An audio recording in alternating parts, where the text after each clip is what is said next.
political uprising of populism, and Fox News is the worst now. I know you go on Megyn Kelly, and there's some nice folks over there, but it's just poor white people and racist whites. I mean, it's like MSNBC now, and they're just putting it out that, Trump's really they feel like they're getting poor, when his campaign isn't about race. It is so sick. Do you think that tactic will fail? Well, frankly, there are far more egregious offenders than Fox. I've got to say a word in defense of Fox because Bill O'Reilly, Sean Hannity. Oh, Sean Hannity's good on it. These guys have given Trump his fair shake, and that his point of view is at least reflected. Even though there's orders coming down probably from Murdoch to. Well, compare that to CNN, which is the Clinton News Network. All I'm saying is, shouldn't Fox be more supportive of a populist conservative? I think they are supportive of him. Okay, good. I do think he gets access, and he gets his chance to lay out his case to the American people. So I am not a critic of Fox, but I'll say this. I am a critic of CNN. Now, it's very interesting. Alex, I went back and had to look. Since August of last year, I've either been on Fox Business or the Fox News Channel to talk on behalf of Trump, to defend Trump, to stand up for Trump 49 times. I have been on CNN exactly 3 times since August. So I get your point. Yesterday they announced that I am banned. Banned from what? Banned from something I was never admitted to? This gets even more comical. MSNBC, under pressure from Media Matters from America, this group of twisted freaks who are Clinton apologists, who the Clintons can do no wrong. First they demand I be banned at CNN, where I was never admitted. Now MSNBC, where I have not appeared once this year and appeared once last year. They've banned me. How do you ban someone who's never been admitted to begin with? So why are they announcing it? Just to set the precedent for banning people? Well, because they know I have the goods on the Bushes and the Clintons. Because they know, as someone who was an insider for 40 years, someone who was in the service of 3 American presidents, who worked on 9 Republican presidential campaigns, as someone who worked in the U.S. Senate as an assistant to Senator Bob Dole, a patriot, as someone who worked in the U.S. House as an assistant to Congressman Bob Steele, who was a member of the House Budget Committee, they know that I've seen the inside workings of the establishment. They know I have the goods on Hillary Clinton. They know a sexual predator who has attacked multiple women, but more importantly, that Hillary has been an accessory after the fact in every one of those sex crimes. They know that I'm well aware of Bill's abandoned mixed-race son, Danny Williams, who they threw away like a piece of trash and who they doctored up a phony DNA test. They know that I have the keys to defeating the Clintons, and therefore Stone must be discredited. We must discredit him because he knows too much. Well, I'm now seeing your point. You're right about Fox. I would just expect them, I mean, obviously they're not as bad as CNN or MSNBC. I would just expect them, with a patriot like this, a clear winner, not to do the little jabs and stuff. So that's why I'm upset with Fox. But at least they're a real news network. When they say fair and balanced, they are fair and balanced. And many. So I get it. That's why they have some folks attacking Trump. Many of the talking heads there, who I know privately, personally, very pro-Trump and not afraid to say so. And they let Trump and the Trump campaign get its fair share. Well, let's talk numbers then. Super Tuesday. What do you expect to happen? What's a big win versus something that isn't as good a win? What do you really think is about to happen? I still think Trump is on track to win big because this is a natural phenomena. It's not about paid television commercials. It's not about phone banks. It's not about the party organization and who's endorsed by who. This is a citizen uprising, and all the polls have been wrong. Donald Trump has always outperformed the polls. He actually runs ahead of where the polls say they're going to run. So here's the bad news for the Republican establishment. They have always assumed that as this field winnowed down, as the Chris Christie's got out of the race, as Jeb Bush got out of the race, as the race boiled down to 2 candidates or 3 candidates, that all the establishment voters would galvanize behind the establishment candidate and Trump could be defeated. Here's what they didn't count on. Trump is bringing in thousands of new people, young people, disaffected people. It's populism. That's what they're scared of. It's Andrew Jackson-style populism. And ironically, the establishment never liked Jackson. You know why? He was so crude. He was so blunt. He was so plain-spoken. He was so uncultured. He was he was a truth teller of his time. And he denounced the big banks. He denounced federal control by the big banks. Does this sound familiar? Donald Trump may be the greatest American hero since Andrew Jackson. I was about to say, if he gets elected, it actually delivers on 20% of what he says he'll do, because obviously he can't do everything. He's not a dictator. He'll be as big as George Washington. I think Trump realizes that, but you know him well, that if he can be the guy that's the turnaround expert for America and the brand Americana, that he'll be who John Wayne wishes he was. And I only think, in all honesty, that it'll take one term. He only wants one term because he's going to bring such broad change to the country. Let's take the wall. Donald Trump knows, from an engineering point of view, from a construction point of view, that the wall can be built. The Mexicans say they're not going to pay for it. Donald Trump's well aware of the fact that the Mexican government is laundering millions of dollars in drug money. They are billions. The central bank, billions. They are the central bankers for the cartels. So he will be indicting Mexican national figures. We'll have a war because we're going to make them obey the law, and Donald Trump will make the Mexicans stop importing billions of dollars into our country in drugs that are destroying our inner cities, that are killing our young people. Well, there's a lot of other pressure also that can be done because there's so many subsidies, billions a year sent down there just to, quote, fight the drug war. There's so much leverage. Mexico is basically totally dependent on the U.S. And so for people to say it's crazy he's going to make them pay for a wall, Trump, I believe, will actually try to get that done. But what I like is him coming out and saying, audit the Fed. You were on a few days before he came out with those tweets. And was that just spontaneous that he did that, or had you been talking to him? Who understands bankers better than Donald Trump? Donald Trump understands the banker mentality. He's taken more bankers to the cleaner than any businessman in the country. He understands how they operate, and he wants to know what's happening at the Fed. Look, I worked in the Senate. I worked in the House. I worked on the budgeting process. There's billions of dollars of fraud and waste in our federal budget. But the reason that everybody in the political class always talks about cutting it but never really cuts it is because every one of those dollars has been put there by somebody powerful, some senator, some congressman, some special. And that's why they're scared to death, is he might actually cut that off. He is going to take an axe to federal spending. Look at the way he runs his own companies. He runs a very tight ship. He wastes not a dollar. And folks shouldn't be scared, because then all that money will just stay with taxpayers and go where you want it. Going to innovation, going to choices you've made, going to competition, it'll explode. Not a dollar that we're talking about is helping the American people in any way. It's only helping special interests. So now, finally, we would have a president with the guts and the fortitude and the knowledge and the green eye shade to really cut federal spending, which, as you know, between that and Trump's incredibly dynamic tax reform plan, you would have a booming economy. Well, look, they're genuinely afraid of him because he's a nationalist, because he's a family guy, he's anti-political correctness, he's sick of being bullied, he's sick of America being bullied, but he doesn't want to start just mindless, pointless wars for profit.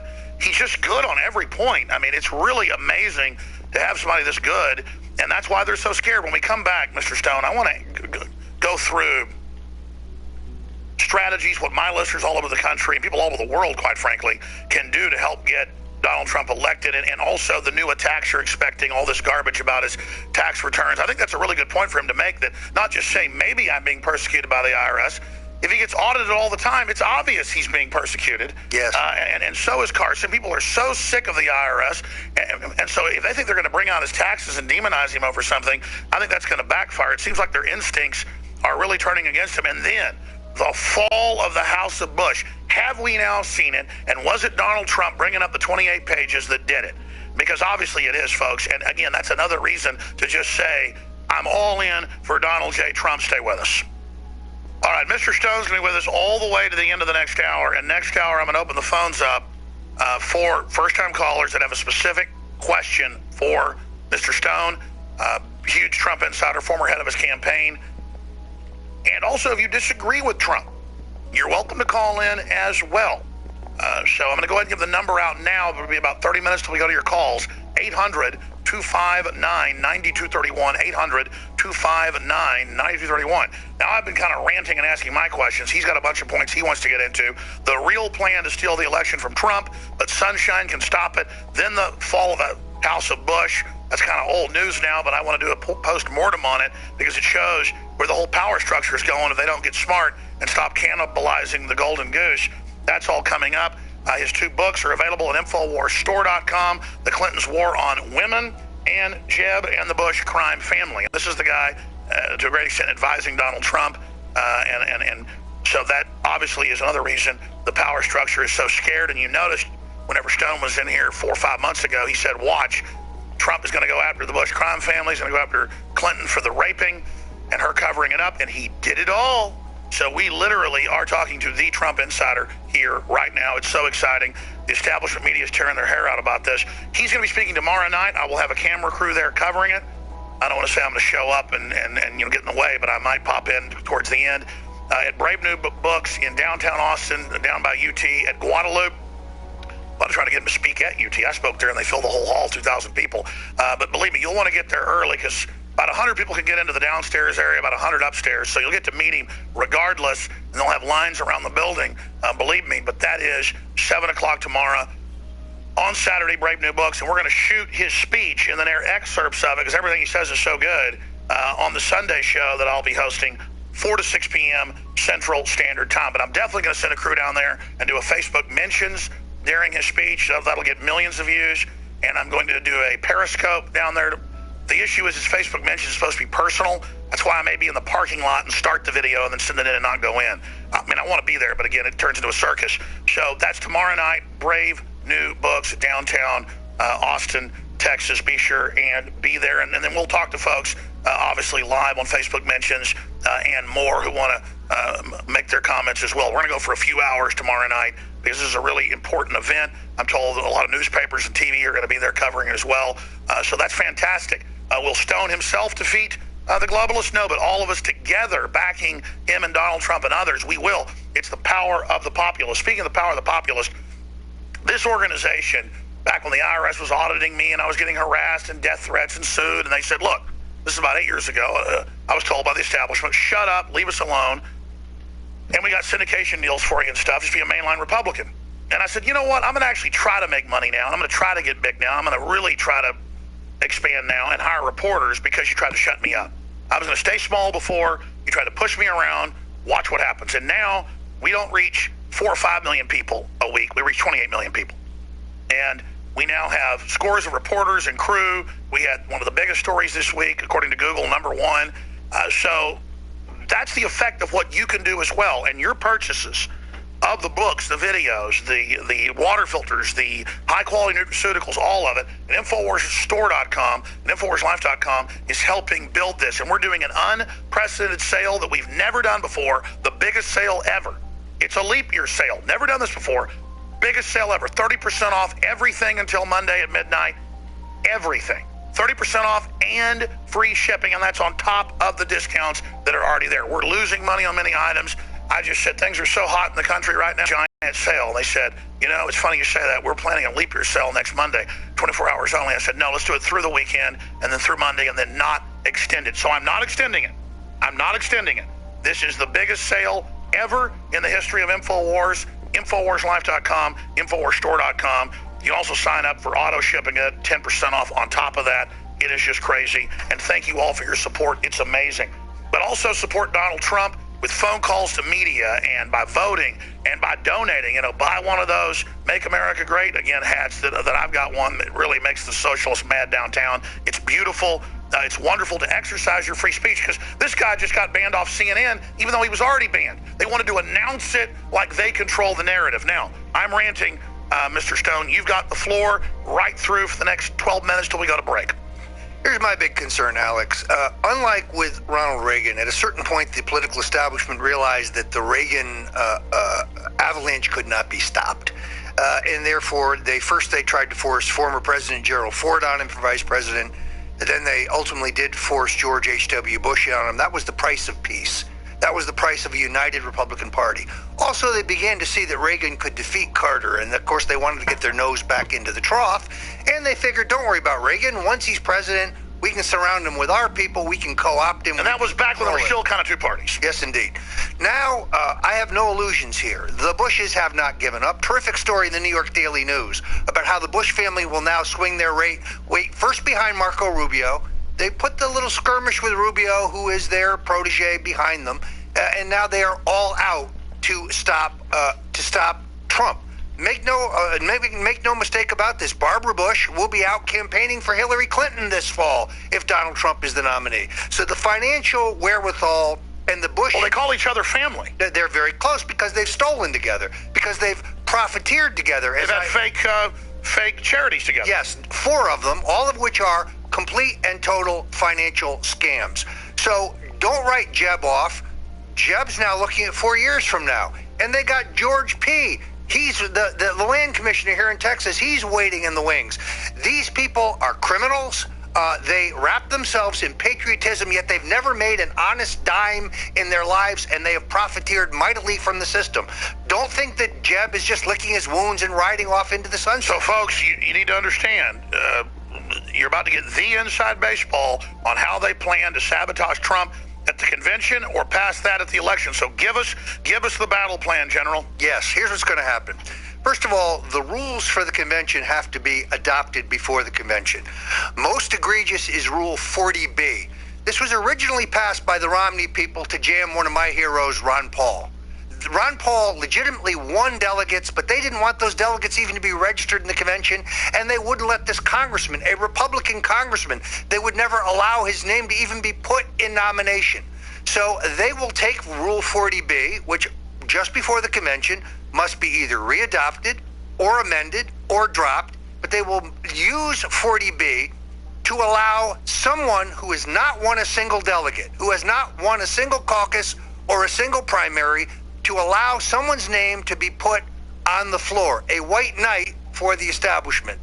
It would have been Jeb, but Jeb is now so discredited in this cycle. He is so bombed out with voters that they know that's not credible. That's why Mitt Romney is all dressed up and ready to go. That's why Mitt Romney was viciously attacking Donald Trump on Twitter last night all through the debate. Mitt Romney he's their horse. He's the horse they have on the sidelines waiting to bring him in. Now, to explain how that happens, the Democrats have their superdelegate. The Republicans have something similar. If Trump doesn't get the certain number when they go the first round there at the convention, when the people pledge their delegates? Yes. So are they planning to try to force Romney completely in or make him VP? Here's the steps that they would take. Number one, they will take away the fact that delegates are bound on the first ballot.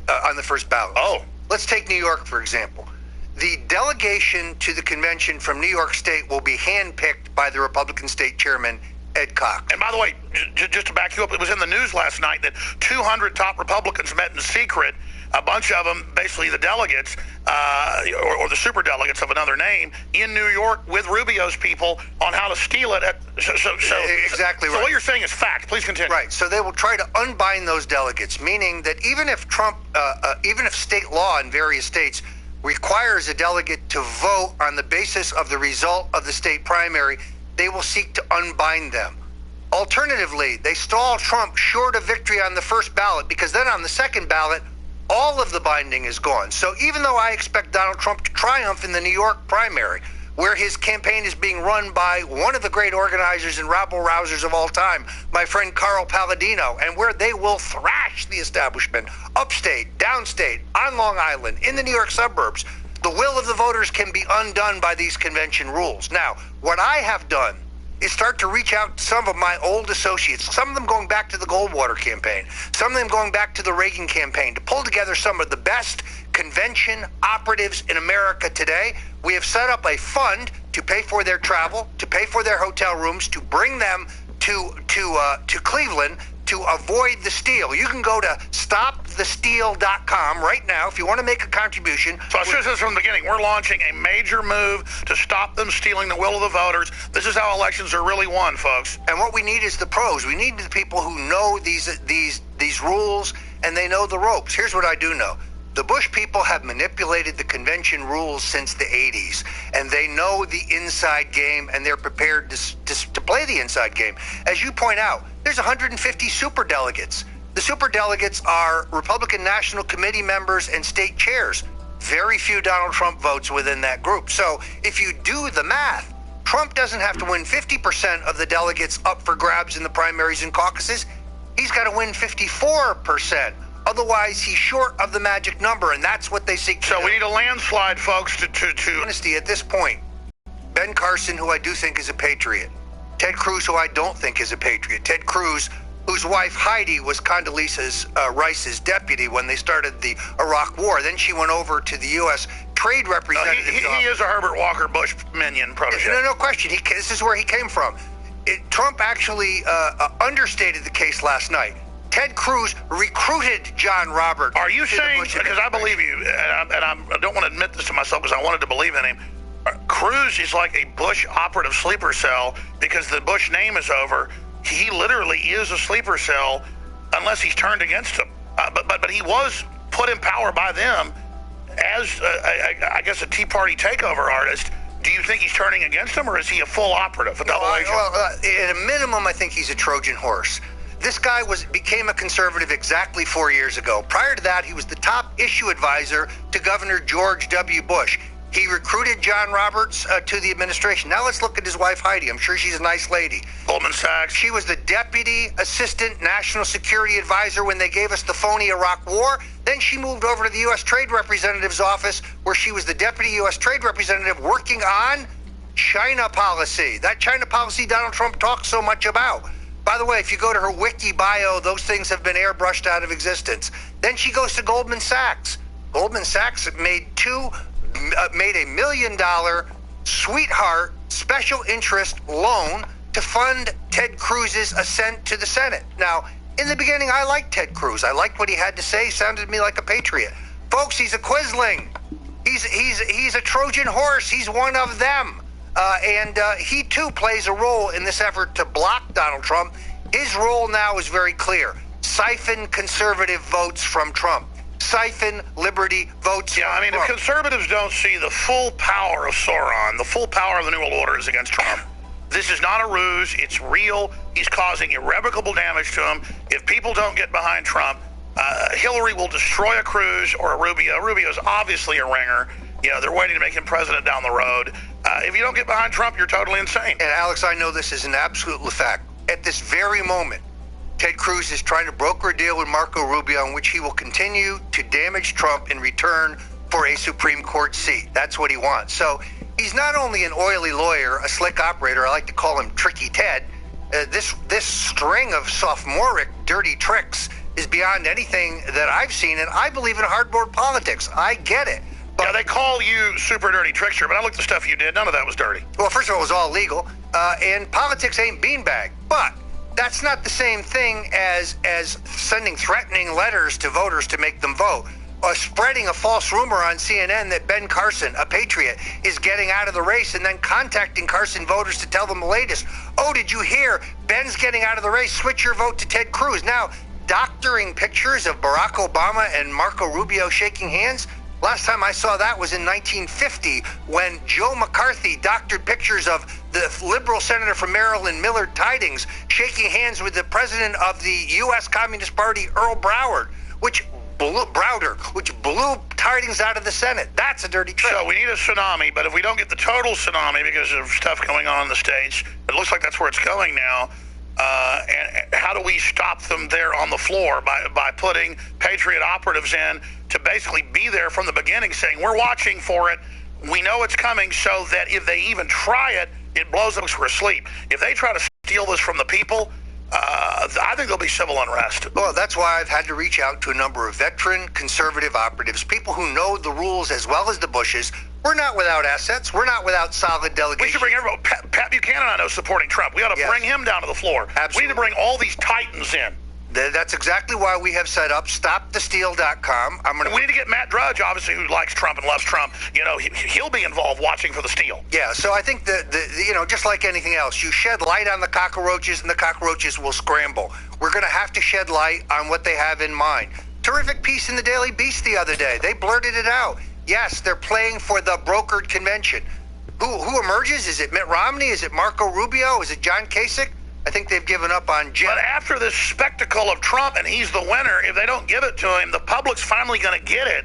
And I mean, this is incredible. But on the one hand, you could say the party nomination would be worth nothing if they steal it from Trump. On the other hand, the insiders don't care about that. Exactly. They got Hillary already. This is epic. This is epic. By the way, folks, we're teleprompter free here, TV/radio. So we got it wrong, and I'm sorry I got it wrong. It's stopthesteal.org is the website. If you want to try to recruit people like Pat Buchanan, you name it, to be on the floor talking to the media, invading, and making sure they don't steal the election from the people. And they've done this before. So it's key. Again, that's stopthesteal.org, and everybody should get involved. The toll-free number to join us is 800-259-9231, and your calls are coming up in the next hour. A lot of key questions for the consummate Trump insider, Roger Stone. I'm your host, Alex Jones. His 2 new books are out, and of course they came out in the last few months. You notice you suddenly hear Trump basically talking about everything in these. The Clintons' war on women, and then of course we also have Jeb and the Bush crime family.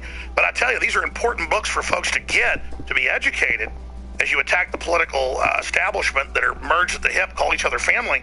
But to a great extent, I mean, let's just say it. You have been, and folks, I don't just say stuff, everybody knows that.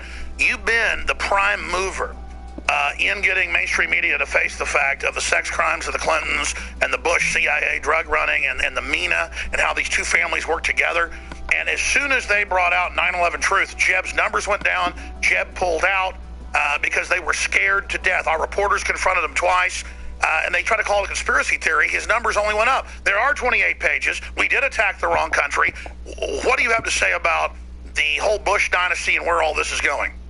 Alex, a year ago, more than a year ago, I set out with 2 goals. One was to defeat Hillary Clinton, and the other was to elect Donald Trump. And I knew that meant vanquishing Jeb Bush. Jeb took a powder because my book lays out how he has never made an honest dime in his life, how he has used the governorship and his family connections to profiteer, and done so at the expense of the taxpayers. Between Lehman Brothers and Enron, the taxpayers of Florida lost SNLs, the whole family is a scamming weasels. There's no question. I don't think they ever expected anybody to put it all together. So it's there. Trump builds stuff and is a TV star and an entrepreneur and a celebrity and loves America. The Bushes literally were the main Nazi lawyers, Prescott Bush. They literally are organized crime, scum of the earth. Yeah, look, the Bushes would steal a hot stove. They've never made an honest dollar in their life. They've traded on the family name.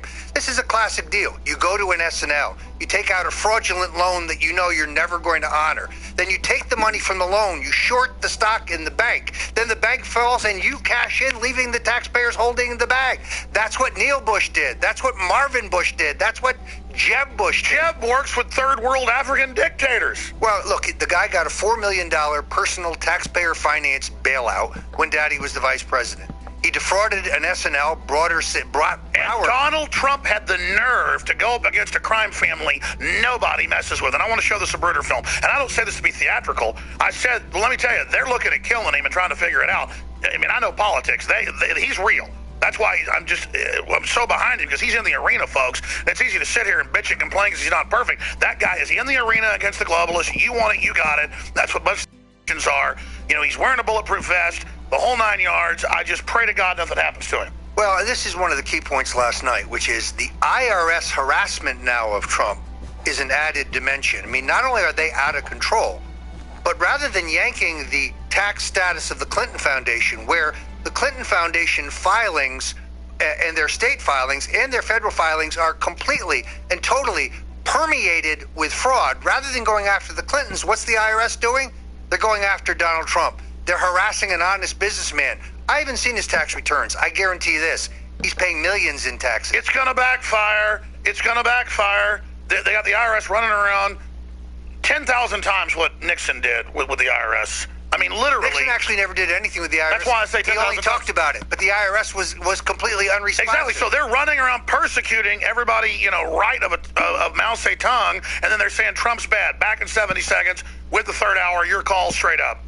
We are a resistance. The country got taken over by foreign interesting globalists. They brag about it. China says, hey, we'll tell you what movies you can put out. Mexican president says, you apologize to me. You filthy Americans. The Pope comes here and has 200-foot walls around his house, but, we can't have walls. We're a joke. And then Joe Biden apologizes to Mexico. And we've got everybody lined up against Trump. We're going to come back in the next segment and go to some calls. We have the Trump insider, Roger Stone, stonezone.com, in studio with us right now. His 2 new books, bestsellers, available in hardback, discounted at InfoWarsStore.com. We have 30% off. Never done a sale like this. and free shipping, only running till Monday, and that's on his books too. Take advantage of this. Plus, his books are selling out, by the way, on our site. This is a short segment, long segment coming up. We're going to take calls, but I want to just ask you, as a guy that's worked inside, was it 3-4 administrations at the highest levels, worked on 9 campaigns. We've always had elites. We've had boss hogs. Nobody's perfect, but the old elites wanted a prosperous country so they could skim more off the top. Nobody's perfect. I'm not, an idiot. But they still loved America, and they love their kids and their grandkids. The elites we have now hate bitter clingers. They hate men. They hate prosperity. They hate language. They hate freedom. What would you call this elite and the liberals that want to control speech? I call them cult leaders, like Jim Jones cult leaders. I mean, I don't know how else to describe what they're doing to our kids.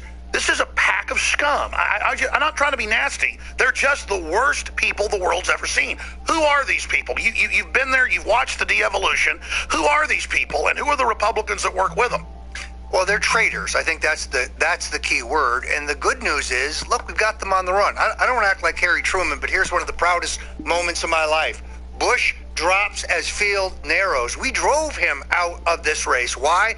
By exposing his family's profiteering and their treason. And he pledged to never quit. Never quit. But was the holy water and the giant silver cross in high noon when Trump came out and said, you let 9/11 happen, you attacked the wrong country, and I'm going to release those pages? And what he's really afraid of is the fact that there were 28 individual complaints or tips from Floridians about many of the hijackers training and preparing for their Florida, in Tampa, Florida. So the Florida Department... And then he let them fly out. They all left in Florida. The Bin Ladens all flew to Florida for 3 days, met. They protected them with the state police, and they took off. They made their getaway under Bush's wings. That makes Jeb Bush an accessory in the attack on 9/11, and he was afraid, and this is all in my book, he was afraid that Donald Trump would go there.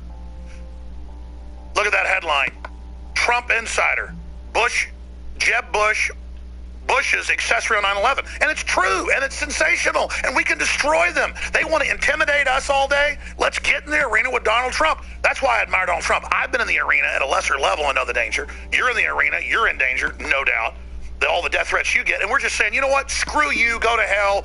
You want it. You got it. We're going up against you. Look, just last week, a reporter who's a friend of mine asked Jeb Bush about my book, and he said, Roger Stone's crazy.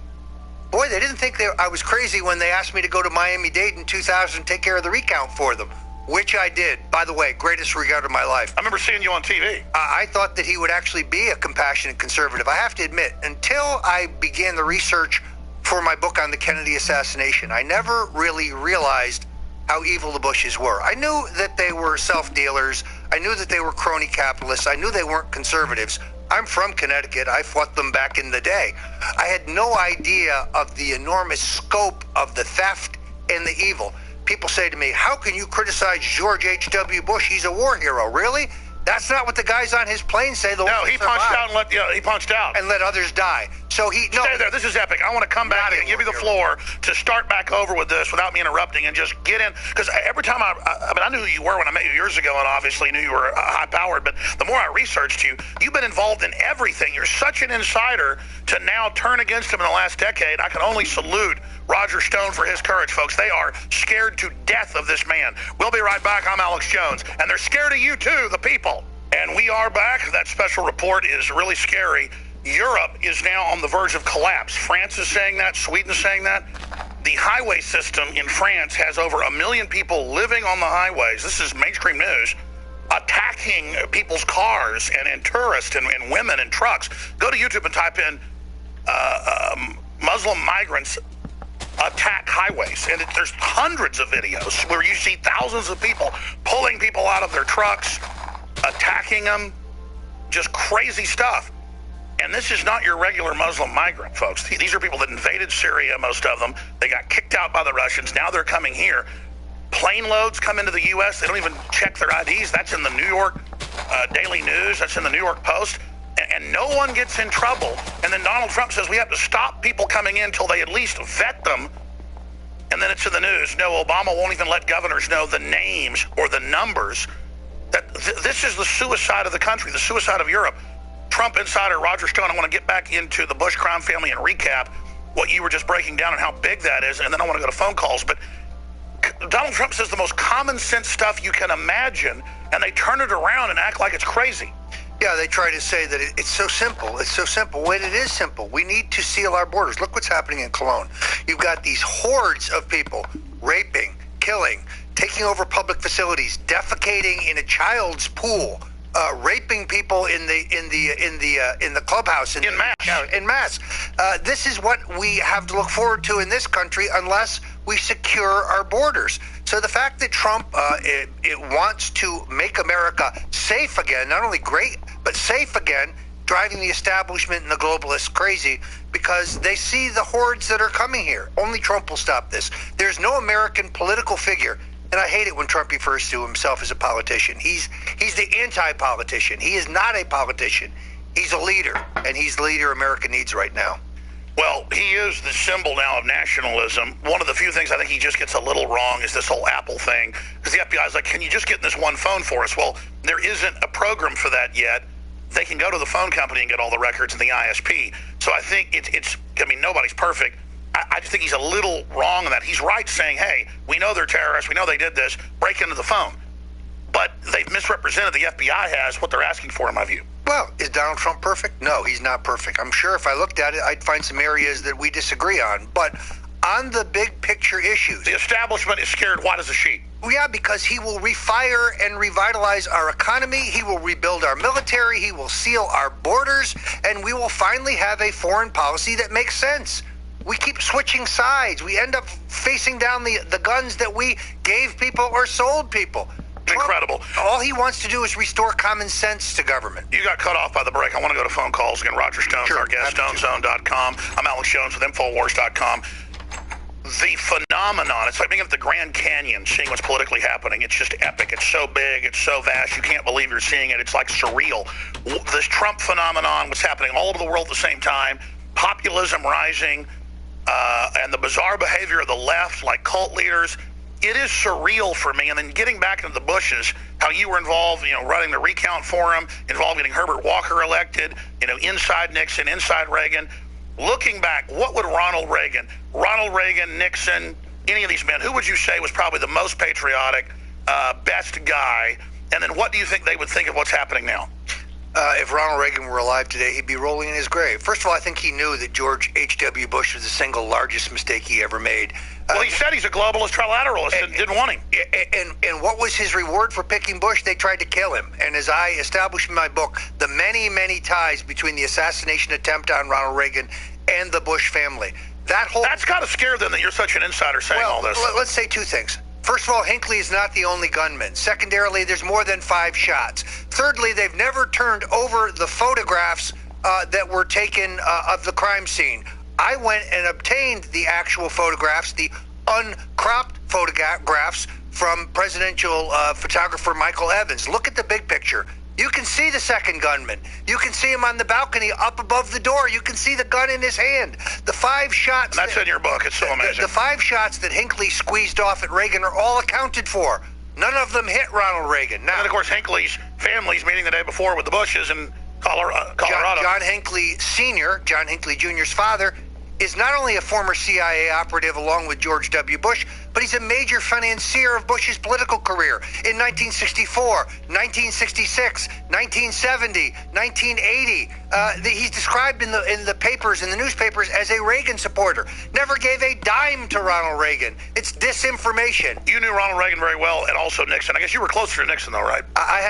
Nixon had a voracious interest in politics. I mean, after he was out of office, he hung out with you. We were very close friends. He made a mean martini, I must tell you. The great thing about Nixon was he was not retrospective or introspective. But after he had a drink and a half, you could get him to talk about Alger Hiss, Dwight Eisenhower, Joe McCarthy. Believe me, he knows who killed John Kennedy. He's well aware that Lyndon Johnson killed John Kennedy. What was it that Nixon said to me? Lyndon and I both wanted to be president, he said. The difference was I wasn't willing to kill for it. He knows exactly who killed John Kennedy. Wow, and that's directly, you're well known to be very good friends with the late Richard Nixon. Nixon wasn't perfect, but you look at the stuff he got in trouble for, having 100 and something names of IRS stuff, not persecuting tens of thousands openly. Look, he made major mistakes. Taking us off the gold standard, major mistake. The war on drugs, major mistake. But he did believe in American sovereignty. He believed in American Is that power. why there was an internal coup to just weaken the presidency at that time? Sure, because you see, the war machine, the internationalists thought that in the election of Nixon, we would be able to prolong the Vietnam War in order to make more money. But he ended it. They got a dove. This guy was interested in peace and prosperity. He was very cleverly playing the Russians and the Chinese off against each other. That's not what they expected. They expected a dupe.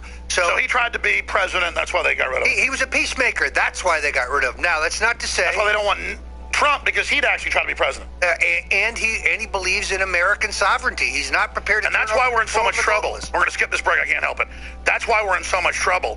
Is that there's all these special interests who don't even have the same interest, buying off chunks of everything, as you said, and so nothing seems to make sense or work because it only works for them to get more money. But there won't be anywhere to spend the money if we have war with Russia, where you rob the middle class and the poor people and everything collapses. Then all your money's worthless, you morons. Exactly. The political class are a bunch of idiots. Wait till Trump starts talking about monetary policy, because he believes in a strong dollar.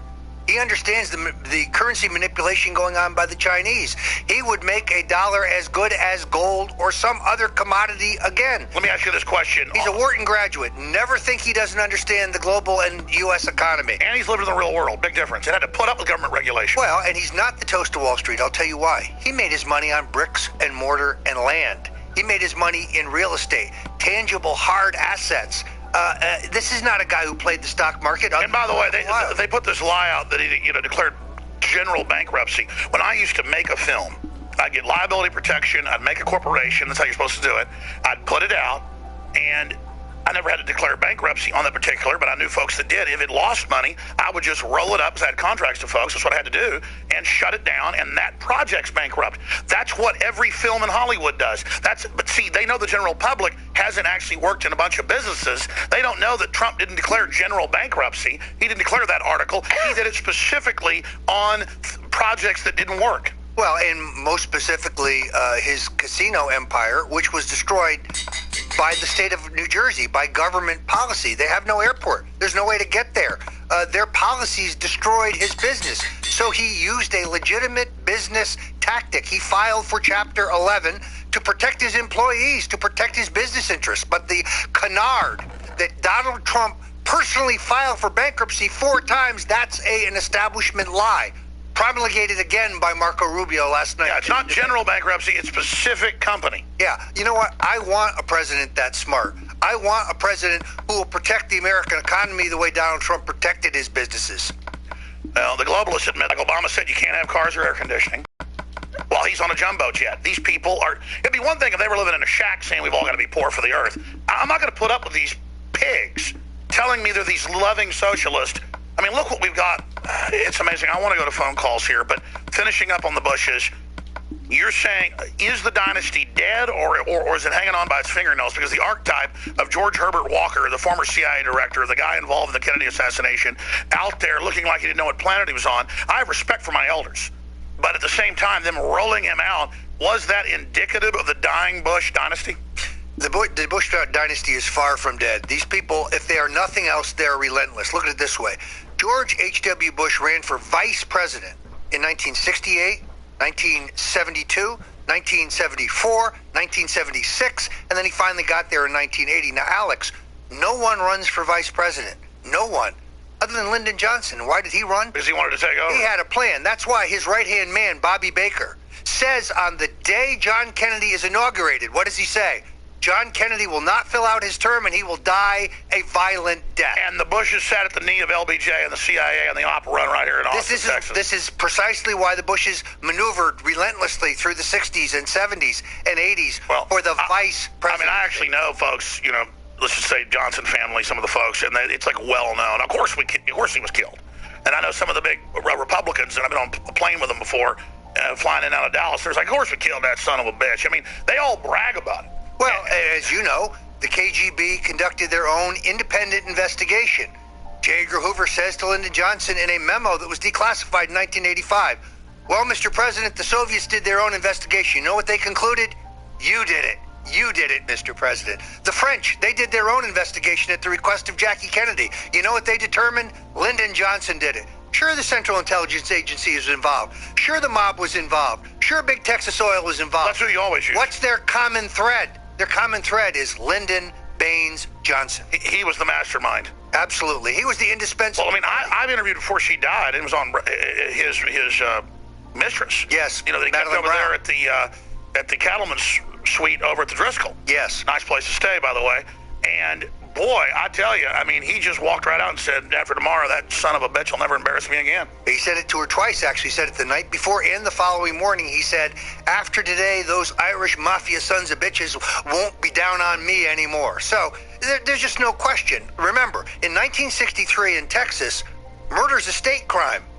Who controls the Dallas police? Who controls the Dallas district attorney? Who has control of the investigation? Well, LBJ was just an open gangster. He was Dixie Mafia. Well, he was on the pad for the mob. He was being paid through a man named Jack Halfer, who he pardoned immediately after becoming president. And my grandmother knew him. He was a major water carrier for Big Texas Oil. And as far as the CIA is concerned, as the Senate Majority Leader, he has the authority to appoint himself to a committee. Now, the Majority Leader never serves on a committee of the U.S. Senate. But Johnson appointed himself to the subcommittee of the Defense Appropriations Committee that controlled the CIA budgets. He's the paymaster for the CIA. I want to go to calls, but I got a question for you later.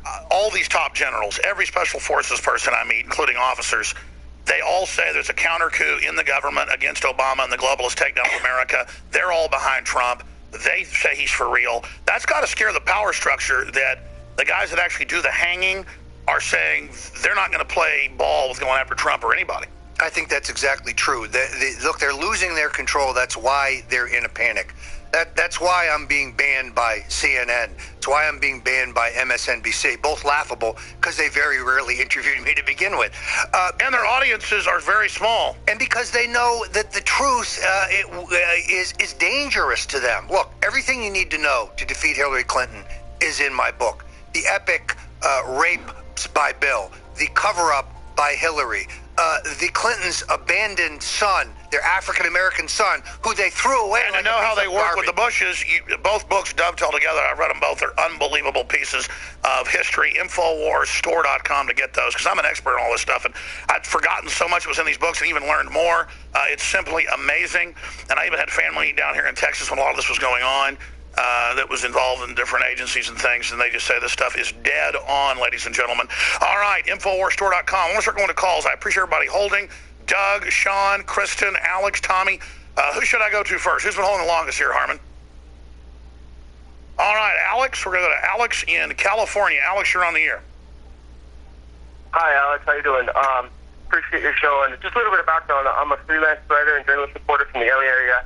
In 2008, I covered a story that was featured in your police state film. It was about the DUI checkpoint in San Bernardino that they did where their Marines were there. So I just want to say, I believe a lot of what you're saying. I really do. You're the journalist I had on about the Marines running the armed checkpoints in California. Is that what you're saying? Yeah, in 2000. I remember you. How are you doing? I remember your voice. Hi. Sure. So what's your question or comment for Stone? Well, I have a question and comment. Kind of first, I just want to say to Roger Stone, even though I believe a lot of what you guys are saying about Trump, there's a couple things I find problematic, and I really wanted to get your opinion. Sure, get it out there, brother. Lay it on. There's a lot of talk on social media and just around a lot of people that, a lot of these racist groups like KKK, neo-Nazi groups, the Westboro. Those groups are run by those people are run by the Democratic Party and always have been. It's come out every time they're run by the feds. There isn't one Nazi group out there that isn't chaired and run by one of these people in the government. It's a total dialectic. Just like George Soros finances Black Lives Matter, the very same foundations run the white supremacists. That's why you go to white supremacist websites. They hate me more than Benjamin Netanyahu. I'm sorry, I'm ranting. You want to comment on that? Go ahead with your question. No, I agree. I'm just wondering, will Trump ever, respond to this? Because I think what's happening... Why should he? It's like responding to dog crap. They're being used to discredit him. This is an old trick. So you saw a big story. David Duke endorses Donald Trump. Let me tell you something. Donald Trump doesn't endorse David Duke. That's a canard. It's an attempt to destabilize Trump.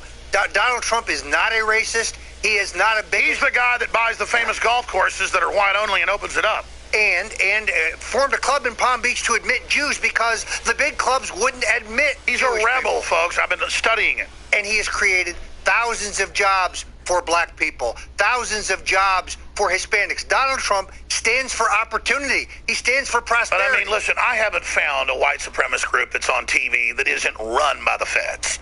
I mean, literally, I've gone out and protested them, and it looks like an ADL meeting. I mean, if those guys are Nazis up on stage, I'm an Easter bunny. I mean, I'm sorry. It's totally fake. It's a dirty trick, folks. But thanks for your question. You had a comment. Go ahead. No, I mean, I was just saying, I take that into account what you're saying, but I just feel like, I feel like Trump would be better if he addressed this and kind of made it public that he wasn't, because I feel like, for the most part, people don't hear that from him. Even though it may be true. I hear you, but here's the deal. Then there'll be more groups that come out and say, then a child molester group financed by the Democrats will come out. They'll have to say, I'm not for child molesters. It's a tactic. He just needs to be confident and move forward, but I hear your point. Here's the bottom line, Alex. The power structure is literally crapping their diapers over Donald Trump. I hate to be gross, but that's the allegory. That's why they're so scared. And he's talking about 9/11 truth, audit the Federal Reserve, don't let mega corporations be tax exempt, have national sovereignty, anti-globalism, don't have war with Russia, don't fund and run ISIS, on and on and on, cut taxes on poor people. Make the hedge fund operators pay their fair share. Absolutely. We'll be back with more calls with Roger Stone. And we are back with Roger Stone, StoneZone.com. We sell both of his books at InfoWarsStore.com. And by the way, we have 30% off, leap year special running till Monday. We've never done a sale this big. And free shipping on top of 30% off, and that's on top of the discounts that are already there. We're losing money on at least 20 items in the store, but we're still doing it. 30% off Brain Force, 30% off Super Female Vitality, 30% off Survival Shield X2, Winter Sun, Secret 12, Oxy Powder, Liver Shield. Biggest sale ever, only runs, because even during the money bomb, we did 25% off and free shipping. This is 30% off and free shipping. The new joint formula, the lung cleanse, colloidal silver, everything, and the little profit we make helps fund the operation. Quite frankly, it's capitalism. A sale this big, we bring in less money per item but make more overall to fund the operation. So it's a win-win-win for everybody. InfoWarsLife.com, InfoWarsStore.com, or 888-253-3139. We have the Hillary for Prison T-shirts as well. The last one sold out. That was limited edition. The new one is in. And we also just have so many other great items there at InfoWarsStore.com. By the way, I was trying to mention all the incredibly patriotic, nationalistic, just brave things Trump's doing. He says, hey, if I get elected, I will prosecute Hillary Clinton. I mean, you talk about asking for it. I guess he just knows he's risking his life.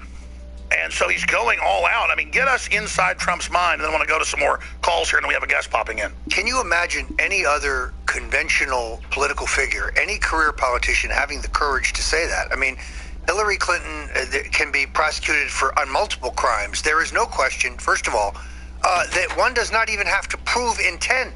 There can be criminal negligence in her misuse of top secret documents. The evidence is overwhelming. There's no lack of evidence of guilt, and then that's before you even touch the Clinton Foundation. Before you even can touch the fact that the Clinton Foundation is a $2 billion global fraud. It is a vehicle for the facilitation of multi-million-dollar bribes. And here's the best part: you know who's legally culpable? You know who signed all those fraudulent reports? Chelsea Clinton. So you can warm her jail cell up too. Wow. And again, you've been the consummate insider, but always promoted kind of Barry Goldwater libertarian ideas since you got in. I know you're a fan of Goldwater. You finally just broke on the system. When was the moment that you became such a resistor? I mean, just putting out the most hardcore books and material about the power structure ever. The Iraq War was what did it for me. See, until then, I didn't really understand the big picture. And once it became clear to me that we were rushing to war on false pretenses, I realized that the mistake of George W. Bush was an enormous mistake, and I had to atone for it in some way. And that's when I started talking about what I had seen and what I'd heard, and I began putting the big picture together. And look, I don't regret anything that I've written, and I intend to write more. I'm going to continue to pursue this. I started 2 years ago with the idea that we were going to be facing a Bush-Clinton choice, which is kind of a heads I win, tails you lose election, and that had to be blunted. And the only guy who could do it, the only guy with the name ID and the stature and the gravitas and, frankly, the guts the courage to do it with Donald Trump. Now, last night in the debate, a great deal was made of the fact that Trump gave $100,000 to the Clinton Foundation. In all honesty, he thought he was giving to a charity. He didn't know they were going to steal the money, but think about it. Plus, that was years ago, and he was in New York. Even better. Therefore, he has the standing to sue them for fraud and use the lawsuit this fall to open up the entire Clinton Foundation. That's a strength, folks, not a weakness. He was defrauded. He's not happy about it. He thought he was helping poor children abroad. He didn't know that they were going to steal the money. He thought he was helping kids in Haiti. He didn't know that they were going to steal the money. So his support for the Clinton Foundation, however motivated. Well, that's one thing about Trump, though. He wouldn't tell people he's being audited until they brought it up, like he'd done something bad. He's being persecuted. He wouldn't bring it up, but I know it's leaked out that he gives a lot to charity and then never talks about it. He has helped people not only through charities, but individual pieces. Everybody knows the story about his limousine breaking down on the side of the road. Some folks pull over to help him. They help him get to the next stop. The next day, he finds out who they are and he pays their mortgage off. That's Donald Trump. This is a guy who cares about working people. I'll say this, watching him on TV shows and stuff, he came off kind of as fake. But then when I see him with those crowds and those people, he is really responding to it. And really, you can tell almost has tears in his eyes. So I think we're seeing a metamorphosis of Trump, too. You've known him for 40 years, but is he not accelerating his development right now? This is a man who has never had a cigarette, who's never had a drink, who's never touched any drugs. So he's Spartan in that sense. He doesn't. Wow, Donald Trump doesn't drink. Not a drop. Never had a drop in his entire life. Doesn't believe in it. Encourages children not to drink.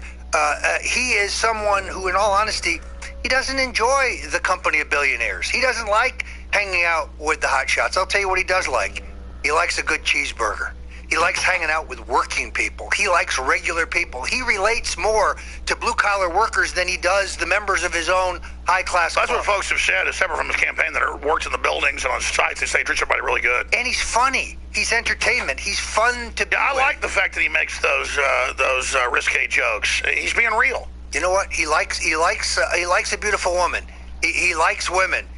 He's a devoted that's family evil man. Nowadays. No, he's a devoted family man. His wife, by the way, is a wonderful woman. She did really good on TV. Cultured, intelligent, speaks 5 languages. Let's go to a couple more calls because we've got. We're going to go to your calls after Robert Perry. I wanted to get Robert Perry to pop in. He's on the air with Roger Stone and Alex Jones. It's a total Donald Trump love fest right now, and I'll tell you why. He's in the arena. He's doing stuff nobody's ever done. But we're about to go to him in a moment. First, Joe Biggs. Joe Biggs, one of our reporters, had a question for you before we go to Mr. Perry on the Russia situation. That ties into Trump as well. Russia reportedly threatening to use tactical nukes against Saudi Arabia or Turkey if they send in a huge ground invasion. Notice as soon as that came out, they've got a peace deal going. But we'll talk to Mr. Perry. I appreciate joining us here in just a moment. Joe Biggs, what's your question? All right, it's for Mr. Stone. I was kind of curious. Today, it's all over the news right now that Governor Chris Christie of New Jersey has come out and endorsed Donald Trump. Do you think this is a good thing for Donald or not? I actually think it is a good thing. I know that the Rubio people, with an assist from the Bushes, were trying desperately to get his support. But I would point out to you that Chris Christie is a very close friend of Marianne Trump Berry, who's a very distinguished federal judge, Donald's sister, one of the finest women that I have ever known. The Christie endorsement of Trump is a chink in the armor of the establishment. I'm glad to have his support because we're going to a convention that's going to be a vicious fight. This is why I'm trying to recruit the best parliamentarians, the best floor operatives. I've been to every Republican National Convention since 1964. I have worked the floor in the conventions in 72, 76, 80, 84, 88. So I know my way around the convention floor. They have the troops. They have the experts. That's why I've got to go to my Rolodex. I've got to recruit people who've been out of the system for a while, but know these rules even better than I do. I've got to find a place to house them. I'll get no cooperation from the Republican National Committee. There'll be no hotel rooms in Cleveland for the Trumpites. That I can assure you. That's why I set up stopthesteal.org. I got to raise a little bit of money to pull some of the conservative activists, some of the real pioneers. I think you could probably recruit Buchanan. I have no doubt about that. Pat Buchanan's a friend of mine, going back to the Nixon days. He's a real patriot, and I have no doubt that he will be on the front lines. All right, good question, Biggs. We'll have you popping in also in the fourth hour today, and of course, Nightly News tonight 7, and I'll be back this Sunday 4 to 6 p.m. Central. We're going to cover your speech tomorrow at Brave New Books, and we're going to have excerpts of that Sunday 4 to 6 p.m. I want to go to our guest, who I appreciate coming on the broadcast today. I want to go over several issues with him. Here's the article. Paul Joseph Watson wrote about it, and the report written for Consortium News. And, of course, Robert Parry is the editor of ConsortiumNews.com, and he has worked with Press TV, Newsweek, PBS Frontline, Bloomberg News, you name it. And he's an author and investigative journalist. And he reportedly has talked to some of the Russian insiders about their strategy in Syria and how serious this has gotten with Turkey still shelling, even as Russia tries to make a peace deal with the U.S. brokering it, Saudi Arabia threatening to launch ground war. The minister said, we now have nukes from Pakistan, we're ready to use them. So if the Saudis are crazy enough to start a nuclear war with Russia, somebody needs to stop them. But of course, Mr. Parry also helped expose Iran-Contra and a lot more. So he's been an investigative journalist for a long time. Robert, thanks for coming on. You're on with Roger Stone, former head of the Trump campaign, who obviously Trump is against war with Russia and what's happening in Syria. So we appreciate you coming on. What did this Russian insider specifically tell you, and what's changed since a week ago with the Russians wanting a peace deal? Is that because they're concerned about Saudi Arabia? Well, thanks, Alex. Thanks for having me. It's good to hear Roger too. Well, basically, this source who was close to Putin told me at this point, when things were at a crisis stage, Turkey was threatening to do a full-scale invasion of Syria. The Saudis were also eager to go in and join them, and they wanted the United States to be part of this invasion. And the Russians have, according to the source, about 20,000 total personnel. Obviously, some are frontline troops and some are support people. And so the Russians were facing the possibility of annihilation of those people. And even though it's a violation somewhat of their general idea of when they would use nuclear weapons, I was told by the source that Putin made it clear to the Turks that if these 20,000 or so Russians were about to be annihilated, that the Russians were prepared to use tactical nuclear weapons to stop this invasion. Now, shortly after that, President Obama apparently was persuasive enough with the Turks and the Saudis to at least calm them down. He didn't flatly forbid them from invading, I was told, but he made it clear the United States would not join them, and that really created some space for Secretary of State Kerry and Foreign Minister Lavrov to hammer out this partial ceasefire that's supposed to go into effect tomorrow or over the weekend. Well, obviously, you've broken a lot of big stories over the years. You've got a lot of credibility. But right after you put this out, and we have the Saudis threatening to use nukes, which is unprecedented, admitting they have them, and all this, to then see suddenly a brokerage deal happening shows just how serious, how close to midnight we've gotten, and shows how dangerous this situation is. Russia with total sanctions now on Turkey, and Russia, more credibility to what you're saying, because the Saudis have already said it, is remember 888, when the West basically went into Georgia, went all the way up to South Ossetia and Abkhazia, and killed all those Russian troops in that demilitarized zone at the UN base. The Russians came in with medium-range nukes and said, we'll use them if NATO doesn't pull out, and NATO did. Dick Cheney blinked. So it shows the insane brinksmanship, and Obama, to a great extent, is being advised by the neocons, and these people are insane, and none of them have been in the military. And it's our military that continues, and I've had Colonel Schaefer on years before Cy Hirsch came on and said, General Dempsey told Obama 3 years ago, you're not sending ground troops in, and we're not bombing for Al-Qaeda. So again, there's this not mutiny, because we have a globalist mutiny over America. We have the military, never before in U.S. history at this level, actually holding back the neocons. I want you to comment on that, Robert Parry of ConsortiumNews.com. But first, Mr. Stone, your take on what I just said. Well, first of all, let me say I followed Robert's career for many years, and I'm a big fan of the incredibly seminal work you did on Iran-Contra. Really first rate.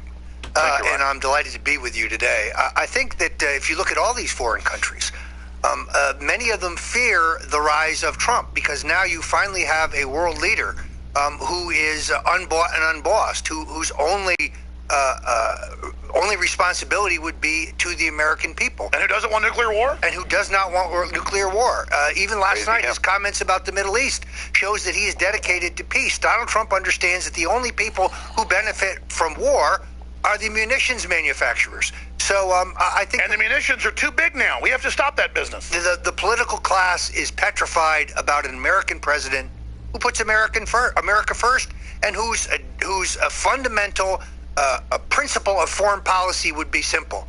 Is it in the interests of the United States? Absolutely, Mr. Pari. In that sense, as Roger points out, Trump is really sort of a realist, and realists have become an endangered species in Washington, where the neoconservatives and the liberal interventionist sidekicks that they have essentially taken over the establishment on foreign policy. And so the old realists, who did exactly as Roger said, they always weighed American interests against getting involved. And this goes back really to the beginning of the country, when Washington and Adams and Jefferson said, avoid foreign entanglements. That's right. And John Quincy Adams said, it's not our job to go search for the world for monsters. That's sort of been lost. Yeah, we now do the opposite of that. That's all we do. Yeah, we make no demonize mistake. people. I think to pick up on Roger's point, that there is now an hysteria going on. If you read the Washington Post, which is now dominated by neoconservative writers, their op-ed pages, their editorial page and op-ed pages are pretty heavily neoconservative. There are a few token liberals here or there, but mostly neoconservatives. And so you have this hysteria going on that what will Trump do? And I think they are afraid that he will shatter the establishment as we've seen it for a number of years now, and possibly bring back some of this more pragmatic thinking about American foreign policy. And that really scares them. A lot of libertarians, a lot of real liberals, a lot of professors, even Code Pink is liking him now, because who wants nuclear war? Roger? No, you make a very good point. Look, the Washington Post is literally the single worst newspaper in the United States. The infiltration of the Washington Post by the Central Intelligence Agency, naval intelligence, goes back to the 60s. I have a 5,000 word monograph coming shortly on Bob Woodward, which completely exposes him as the fraud and the liar that he is. You'll be able to buy that at Amazon.com in about 2 weeks. I put a lot of work into this, but people need to realize that nothing Bob Woodward reports is the truth. Total operative. Literally nothing. Who commands him today, though? We know it was naval intelligence and CIA to take down Nixon, but because they wanted to cover up the Kennedy thing. Who runs it now? I think today he does it for the money, to be all honest with you. Yeah. I think he's in it for the money. But this guy has a very, very tenuous relationship with the truth, and he needs to be completely unmasked. This is a guy who claimed that he snuck into Bill Casey's hotel room, and then Bill Casey, the former CIA director, confessed everything about Iran-Contra.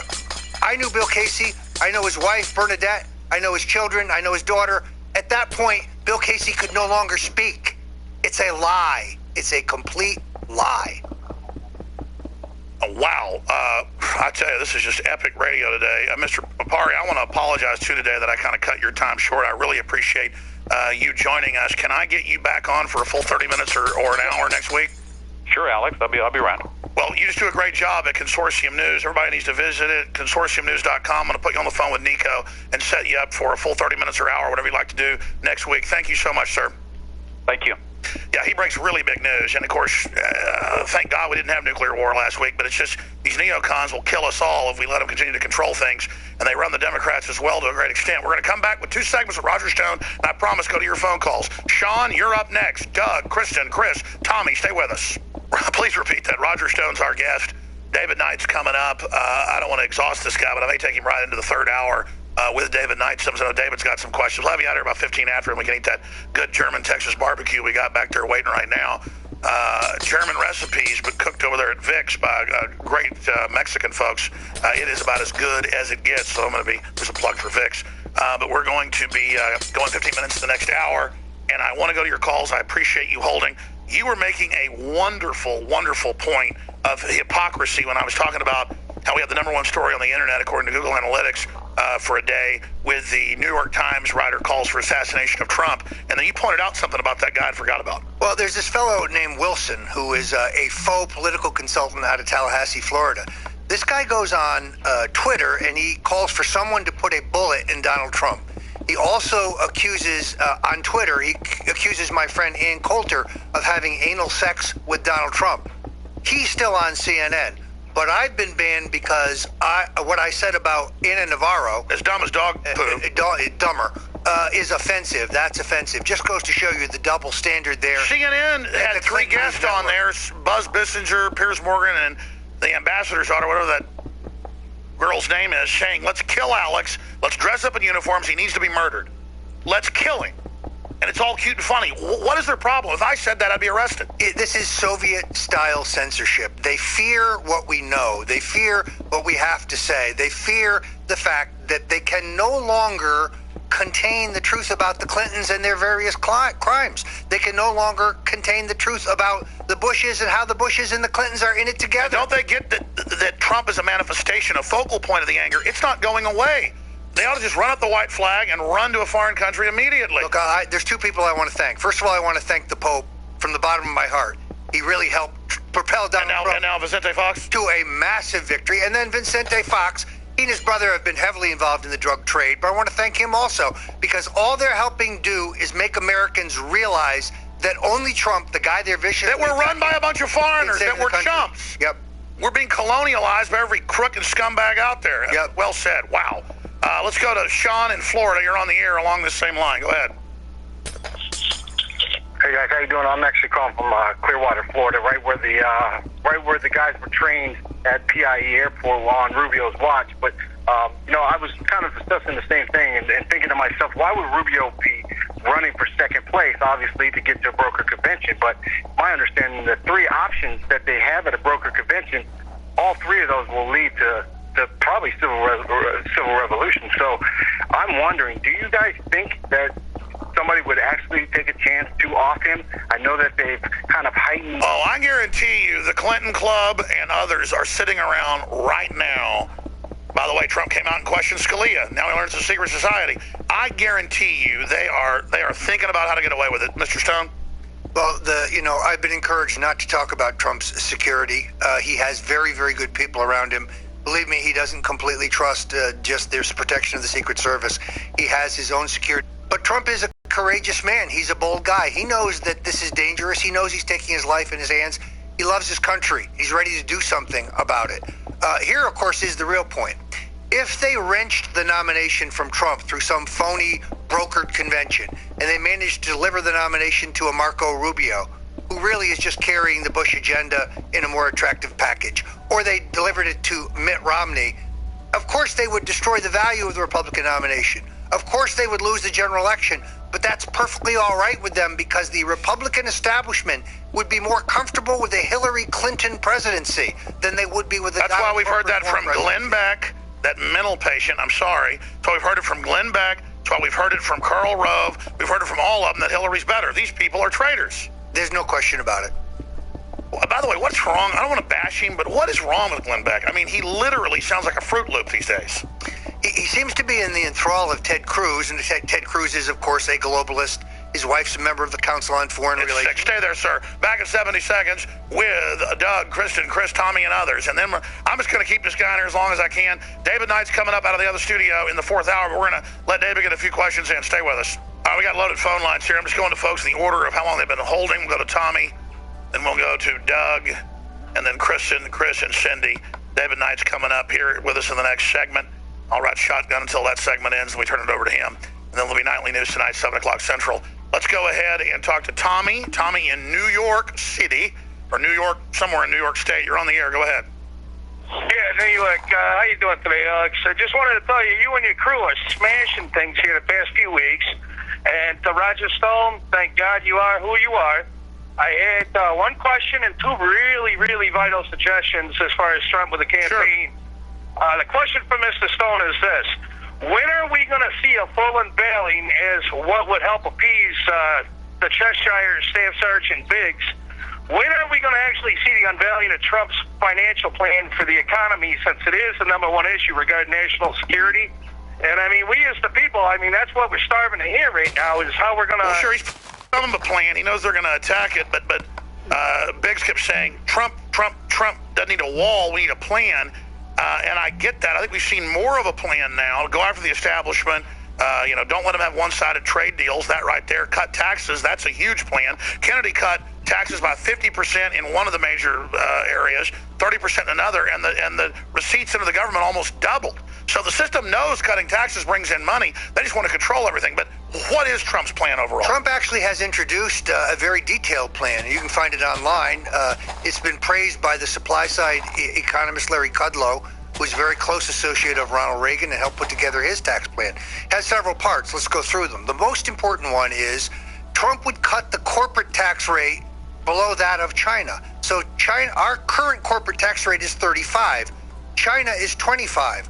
Cut America's rate to 15. And that makes the money come back. Overnight, all those giant companies doing business in China because it's more profitable. And the globalists wrote that to ship our jobs overseas. Right. So they come back to the United States. They bring jobs back with them. They expand here. They hire here. They create opportunity here. Secondarily, the whole question of inversion.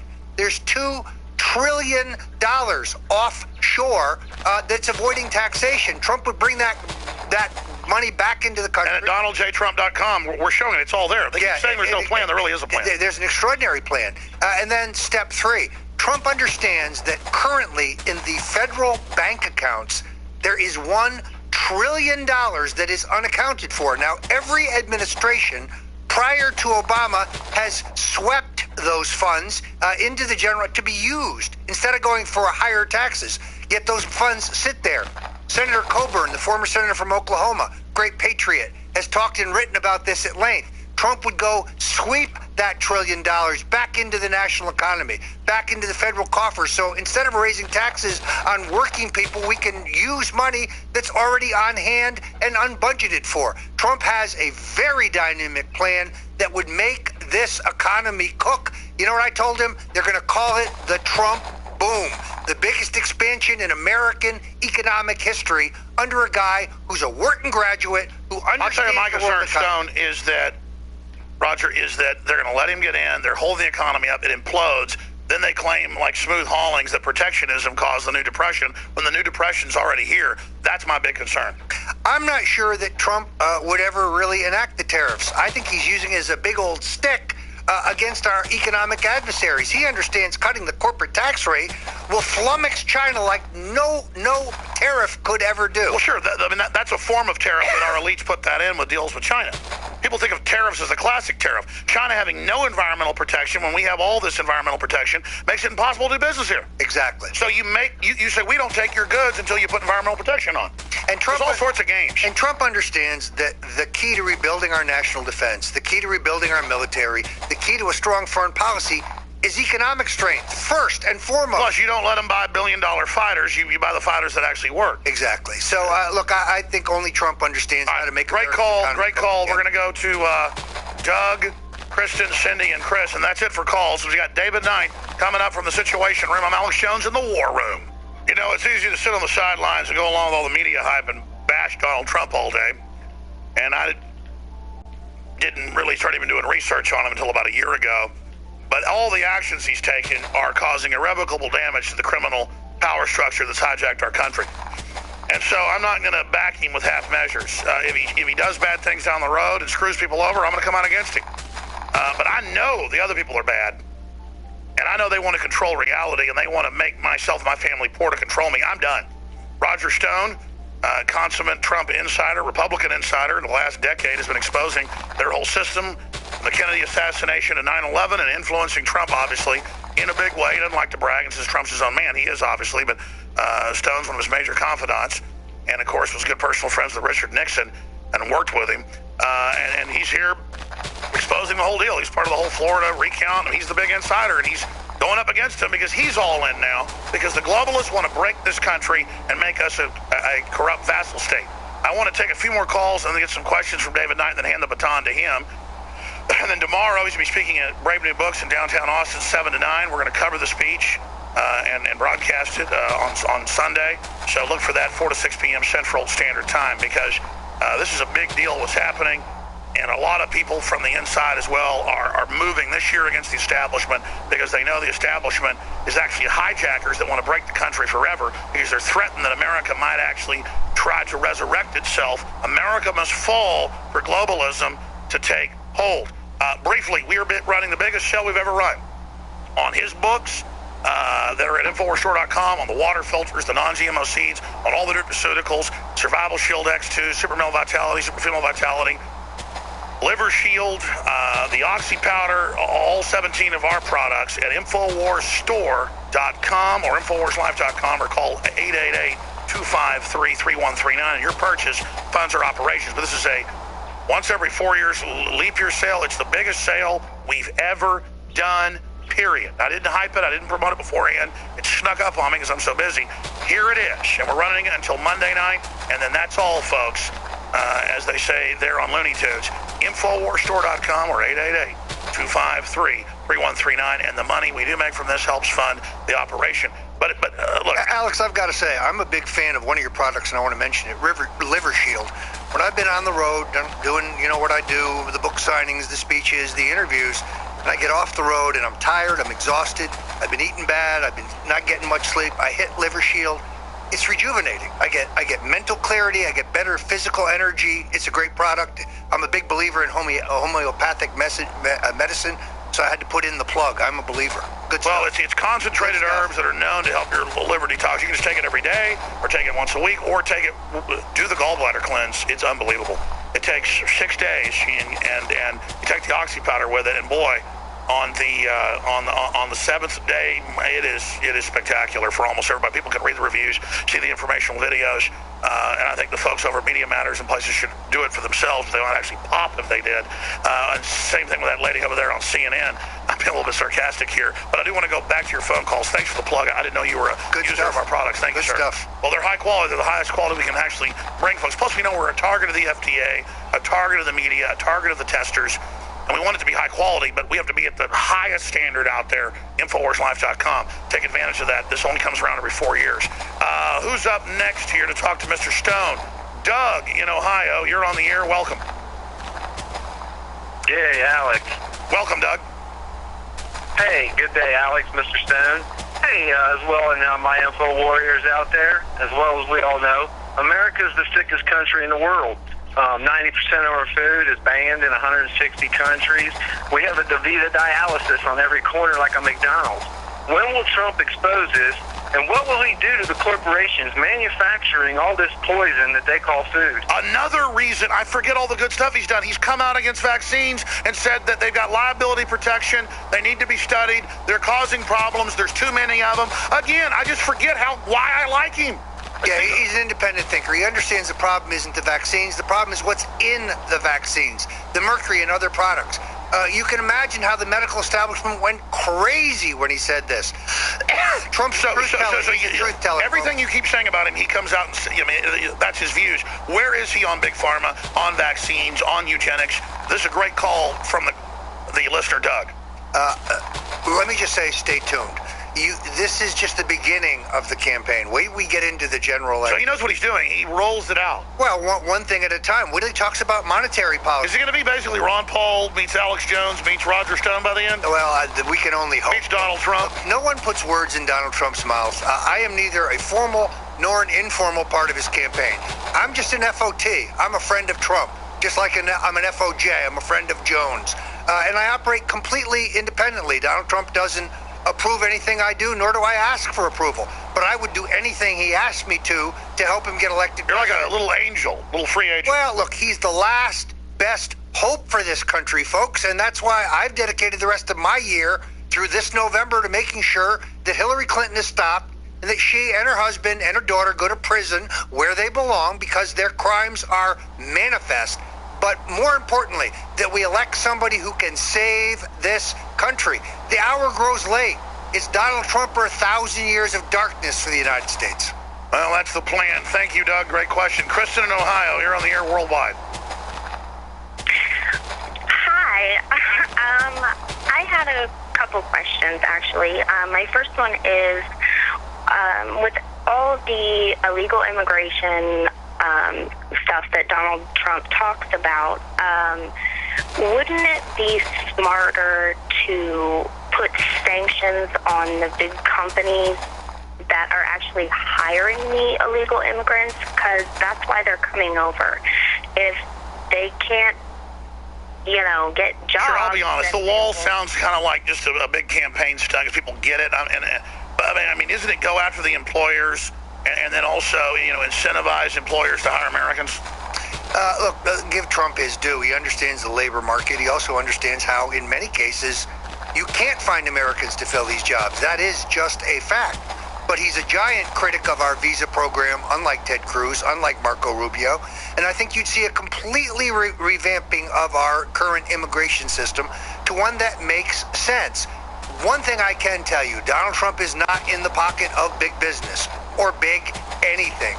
Donald Trump believes in American sovereignty, and he believes in putting America first. So look for Donald Trump to completely revamp, completely rewrite our current flawed, broken immigration system. Other questions, Chris? I just had another one.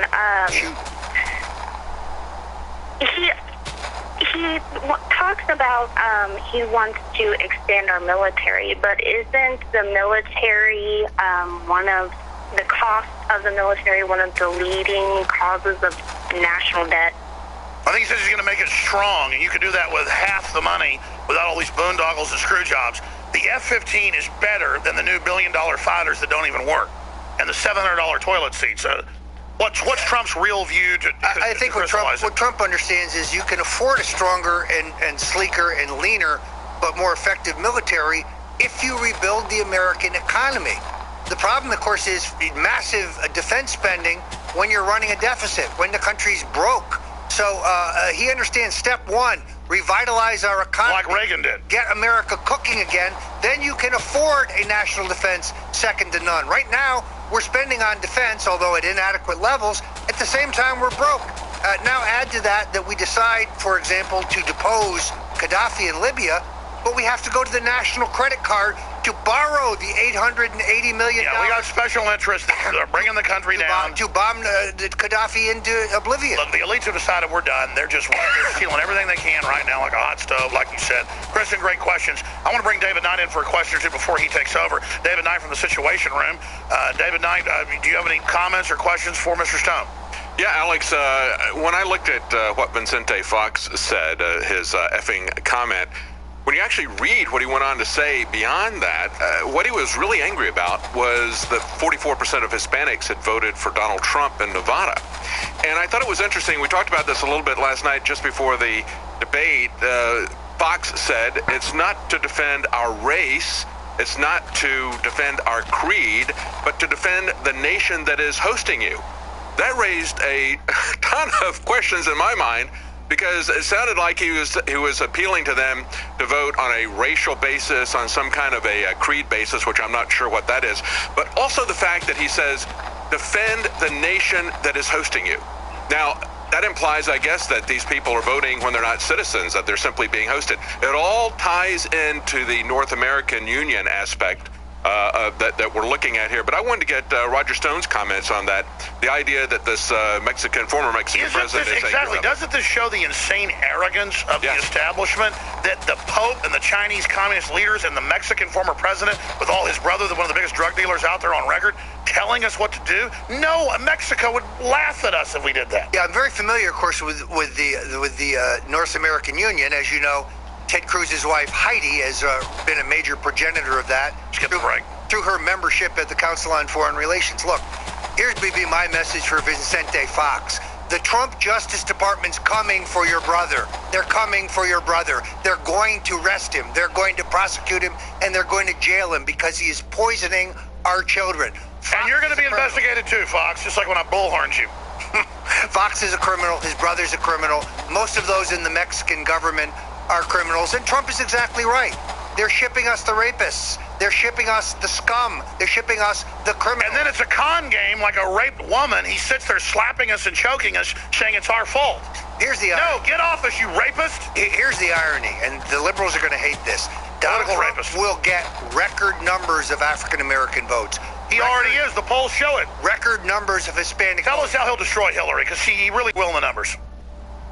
If young black men are incarcerated in this country, it's because of Bill Clinton. It's because of the crime bill that Bill Clinton signed. These are people, black people, who Hillary Clinton said had to be made to heal, had to be made to heal. Look, folks, this is very simple. Black lives matter, unless you're Bill Clinton's African-American son, Danny Williams, in which case your life doesn't matter because you've been banished by Hillary. Bill Clinton has a black son. He's a fine young man. He's been discarded like a piece of garbage. And the Washington Post writes, a DNA test proved that was all false. No, folks, there is no DNA test. Bill has a black son, Danny Williams. Hillary Clinton is the one who banished him. Wait until African-American voters hear about this, and they will. And that's why they're banning you all over TV. Absolutely, because they're scared of the truth. They know when it comes to the Clintons and the Bushes, I'm a truth teller. Well, I've read your books, and I've lived battling the Clintons, and I've lived exposing JFK, and they're dead on. Well, I've lived inside the belly of the beast. I know the dirty secrets of the political establishment. And folks, I'm not going to be silenced. I'm not going to be shut up by the twisted freaks at Media Matters from America. These people are an adjunct of the Clinton Foundation, an adjunct of the Clinton. And they give the orders to MSNBC and CNN. They literally give orders in there, and they follow it the next day. How pathetic. Yes. White House run dirtbags. So what it proves is that CNN is not a legitimate news organization. They're merely an adjunct of the Clinton spin machine. Yeah, saying that, Fox, I guess Fox is really great compared to them. And Alex, that ties into what I was going to also say to Roger Stone.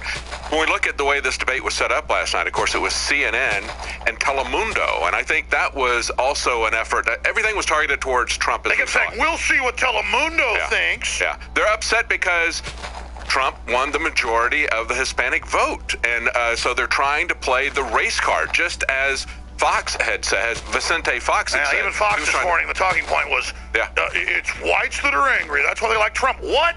I'm tired of seeing everything shut down. I want prosperity. I want lower taxes. That has nothing to do with what color I am. Yeah. Donald Trump's entire message is aspirational. Trump stands for economic opportunity, for growth. I'll tell you what black people want, what Hispanic people want. They want a piece of the pie. They want American prosperity. Farrakhan said, give us some of this dirt. They don't want to be employees. They want to be employers. Trump understands the aspiration. Could you believe that Farrakhan even came out to us and said, Donald Trump is right. You can't bring in all these radical Muslims because a bunch of them are terrorists and it'll make other Muslims look bad. And I think Donald Trump might want to actually get the country going again. I mean, that was crazy. Trump stands for prosperity. And I think most Americans understand that. I'm going to hand this back over to you here. We've got more calls. I know you can go to them. And you got a lot more coming up today, David Knight. But any other questions here for Mr. Stone? Well, I just think that's exactly the case. As we were looking last night, we had the Telemundo reporter that kept going back to these issues that were very narrow, like bankruptcy for Puerto Rico. And it's like, what she doesn't understand is what you were just saying there, the fact that he transcends all the demographics, and we don't need to be compartmentalized into this kind of balkanized reaction. Let me stop you, David. Repeat what you said. Stone hasn't heard it. Just a few months ago, you were still on the fence about Trump because, you're a pure constitutionalist. And I respect that's why I hired you. I don't control what you say. Sometimes we disagree. There are folks in this office still that don't like Trump. That's fine. I just don't need to be judged like I'm bad because, I don't have it's not a purist issue. The whole power structure is against him. He represents populism. If he turns bad later, that isn't even the issue now. We know what we got is bad. This is all in. How are we going to feel if they shoot him and kill him, set him up, his plane blows up, they steal the election from him? He'll be a hero regardless. So I'm just not going to sit here on the fence, hot nor warm, I spit you out of my mouth. I'm all in for Trump. I'll criticize stuff I disagree with. He crosses too many lines. I'll say, okay, I think Trump's got problems. But and I won't be ashamed to say it. I don't buy into a person. I buy into a movement, an idea. My gut tells me it's the right move. But you now are saying you're going to vote for Trump. I think we're going today to vote. You and I and others, we're going to go videotape it as well because it's early voting for next Monday. Everybody should go vote. And I got a little voter card and the whole 9 yards. This is the first time, I'll be honest, I've voted in about 8 years because as a political guy, I can cover a lot of stuff, get millions of votes for people. But plus, I know there's so much hanky-panky going on. But this is so big, I'm actually going to vote today. We're going to videotape the whole thing. And so share your testimony of why you've now converted to, not buying into all of Trump, as you said, but you're going to vote for him in the Texas primary. Yeah, Alex, when I look at issues that I disagree with Trump on, things like eminent domain, other issues of individual liberty, I don't see a difference between Trump or the rest of the Republican candidates, certainly not between him and the Democrat candidates. But what I do see are some core issues. And as I've mentioned before, the three core issues about globalist control. And I believe that I can trust him on that, because 35 years ago, he's paying $100,000 to take out ads complaining about the managed trade. It's not free trade. It's managed trade. It's being managed by people outside of our country to our disadvantage. To take over. Exactly. And so he understands that we're at the core where these things are coming together now. When we look at the open borders, that's an attempt to balkanize the societies of the West, as well as to manage our trade with these international trade agreements, TPP, TTIP. They're going to manage these trade agreements with an international commission that is not accountable to us. It's not appointed by us. Senator Sessions has pointed that out. And so we're going to have managed trade managed by an unaccountable commission outside of us. And then, of course, you've got the climate treaty issue, which would be a globalist tax imposed upon us, again, and he says by that's a multinational commission. He says vaccines have bad additives. We need to look at it. He says he's going to prosecute Hillary. He's going to investigate 9/11 truth. Opposed to cap and trade. I mean, it just goes on and on. I don't know how we couldn't support him. Yeah, exactly. So there's a lot of issues that are within the purview of the president to do something about it. And when it comes to liberty, we all have to understand nobody is going to give you your freedom. You have to take it. And I believe that's a fight that we really need to do at the local and the state level. We can do it with things like jury nullification, state nullification, things like that. We're not going to get everything done by a president at the federal level. That's just the reality of things. So we need to win where we can win. If we've got somebody that I believe we can trust, because this has been an issue for him his entire life, on this trade issue that's destroying our country, on the border issue, which is a part of that, on the climate issue, cap and trade, that's also a part of that. I think we need to run with that. And then they're scared to death of him for real, and he's doing things that no person who was with the system will do in their right mind. Do you agree, Stone, in closing, that we're seeing irrevocable harm to the corrupt kleptocrats that have hijacked the nation, and that regardless, Trump is dealing grievous blows to the system that'll be felt for decades? Look, Alex, I don't argue that Donald Trump is a pure conservative. My friends at National Review, and those guys are my friends, that's their thing. They're looking for purism. How pure they are. I argue simple that he is the best choice for conservatives in 2016 because on the big picture issues, our fiscal situation, our immigration situation, our trade situation, our foreign policy, he's the best choice for conservatives this year. That's why I'm... Yeah, look, the holier-than-thou conservatives have sold us out. Their rhetoric's great. Their actions are bad. They can sit there and talk about, purist stuff all day long. They haven't delivered, and they're scared that their buddies that control the big pie and are running the show might not be in charge anymore. That's what all this is about, is they're afraid he's in there nuzzling them out of the trough. They may think he's worse than they are. They are genuinely scared of Donald Trump. Absolutely. Alex, it's been a great pleasure to be with you. Come out and see me at Brave New Books here in Austin tomorrow night, 7 to 9. I'm going to speak. I'm going to take some questions. I'm going to sign some books. It's very exciting to do a grassroots thing like that, to see the real people come out. And it's extraordinary. People are hungry for the truth. They're ready for leadership. And I think more and more they recognize Donald Trump is the last best hope for this country. Well, he sure got the establishment having a heart attack. David, I'm going to hand the baton back to you. Got a lot of callers there. Thank you so much. A great job with the crew last night covering the final Republican debate before Super Tuesday. These are epic times to be alive to the viewers and listeners. Get involved now, whether it's local, international, whatever, your organic farming, right to self-defense, you name it. Now is the time to be involved. The future of our world being shaped. Don't forget to support Infowars.com and our sponsors. And we're doing the biggest sale in our history, 30% off everything at InfoWarsStore.com. That's everything, and free shipping. Totally unprecedented. It's the leap year sale. It's bigger than Black Friday, and it runs through next Monday. Thank you so much, Roger Stone. Alex, great to be here. David Knight, you're in charge. God bless you. Well, Alex, I want to take some of the calls here, but before we do, of course, last night was actually a lot of fun. It was a free-for-all brawl, and there's been some fallout from this. I want to get your comments about what you thought about the debate last night. One of the things that I thought was interesting that developed this last week was the push for appointing a Supreme Court replacement for Scalia. And I thought it was very interesting that the Democrats got together and offered this to a Republican governor from Nevada who is sitting there. That could have been very difficult for the Republicans to handle. But, of course, Mitch McConnell called him up, and then he declined the offer. So maybe they really do mean that they're going to allow the next president to select Supreme Court justices. We'll see. And I want to say, put on these glasses or start chewing concrete. I have come here to chew bubblegum and kick ass. And I'm all out of bubblegum. Time to take a stand, boys. I'm Alex Jones, and like Rowdy Piper, I have come here to chew bubblegum and kick globalist butt. It's time for all of you, the info warriors, and myself included, to take our fight to the next level and to help the public put the sunglasses on. The metaphor for expanding your awareness, researching what's happening, and admitting that there's a global elite establishing a planetary tyranny. And I was just thinking about it today. It's leap year coming up on Monday. That only happens every 4 years at the end of February. And this is the best time ever to promote liberty and freedom everywhere. We got Super Tuesday coming up next week. And it's important for Americans to be involved in their political process, but not just in their political process, in every action you take with what you talk about and the products you buy and what you promote. You affect change in the world. We don't just vote at the ballot box. We vote with our dollars. We vote with our feet. We vote with our actions. And that's why for leap year, running from this Friday evening right through Monday evening, we're running the biggest sale in the history of 20 plus years of InfoWars and Infowars.com. The leap year special only comes around every 4 years.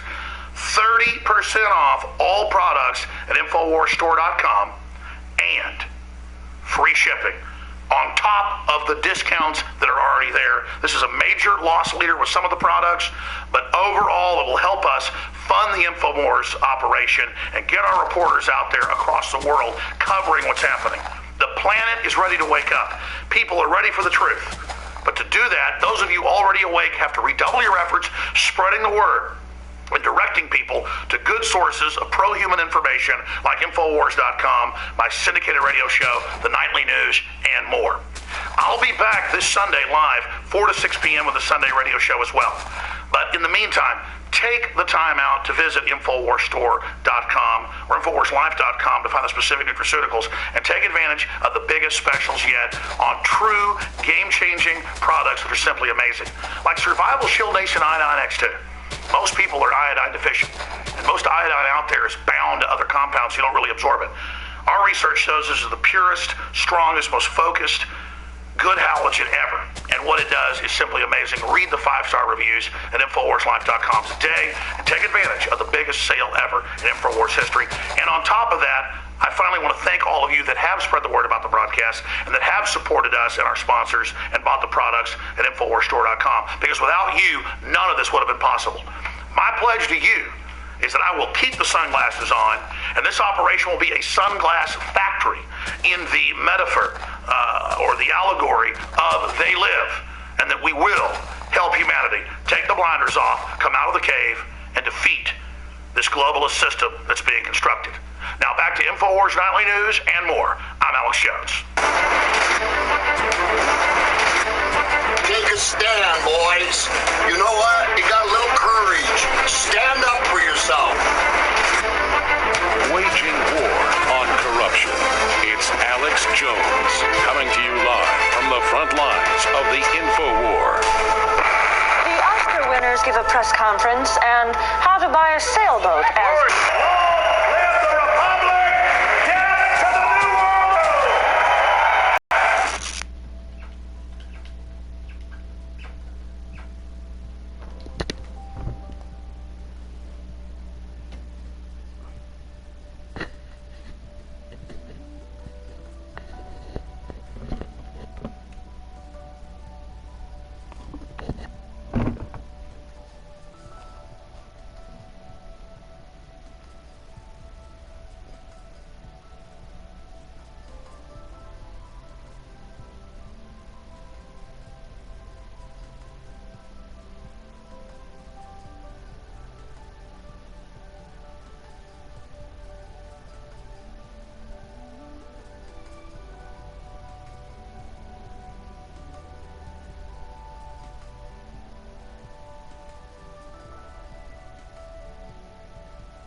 Texas, broadcasting worldwide. It's Alex Jones. This is Uncle Sam with music and the truth until dawn. Right now, I got a few words for some of our brothers and sisters in the occupied zone. The chair is against the wall. John has a long mustache. This is the heart of 1776. It's 12 o'clock, Americans, another day closer to victory. And for all of you out there on or behind the lines, this is your song.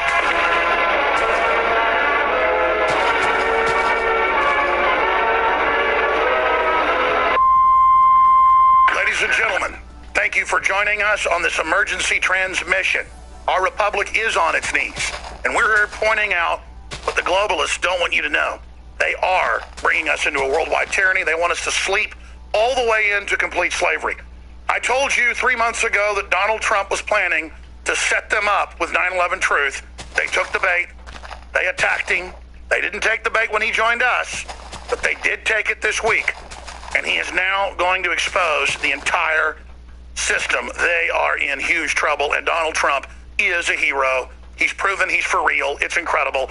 But first, a key John Bound report detailing that the mark of the beast is upon us.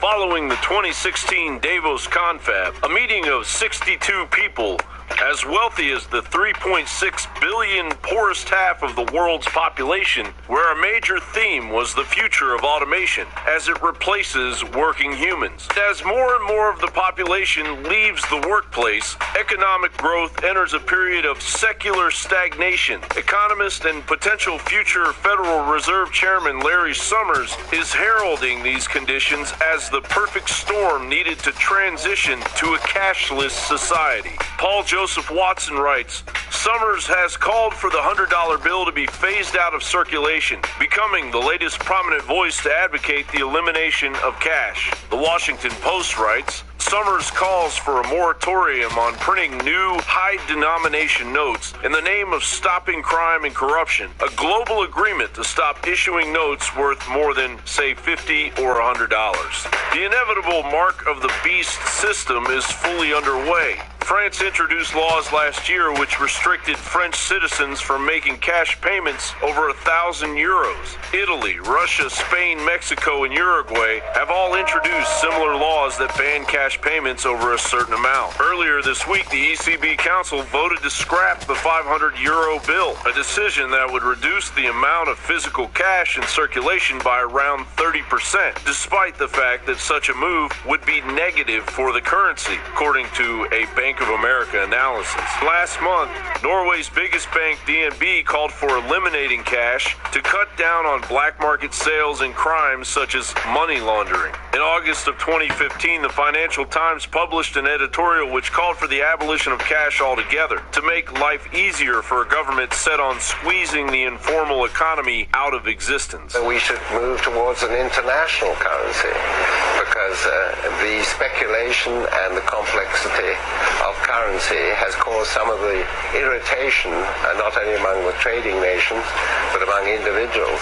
At a secretive meeting in London last year, Kenneth Rogoff of Harvard University and William Pewter, the chief economist at Citigroup, met with the top central bankers to discuss phasing out cash. Former Bank of England economist Jim Leavis penned an article for London Telegraph last April in which he said a cashless society would only be achieved by forcing everyone to spend only by electronic means from an account held at a government-run bank, which would be monitored or even directly controlled by the government. The ultra-powerful Bilderberg Group also discussed the agenda to ban cash during its 2015 confab in Austria, a conference attended by numerous prominent bankers. Basically, we are leaving the era of a strong global economy, brought to a screeching halt by the billionaires that reaped its benefits. Now that small elite plans to govern us all from their ivory tower, promising socialism as some kind of reward.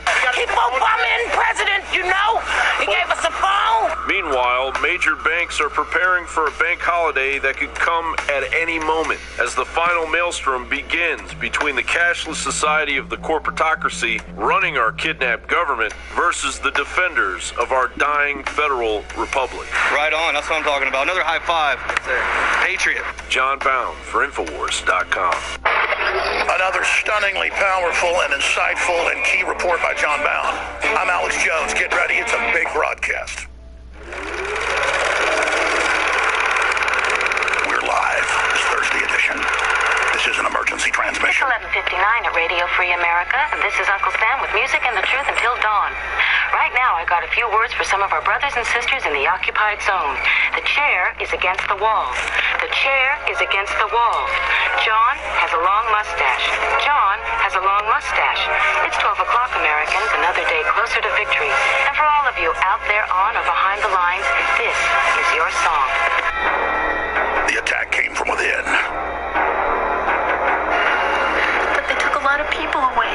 People that they thought were going to make trouble for them. People that had guns or things they wanted, they just took them away. Where? Re-education camps, that's what they call it. So part of it is we have to break through our kind of private idea that kids belong to their parents or kids belong to their families and recognize that kids belong to whole communities. I have decided we really need camps for adults. And we need the kind of camps that you all run. I mean, really. All persons of Japanese descent were required to register. Now they were taken to racetracks and fairgrounds where the Army almost overnight had built assembly centers. Come on. I'm a sorry citizen. I refuse to recognize you guys. What kind of a situation in the U.S. would you see that happening? I mean, we've got a lot of constitutionalists, a lot of people that stockpile weapons.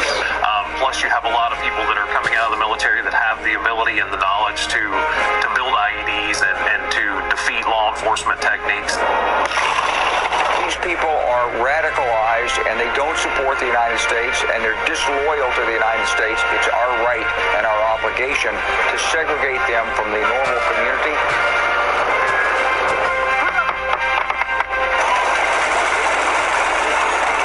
That's what we're doing here, and let's not kid about it. We're building a domestic army because the government is afraid of its own citizens. Put your gun down, really? Rallying patriots worldwide in defense of human liberty. It's Alex Jones. Are you some kind of a constitutionalist?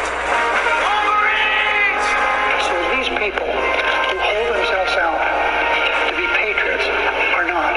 They're nothing more than domestic terrorists. If you are receiving this transmission, you are the resistance.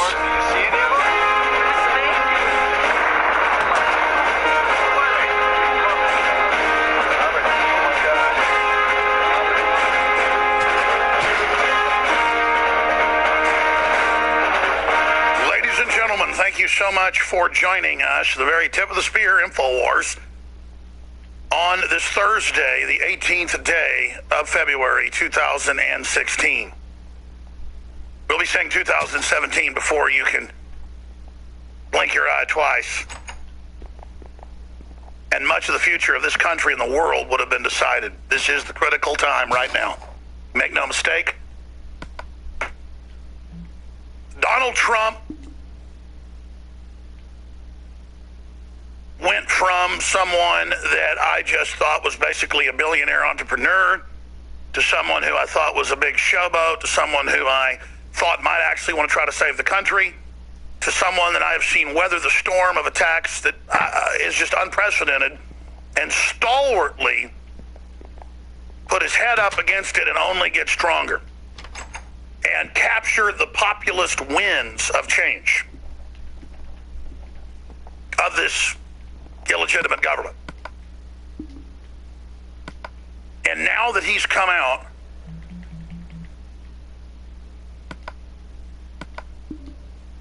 and exposed 9/11 as bare minimum being a Saudi Arabian job, and he's called for the 28 pages to be released,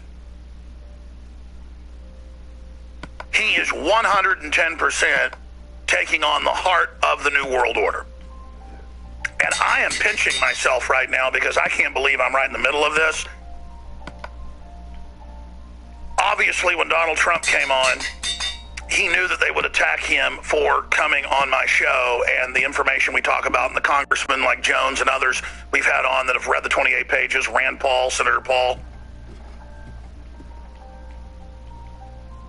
And the 28 pages ran the hijackers. The FBI was ordered to stand down months before. That came out back at the time.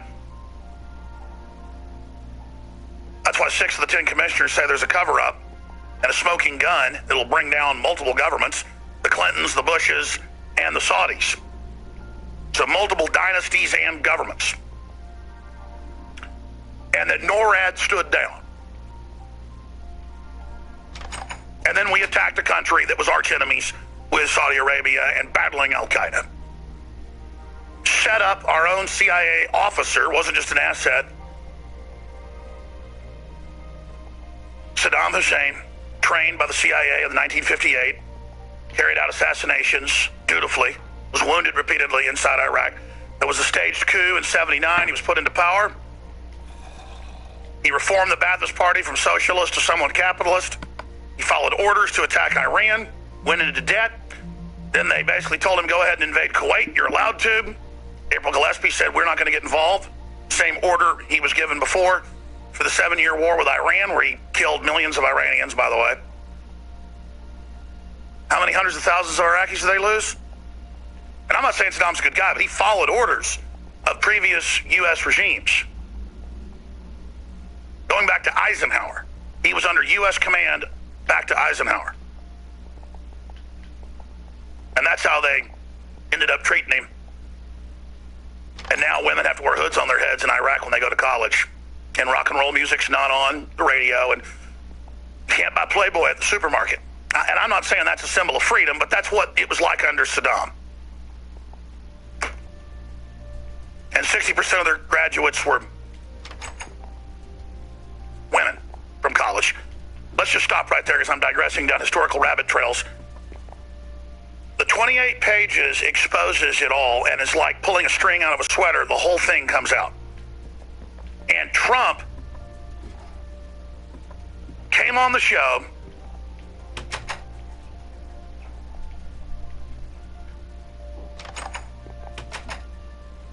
to have them take the bait, and then magically there was the San Bernardino shooting. After about 7,000 articles were written about him being on the show, it was going to be the biggest story in the country. They were going to attack him and bring out everything I've said, and then he could just say, oh, that's what Alex Jones says. But that is interesting. What about the 28 pages? But they, like a cat picking up a rat, they picked this up and then got more sophisticated and dropped the rat. But not this time. He's gone out all over the talk show circuit and in speeches in front of 20,000, 50,000 people, crowds, and it's been on local TV for the last week. He gave 4 speeches yesterday in South Carolina about 9/11 and being a cover-up. It's the boldest thing I've ever seen at this level. Donald Trump is unbelievable. I mean, I am almost breathless in awe right now of the courage this guy's got. And that's why it's not the showman, it's not the guy putting on beauty pageants, it's not the guy that ran hotels. You look at him, and that's why he just has that look on his face of total commitment, doesn't even care what he looks like. He's got a whole plan laid out.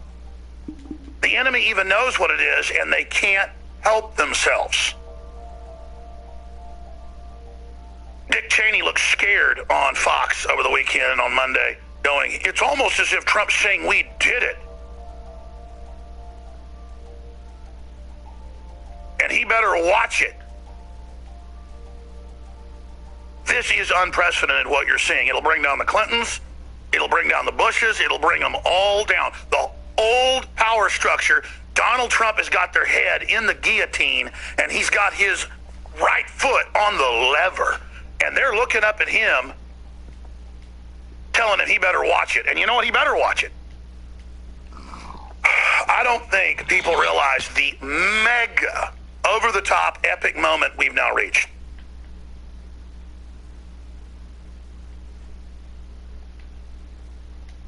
And I know the Trump people were looking to come on this week and pull the 9/11 stuff, but then we're going to move it to next week.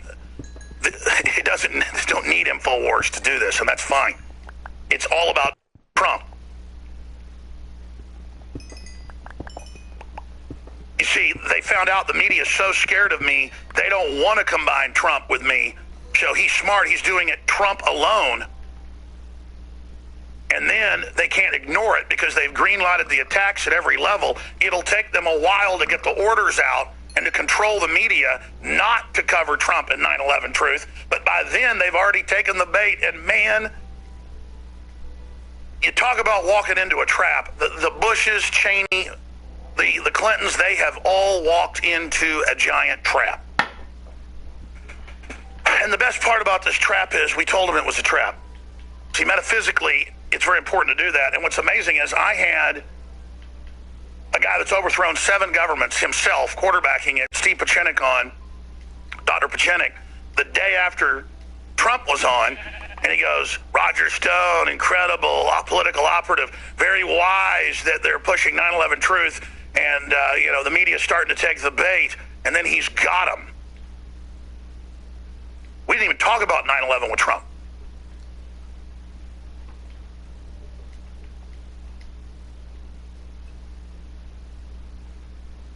And Pachenik didn't talk. Notice how we don't even have to communicate this. We just know. It's amazing. And of course, it was communicated to me that, of course, it's a setup for him. And it's a bold move, and Trump is listening to his bolder advisors now. And it's just devastating success and devastatingly dangerous. I mean, I have never been more braced. I'm going to skip this network break. This is just too important. I can't help it. I have never been more awake, alive, burning with passion for freedom. I've never had my sixth sense more shimmering with energy. I liken it to the allegory of Sting, the goblin cleaver from The Hobbit. When goblins are near, it glows blue. I've never seen Sting glow so blue. And it's the animating contest of liberty. I love it. I'm not a thrill seeker. I seek liberty, but in the thrill of doing the right thing and being in incredible danger. My name, my treasure, my body, everything is the manly ascension to manhood that so many men never even get to attain and never get to actually even live. And it's so sad for people that don't have conscience, that don't act on conscience, that don't have will, that don't have passion, that don't have commitment. This whole New World Order is about the end of humanity, about the end of men, the end of women, the end of humans running the stock market, the end of humans driving their cars, the end of humans deciding what they're going to wear and what they're going to believe and what they're going to say. It's supposedly the end of being honorable, the end of innovation, the end of going and working with a business because they have a good background. Where the colleges teach you how to cheat people and how to lie, and Gruber goes on C-SPAN and gets standing ovations for how to defraud the public, with graduate students rubbing their hands together, learning the tools of the trade. The globalists produce fraud. And that all is up against the instincts and humanity and chivalry and strength and men who aren't even perfect, but men everywhere and women. But the awakening of men is going to be the return of the man. And it's coming.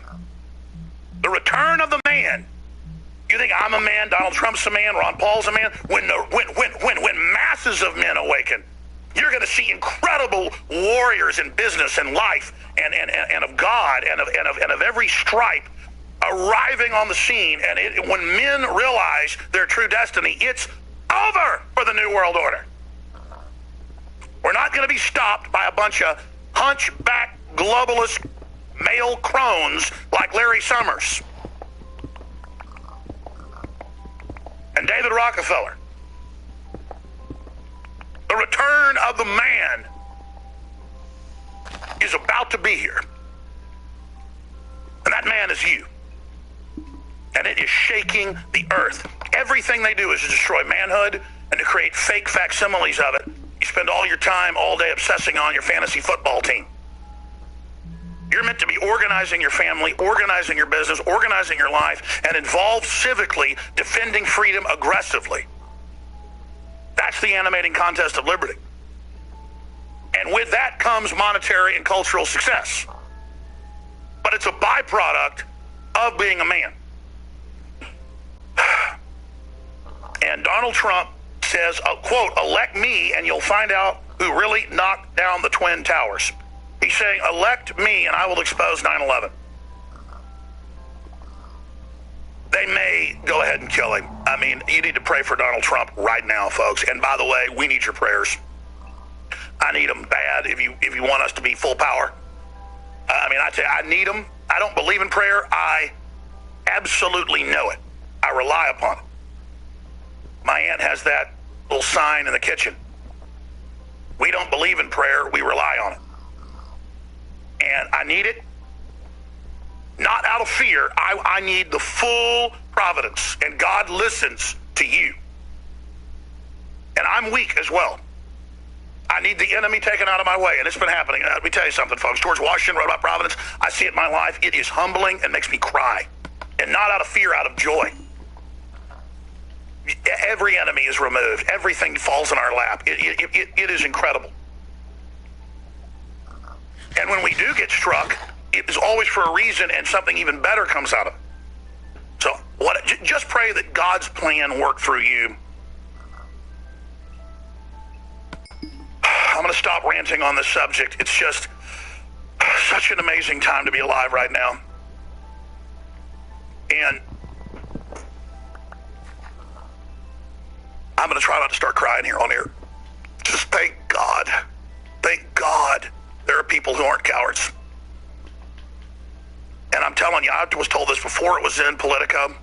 There's no way this is a setup. This is damaging him too bad. There's no way he's fake now. This is death blows to the globalists. I mean, this is in a fight with guys with daggers. I mean, Trump is just ramming daggers into him right now. And so are you, and so am I. We're all pushing together to run that knife right into their heart politically. And it's going through the ribs, folks. It's going through their armor. I mean, right now the knife's sliding in. And it'll take them a while to bleed out. They're strong, but man, I tell you, it's already. In fact, I want to tell you that the knife's already gone into the heart. Oh my God, this is so incredible. We have scored a direct stab in those sons of bitches' hearts. We got to keep running the knife in, though, folks. We got to keep running it in there. Not worry what they're doing, Dutch. Just, you wanted to fight, you're getting it. You wanted to overrun us and poison us and take our families and kill us? You will die, not us. You anti-human crap.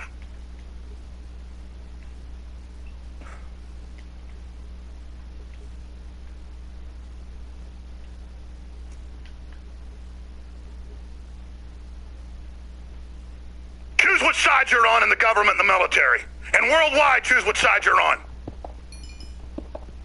The age of cowardice is coming to an end. The age of men will return. And all those soft, twisted globalists can feel it, and they can know it. And they're not going to get their computer grid, self-driving car, nanotech panopticon in place fast enough. They want to make us totally dependent on their system like we're a baby in their womb. But this is no womb. This is a express elevator to hell, and we're climbing out of it. The mass planning of this thing is its greatest power and its greatest undoing.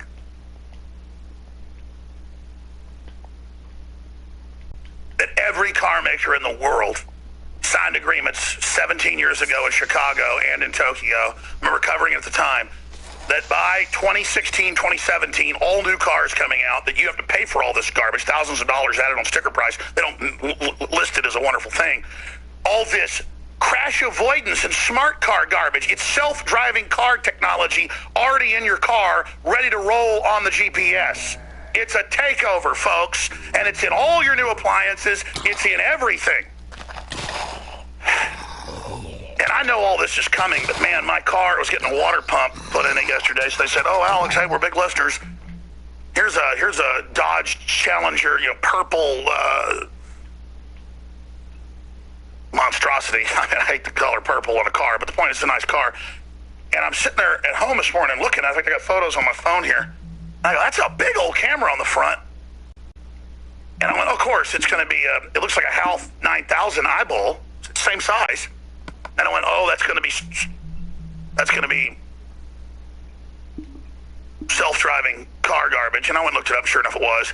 You know, they advertised it as one thing, but there's new features being loaded into it now, like taxing you. Think about the magnitude of all this.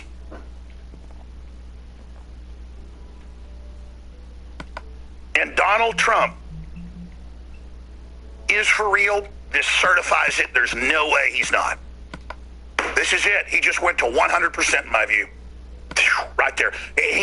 And folks, he is manipulative. The only problem with him is he gives people red meat like, okay, I'll torture people. Oh, I'm going to have a huge, tough military. But by the way, we're not going to attack Russia and all these countries. See, he's playing politics saying, don't worry, I'm going to be big and tough, but I'm not going to attack a bunch of countries. So maybe he's still at 99%, but I can see everything he's doing, and it's masterfully done. And look, he basically told people, he said, I'm doing this, I will be destroyed, or I will be president and save the country with the people, and I'm committing. And at first he wasn't going to do it. And he reportedly went away for like a week and wouldn't talk to anybody and just walked around basically the golf course and thought about it. And then he decided to do it. He fully committed, and he has set them up so bad. It's unbelievable. Just thank God. In fact, I've got the clips. We're going to play them when we come back.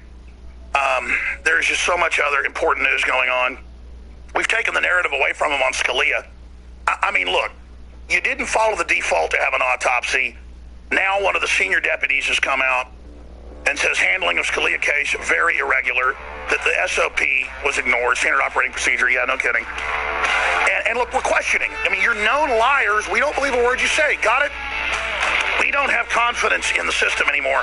No matter how many self-driving cars and NSA spy grids you have, you'll just know with all the spying how much we hate you and how politically dead you are. I'm going to briefly get back into Trump, then into why the globalists would want to get rid of Mr. Scalia. Antonin Scalia in Latin, Anthony Scalia, as he was known by many of his friends here in the U.S. The media's made an issue out of me calling me Anthony Scalia. It's like Jesus. The media will try to divert any way they can. We're going to get into that here in just a moment with William Geen of AlleyPack.us, who's always got a lot of key inside baseball. He was set to be the key vote to not let Obama just open the borders up without law, which he's already done outside of law. So it's criminal because he did it outside of law to begin with. But we're going to be talking about that, all the reasons they want to take him out, because he was not being blackmailed. He was not going along with the globalist ball game. But first, getting back to Donald Trump, I'm going to play a few clips here, and then we're going to our guest.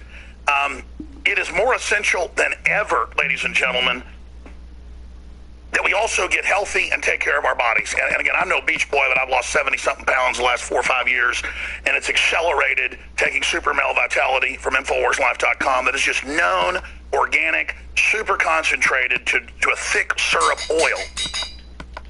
Compounds, cold process. This is patented by Dr. Group, where you just get such a bigger effect than you do with even high-quality organic dried herbs. And we sell basically the same formula dry with Androplex, which is excellent and is less expensive. It's just the Super Male Super Female Vitality is more concentrated and stronger, but it costs more. And it works different for different people. The point is it has 2 other herbs in it that are a base for the Super Male or Super Female Vitality. It is selling out. It will sell out by tomorrow. That is the Anthroplex Super Male and Super Female Vitality. We just got another big shipment of that, and we're doing a 20% off on those. You can read the amazing reviews at InfoWarsStore.com or InfoWarsLife.com. Takes you directly to the site, directly to the nutraceuticals themselves, and this is also how we fund the operation, so it is a total win, or what I call a 360 win. 20% off Super Male and Super Female Vitality by themselves or together. And Anthroplex is selling out by itself, so that special ended a few days ago where there was a discount on it. And here's a quick review by Tony, 5 stars, from Santa Fe, California. I use this every day. I wake up early every day. I take Super Male, and it just keeps me going without fatigue, helps me go to the gym, keeps me nice and even. That's exactly what folks say about it. It's more about mood. This product gives me steady energy all day. I do not have to drink coffee anymore. That's JR, or GR, New Orleans, 5-star review. That's from Tower Reviews, highly respected third-party site. They go and they vet and check every review that comes in and make sure it's a real person, not with a company or anything. I mean, just you've heard the callers. I have to keep them from calling in, plugging how great these products are. It's because all the estrogen mimickers and the rest of it out there, people aren't balanced. Look at all the thyroid problems. Well, that's what our X2 formula is all about. But you'll get dramatic results and you'll detox. So consult a physician before you take X2. I mean, this is a game changer. True pure iodine. InfoWarsLife.com. That's just that product. A lot of other specials, InfoWarsLife.com. And I'll tell you more about those. Liver Shield is back in stock after 2 months being sold out. You can do the whole liver cleanse with the Oxy powder as well. Those are discounted right now at InfoWarsLife.com or call toll-free 888-253-3139. So, there is a seismic shift happening. Libertarianism, not even conservatism, is sweeping the world. The fastest growing party in Europe is a libertarian, national sovereignty, borders, language, a la Michael Savage group. It's the fastest growing across Europe. So they arrest Marie Le Pen, the head of the National Front, who's about as hardcore as Ron Paul. I mean, not any race stuff, none of it. Because she said there's a radical Islamic invasion happening. We haven't faced a threat this bad since World War II. Absolutely. I mean, they've arrested her now, what is it, twice? She's the front runner in presidential polls. So they're arresting people every day in Canada that criticize radical Islam, and I have an article in front of me with video of an imam they brought in to Canada calling for jihad and for supporting ISIS. But if you criticize it, they arrest you. They've arrested me in Canada trying to fly up there to give a speech on the Bilderberg group, and then became an international scene. After 15 hours, they had to let me go. I mean, this isn't freedom, folks. And it's coming here. And now you have Donald Trump, the 28 pages. I've had senators, congressmen on, Jones and Paul, Senator Paul, they've seen the 28 pages. It says Saudi Arabia ran the attacks. NORAD was ordered to stand down. The FBI was ordered to stand down. Well, we already knew that back at the time. FBI agents came out, but we have the 28 pages from the commission. It's game over. I'm going to cover that after our guest leaves us at the start of the next hour, but I want to play a few of those clips. And again, they're going to demonize him and say, how dare he not like our troops? He said, don't send them into a fraudulent war. He's talking about the 28 pages, and Trump says, elect me, and you'll find out who really knocked down the towers. Let's go to that first clip. We're backing people, rebels. You know, they call them the rebels, the freedom rebels. They have all these glamorous names, right? Look at what happened to Libya. Look at what happened to Iraq with, look at what's going on. We've got the freedom. We give them billions of dollars of equipment. Billions. If they win, they're worse than the guy that they took over from, right? That's what happens. Look at Libya. What a disaster with Gaddafi. We got rid of Gaddafi. What do we have in Libya? It is such a disaster. Look at Saddam Hussein. We just talked about it. What a disaster. But we have a guy who doesn't have a clue about the military, but he thinks that he does. With his thinking, remember this, we have been in there for 15 years, and we are far worse off now than we were 15 years ago. 15 years ago, we didn't have people coming around. I mean, the whole thing. And in all fairness, we went after Iraq. They did not knock down the World Trade Center, okay? It wasn't the Iraqis that knocked down the World Trade Center. We went after Iraq. We decimated the country. Iran's taken over, okay. But it wasn't the Iraqis. You will find out who really knocked down the World Trade Center because they have papers in there that are very secret. You may find it's the Saudis, okay? But you will find out. But it wasn't Iraq. Now, he leaves it vague. That's why he's such a genius.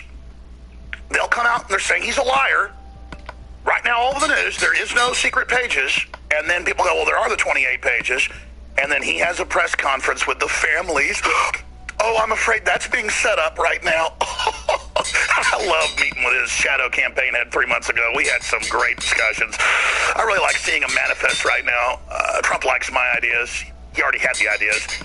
But you guys want to take on America? You think we're cowards? We're not. We're going to expose what you did with the Saudis. That's for the Clintons and the Bushes. You can go straight to hell. We're done with you.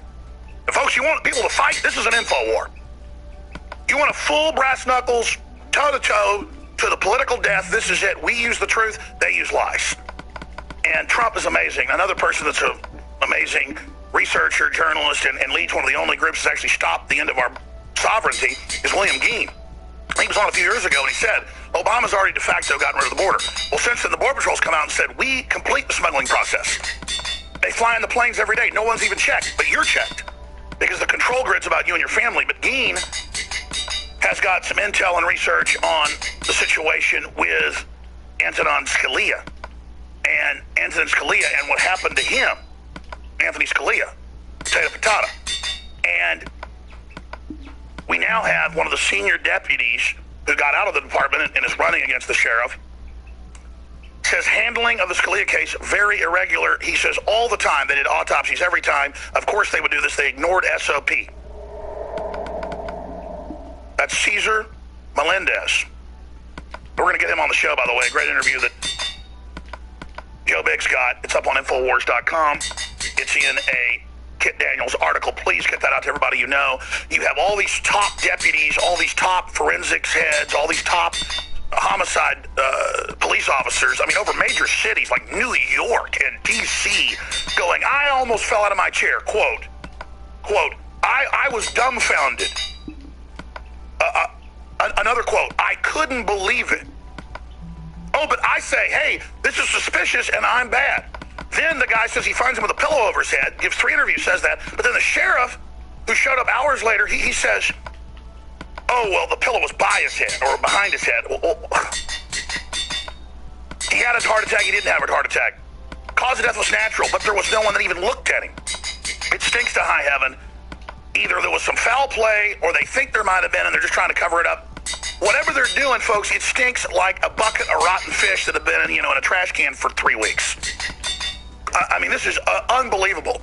It's like you go in a farmhouse, you haven't been there in a while, and it stinks, and you don't know if it's a raccoon, a possum, what it is under the floorboards or behind the wall, but man, it stinks. One time at my parents' house, a possum climbed up into the air conditioning vent, and it just stunk like hell on earth. My dad thought it was a dead mouse. Said, oh, I'll leave it, maybe it'll stop stinking. It stunk so bad. And then they finally sent an air conditioning guy out there. He says like a 20-pound possum up there rotting. See, I don't know exactly what's going on out there at that ranch, but man, it smells like a rotten cow that's been in the ditch for a week and a half. Okay? Something is rotten in the state of Texas, to quote Shakespeare. So, alipac.us, alipac.us, William Geen always has key intel for us. Thank you so much for coming on today, sir. As you warned decades ago, we have a de facto into the border North American Union. It's all out in the open now. The Pope running around cheerleading. He's got 200-foot walls around his house, but we've got to give people free stuff. Mexico doesn't let you in, but we got to let them and the Chinese and everybody else in. What do you think is going on here? And are you bad enough, too, to question the horrible stench coming out of Southwest Texas? I mean, the drug lords hated Scalia. They could have come and killed him. I mean, we've got to investigate, right? Alex, your rotten possum comment's a hard one to follow, but I tell you, InfoWars, war is the key term here. I believe there's 2 types of people in the country. The people that see the war that's happening around us inside our own nation and those that do not. And I think that a lot of the people that see it gravitate to your show. They gravitate to Trump and Cruz and the candidates that are succeeding right now inside the GOP primary. And when your nation is being destabilized and overthrown by a socialist overthrow of your country that's behind illegal immigration, behind the Black Lives Matter movement, and many other things. Behind the radical Islamics. There's no doubt it's a unified world program to destroy the West. It's happening. Scalia was the number one, or one of the number one top stumbling blocks to that agenda when he died.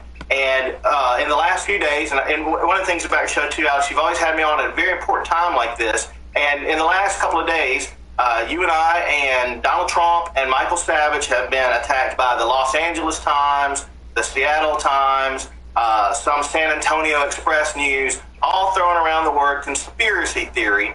And I want to make it very clear, because I hope that the family of Judge Scalia will hear what we talk about today and will understand, with our deepest condolences for the man's passing, with our greatest appreciation for what he did, with the understanding that I wish he was alive and well and a member of the Supreme Court right now, and also would be a member of the Supreme Court for as long as possible. To understand, I have no conspiracy theory. I have no theory that Colonel Mustard did it with the rope in the library. What I've said is that the conspiracy theories are all open to interpretation because they have botched. The evidence is clear. The Texas code says you can't do this, and they spun it and said they could to confuse everybody. And I know one son has come out, and we understand they're hurt. This has happened. I've talked to famous people who've had their family members assassinated, who were threatened, and I'm not going to name names, but they're famous people, to then go on television and say they didn't think their family member was killed or the person acted alone. I've heard this so much, and I'm not saying they've been threatened. What I'm saying is this: they're grieving. We get it. The point is, this is super suspicious. The police say that as well. All of the veteran head homicide squad detectives are saying this is crazy. The article that I read said that one of the Scalia sons was on, I believe his name was Eugene, was on the Laura Ingraham show. Yes.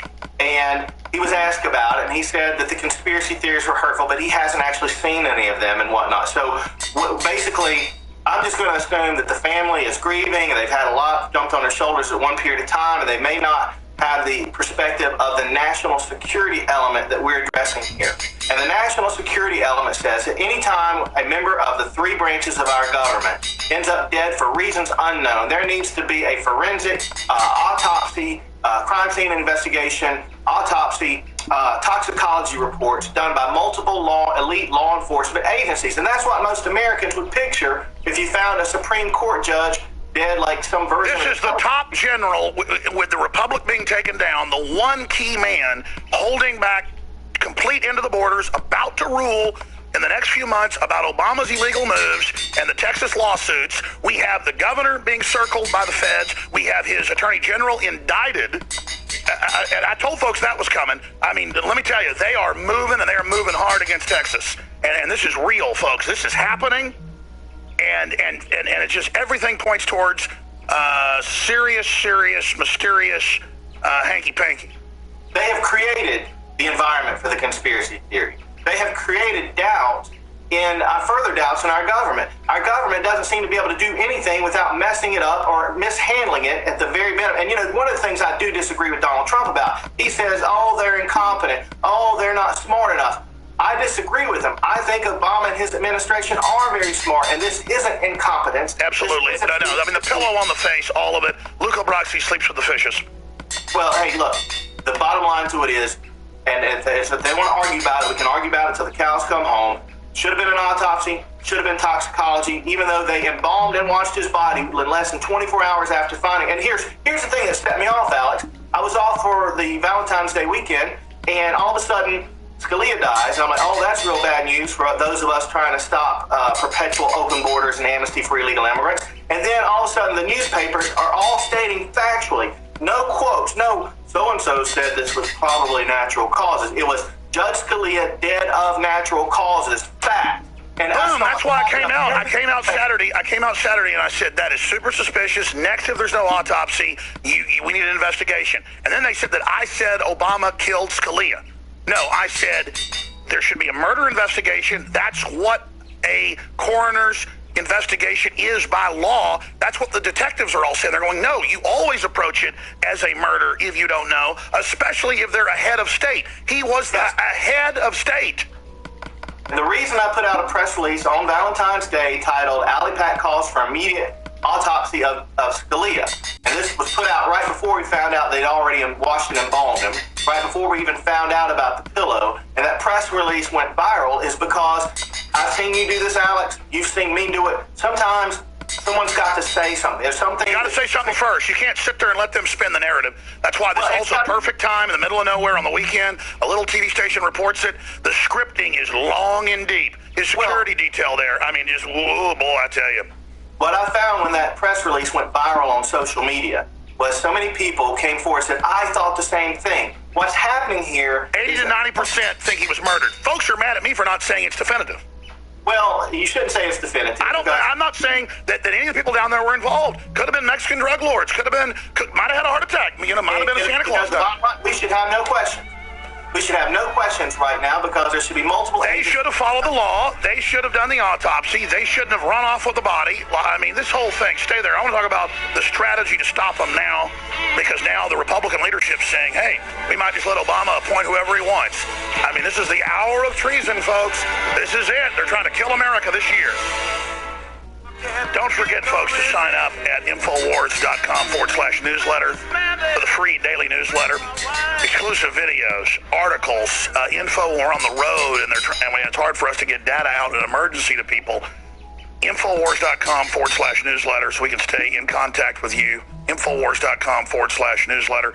And do that at AlleyPack as well, alleypack.us. This is the season of battle. It's not just the season of treason. Now I'm turning into Muhammad Ali rhyming. It is the zone. And everyone admits that now. You can feel it. You can see it.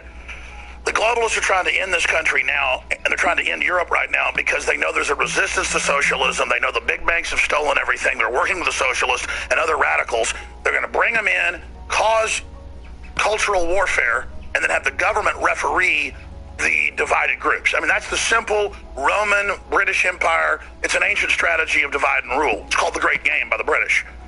And I've studied it in China, studied it in India, studied it in Europe. I mean, I've read probably 30 books on it, okay? It's what they're doing. It's a fact, and they want to make you poor. Everybody.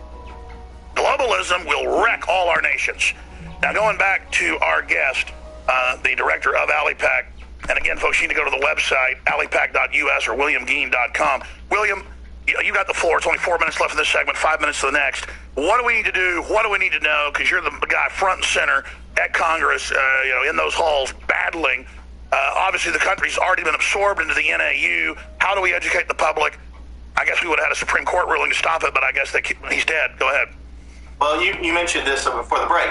Bottom line to it is Paul Ryan and Mitch McConnell and many of the Republicans, the 178 Republicans on AliPac's Cantor list of targets for removal from office, all have already capitulated to Obama. They've already funded everything for Obama. That's what made Scalia so important. He was the next stumbling block. We had to go to the Supreme Court because they gave him the blank check. They gave him the blank check on funding, and they're going to give him a blank check on the military. They paid for it. They paid for it. And to the LA Times and to the Scalia family and anybody out there that doesn't quite have a grasp or hasn't seen the polls showing how deep the distrust and dissatisfaction levels with our current corrupt,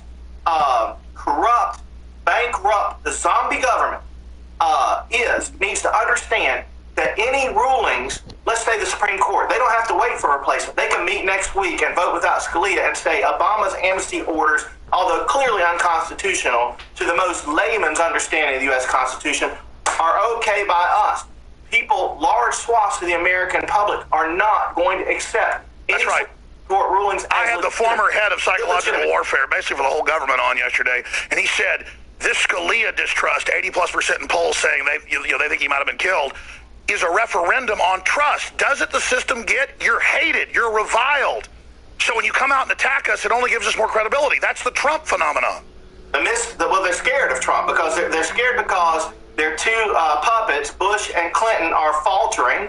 And even their backup plan, like Mr. Amnesty Marco Rubio, is having trouble getting traction. And the people of South Carolina are about to rebuke Rubio and Bush. They're scared of Sanders. They're scared of Trump. And so they're going for broke here. You're right, the revolution, their type of overthrow is going full spectrum right now because their political candidates are faltering as the American public is rising up to try to stop the ball. We're under scientific military level attack by the globalists. We're under martial law. The United States is not under current law or regular law. We aren't. We're not the Hollywood version of martial law with tanks on the street, but Obama is making law. The Supreme Court has made law. We are under a form of martial law. Now, what to do? Stay there. Let's come back to 70 seconds. But absolutely, he's telling the truth, folks. That's what this is. He just rules by de facto now. And one guy standing against it was about to say no. They said, oh, really? But don't question it. Don't investigate it. No autopsy.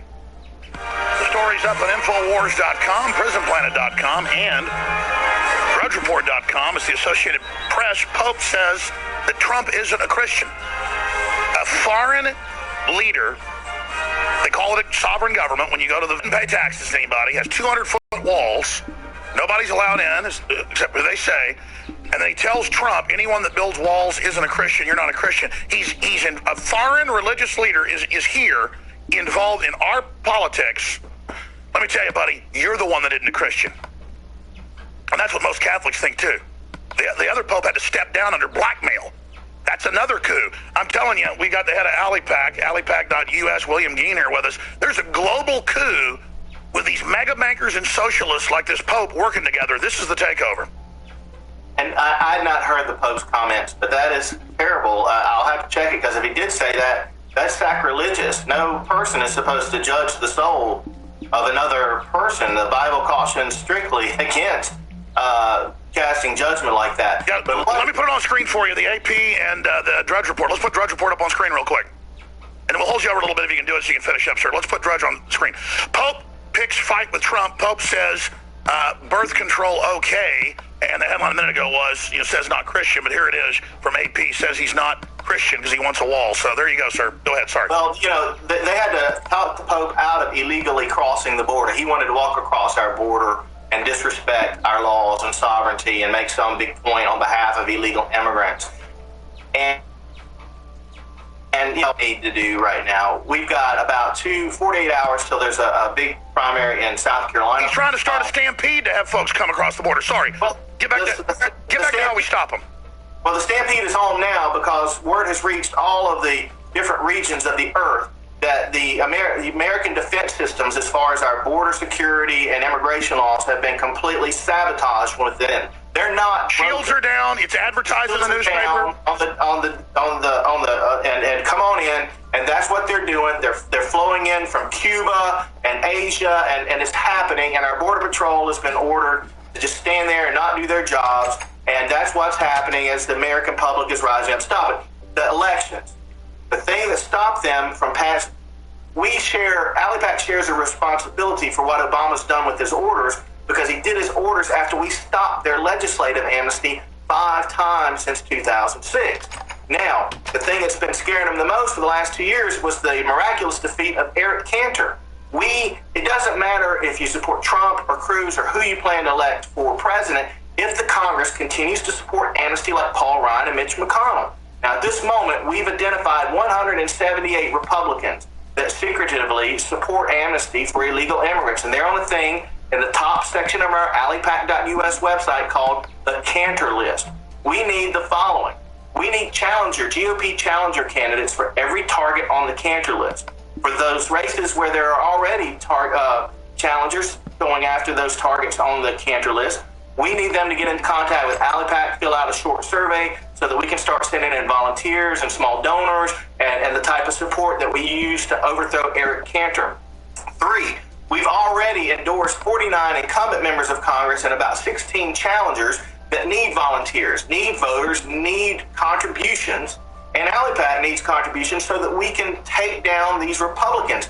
The bottom line to it is any Republican like Paul Ryan and Eric Cantor that supports amnesty or paid for the amnesty with the December omnibus bill is out of sync with over 90% of their GOP base. But you've got to have a candidate, and you've got to have organization, and you've got to, focus people nationally. And people are finally upset. They're finally awake. They're finally mad. And now is the time. People finally get it. And folks, you need to support alipac.us.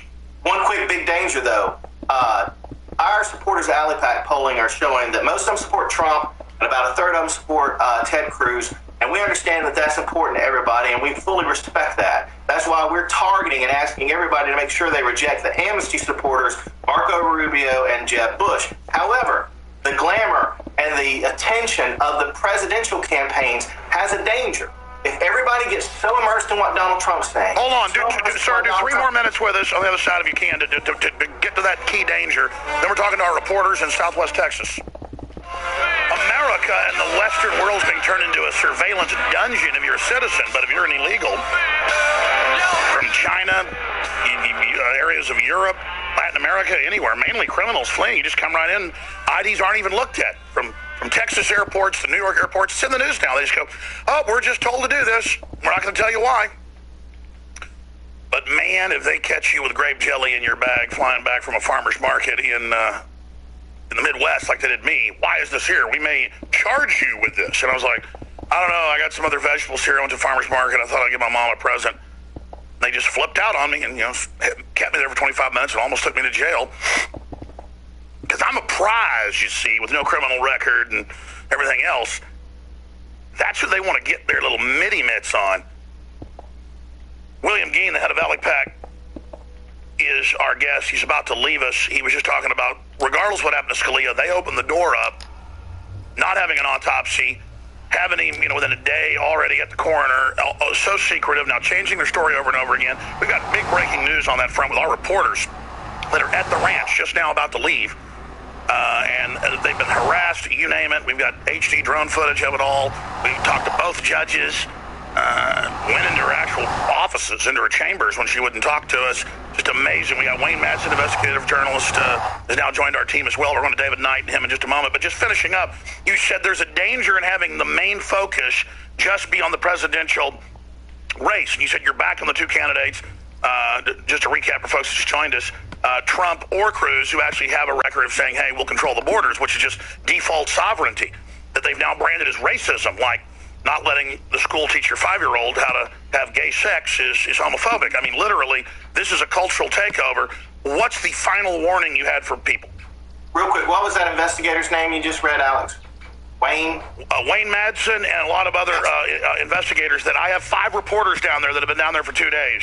So your team is on it, and I hope you can look into this guy, John Poindexter, that found Scalia, that they say is a big Democratic Party donor. You know, was Obama's death handled by Democrats? Was he found by Democrats? That's important stuff. No, it's a Democrat-run county, Democrat judges, Democrat higher up that gets awards from Obama. I mean, personally. They're all like, oh, he's dead, bag him, tag him, wash him up. Listen, we need people to focus on these congressional GOP primary races. It's not as flashy as what's going on with Scalia or Trump. And I know it's a bit of the grind work, but people need to remember what it felt like when Eric Cantor fell, when we took him down. People need to remember what it felt like when John McCain got reelected last time in the Senate, telling everybody he wouldn't support amnesty anymore, walked up there and boom, passed Rubio's amnesty in 2013. Do you know our candidate in Arizona is up against John McCain right now? Dr. Kelly Ward is polling higher than McCain because as Bush's campaign falters, the Bush allies like McCain are polling down as Cruz and Trump make illegal immigration the top issue of... I think Trump ought to weigh in. That's a really great strategy. I'm going to try to get this message to him. He ought to weigh in and say, save the Congress, take out these bad senators that help fund ISIS like McCain and who are for open borders. He ought to become a political juggernaut, not just for himself, but start lashing out at the political level as a field marshal. Boy, that would even get him up in the polls. Well, there's some perils there, too, for him. I understand the thought, but there's also some perils in him doing that. But I can tell you this. You and your audience, Michael Savage, and a few others, you actually have the platforms that are the most perfect for getting the focus on these. There's 178 members, Republican members of Congress, that are ready to vote with the Democrats to make all this mayhem with illegal immigration permanent and sustained and unstoppable. And we have to take down some of them in these GOP primaries. And some of the states, the primaries have already come and gone, and we didn't have a candidate. We didn't have that reach that we need. So we're trying very hard with the Cantor list. And one of the secret weapons that we have now is that the campaign manager, a young man named Zach Worrell, he's the one that defeated Eric Cantor in Virginia in 2014. He's now working for many insurgent candidates. He even has a book out called How to Bag a Rhino, which describes for fledgling campaigns how they defeated Eric Cantor, who outspent our guy 40-1. Absolutely. Well, thank you so much, William Geen. We'll be talking to you again very, very soon. Thank you, Alex. There he goes, folks, the head of Alley Pack.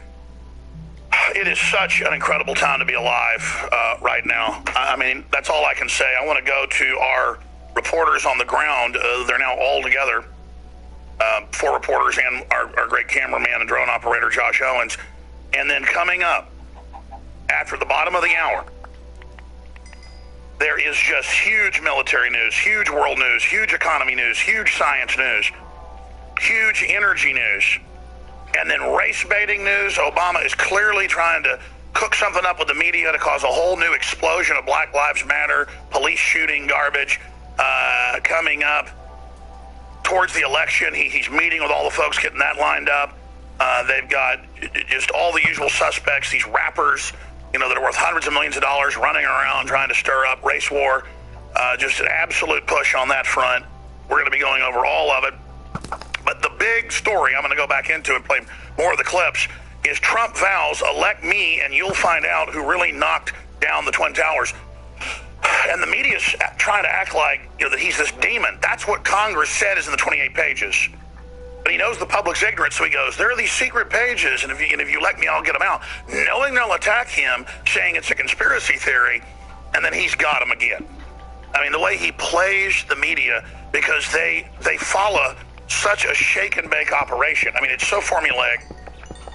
We're going to get to all of that coming up. This is really an exciting time to be alive. But first, let's get into the situation, and we've got our reporters, I believe, by phone, because the internet's not good out there at the ranch. Soon they'll be back into a town, the ranch where Scalia died, where I bet you can even rent the room, I guess. There's just no crime scene, no tape, just, probably didn't bury him right there at the ranch that morning. Just because somebody made a phone call and said it was natural causes. Just ignore the state law. And we have sheriff deputies saying, yeah, we would never do that here, but now we do. The one case, just the Supreme Court justice, key person. Nothing to see here. Move along. But look at the Post. This is emblematic of thousands of articles every few hours attacking yours truly and Donald Trump and Michael Savage. Because we dared to come out. I did Saturday. Savage did on Monday. Trump did on Monday. Why those conspiracy theories about Scalia's death don't add up? Oh, the Washington Post is telling me what does and doesn't add up now. Thank you so much, Washington Post. Thank you for telling me how reality really works. And it says, the gauziness quickly developed into a full-fledged conspiracy theory over the cause of Scalia's death, jumping quickly from the expected vector of universal conspiracy theorist Alex Jones to conservative talk radio to the Republican frontrunner. And then it goes on. I love that. I think I'm going to have a liner about how I am the universal vector of liberty, of questioning known liars, of hitting the barbed wire first, of not waiting like a coward, of putting reporters in. We're getting threatened, by the way, down there. Yes, you mean universal courage? Universal will? And I'm not up here bragging. I mean, I'm here to fight, though. They want to fight? They better believe they got one. And hey, you can blow me away and win. Show everybody how big you are. I care about winning the long game for humanity. Something you don't get, New World Order.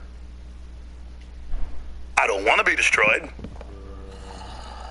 My flesh does it, but my spirit stands like a promontory of rock, marble out in the middle of the ocean, and the waves can crash all they want. You're not taking that truth down. Let's go to Wayne Madsen first. We're going to just do 5 minutes or so with each reporter because they're filing HD reports that are more important, just getting updates for their safety. Wayne Madsen's joined the crew. He was already in El Paso. He'll give us his updates. Then David Knight. First David Knight, actually. Then we're going to go to Wayne Madsen, Joe Biggs, and then Kit Daniels. And I also want to get Josh in here today to get his take on things. So sorry to confuse things. Let's go to David Knight. David, what has happened since we talked to you yesterday? Well, Alex, since we talked yesterday, we went in and we talked to a former deputy that worked under this sheriff.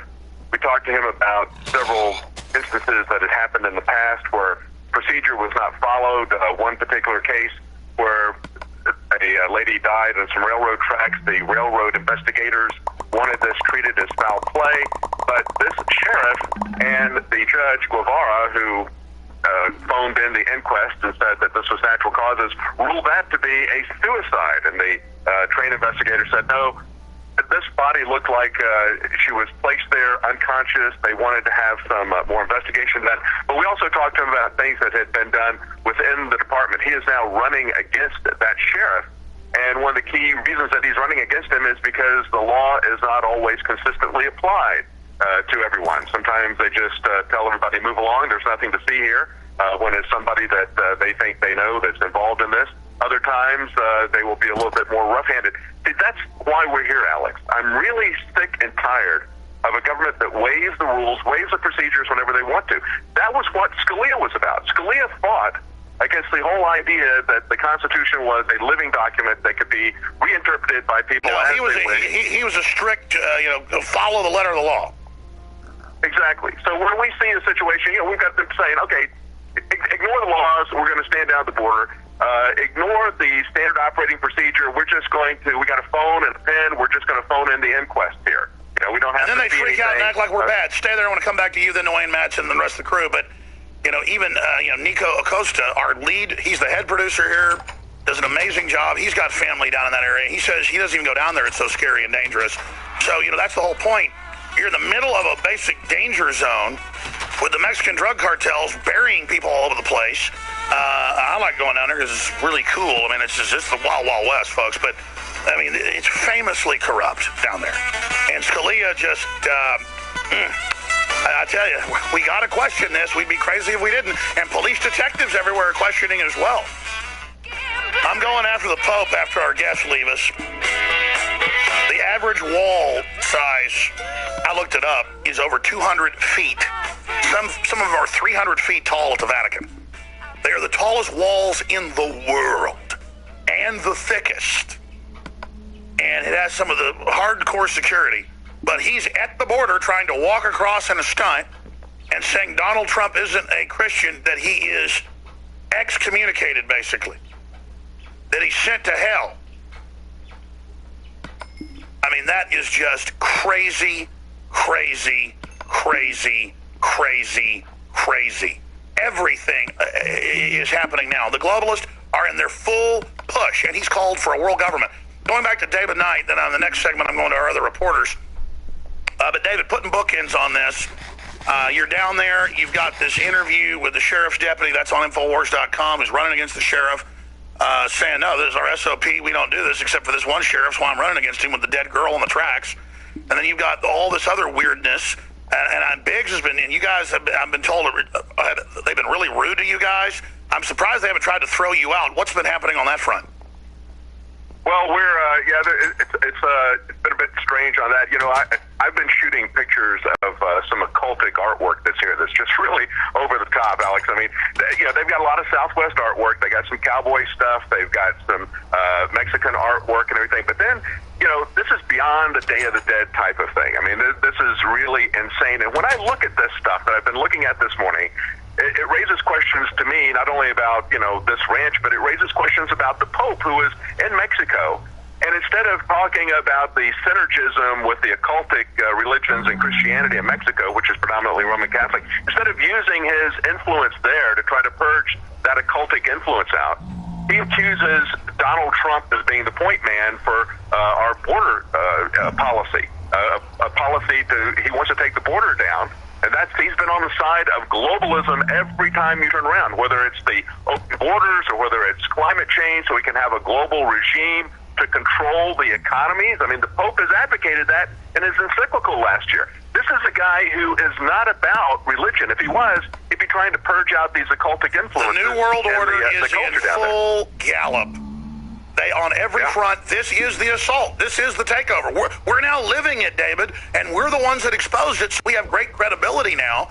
I don't even like being at the tip of the spear, but what is it like for you to go from 4 years ago being in an Infowars video contest, not even a winner, but did a great job, to being a finalist, and then coming here, moving your family here from the Carolinas? Again, it's not about us being at the very crest of that wave.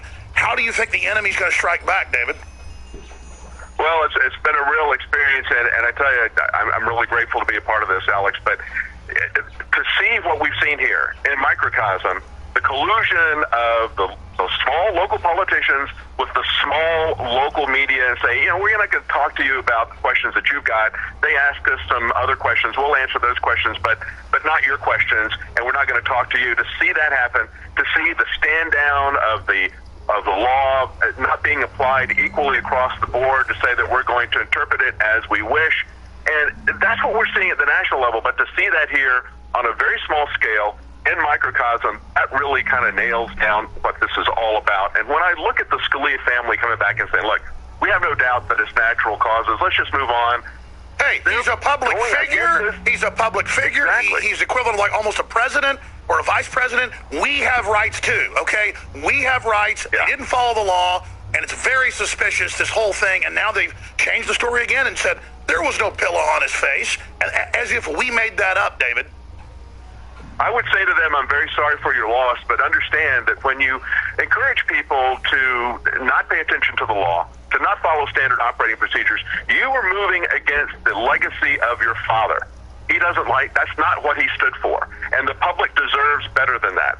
That's the real issue. And we see people who are now, there's been a real concerted movement within the mainstream press with Fox News, with CNN, to bring out people who were family or friends saying, oh, yeah, he was at death's door. Well, if he was at death's door, why would he come out here? Why would he sign the release that all of us had to sign when we came in here saying medical care is hours and hours away? Just be aware of this when you come in here. We're not liable if you get sick and die or if you get hurt out here. We're not going to be able to get you to medical care. Why would somebody who had been given a death sentence, supposedly, by this doctor, not told that he couldn't travel, tells his security guards to stand down? I mean, none of this makes any sense. The same people who were saying some of these things, a couple of days ago on Sunday, right after he died, a friend who had traveled with him to do a legal speaking tour in Shanghai and Hong Kong had said, I've never seen him more vital.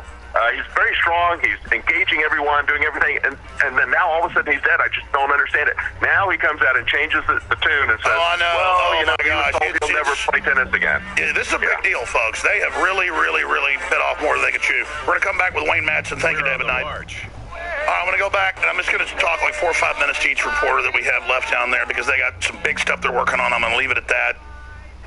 Probably the biggest yet in their investigation. There's a bunch of HD reports that Joe Biggs has filed, that they've all filed. They're excellent. David Knight has filed. They're all up on Infowars.com. We should probably create a tab and get all these great reports and just create a special section on the side for the next week or two, you know, where we have a page where we kind of put all this reported because it's so good. I don't want it to get lost in the shuffle because, I mean, sitting there over the phone talking about this isn't as powerful as actually seeing the reports. In fact, I'm not even airing those reports. And the HD footage they're getting with the drone, I thought I was watching IMAX earlier. If you're watching us on TV, radio listeners can go to Infowars.com/show to see it. I mean, they must have stocked elk out there. It's a 30,000-acre ranch, and they were flying at sunset like 10 feet above elk. I thought it was good when Dew got a bunch of sharks and dolphins on tape off the Carolinas. I mean, it's just amazing. I mean, this is better than National Geographic, and it just shows now that the technology's gotten inexpensive enough for all the great artists out there like Josh Owens. And Josh ought to be a reporter, too. He's just as smart as the rest of the crew are smarter. I love my crew, folks. I just absolutely love them. And I've also learned to work through getting so angry at the globalists that I don't blow up at the crew like I used to. I didn't do it a lot, but I would just get so mad about wanting to do 20 things and so angry that I would just blow up. And now I just learned, you know, I prayed about it, and I just do not get as upset as I used to, and I'm getting a lot better. Because, I mean, I will end up having a heart attack when I'm 50 or 60 if I continue to get, I mean, when I get angry on air, folks, that is not a game. That is me being a spoiled brat because I'm sick of all this. It's so ridiculous what's going on. So yes, we're thinking about it. I get angry. We're going to go back to our reporters, Wayne Madsen, here in just one moment. Please don't forget, even though computers and cameras and things have gotten more inexpensive, travel hasn't, taxes, regulations, legal, all of it. Licensing, it is, let's just say it's part of running an operation, and I'm not complaining. I used to get mad about all the little things to deal with when I just want to report and cover news, but I realize it's part of the fight is being able to get the trash picked up and put the light bulbs in and fix the refrigerators and fix the air conditioners and take care of somebody when they're in a car wreck like we're doing today with one of our crew. Michelle, we need to pray for her, almost broke her back. You know, things like that. That's what it comes down to, running a real operation. And yes, we're a free market business, but business isn't our end game. Not that that's dirty or bad. That's what brings innovation and choices. But we are a business to be able to fight the globalists. That's our mission. But we are a business in that we sell things and high-quality products to fund our informational warfare operation. And folks, we are warfare. We are the organic response to the globalists. We're what's left of America with you, desperately battling as hard as we can, and we need your financial support. We sell the very best products you're going to find, the nutraceuticals, the books, the videos, the t-shirts, you name it. And we have a whole bunch of specials running right now. 20% off Super Female and Super Male Vitality separately or together. 20% off, a huge special on this game-changing nutraceutical. Find out why it's got 4.8-star reviews on average in third-party review sites. It is amazing. Liver Shield sold out for 2 months that you take with the Oxy powder. It is back available right now at InfoWarsLife.com. So you can do that liver gallbladder cleanse if you want. That is now back and available. Also, we have a lot of other amazing products as well. Anthroplex will sell out. You had to go back to the regular prices. We're almost sold out. And then we're going to hold back a few hundred bottles for folks that are signed up for auto ship. It'll effectively be sold out probably by tomorrow, but the good news is it'll only be for a few weeks. InfoWarsLife.com.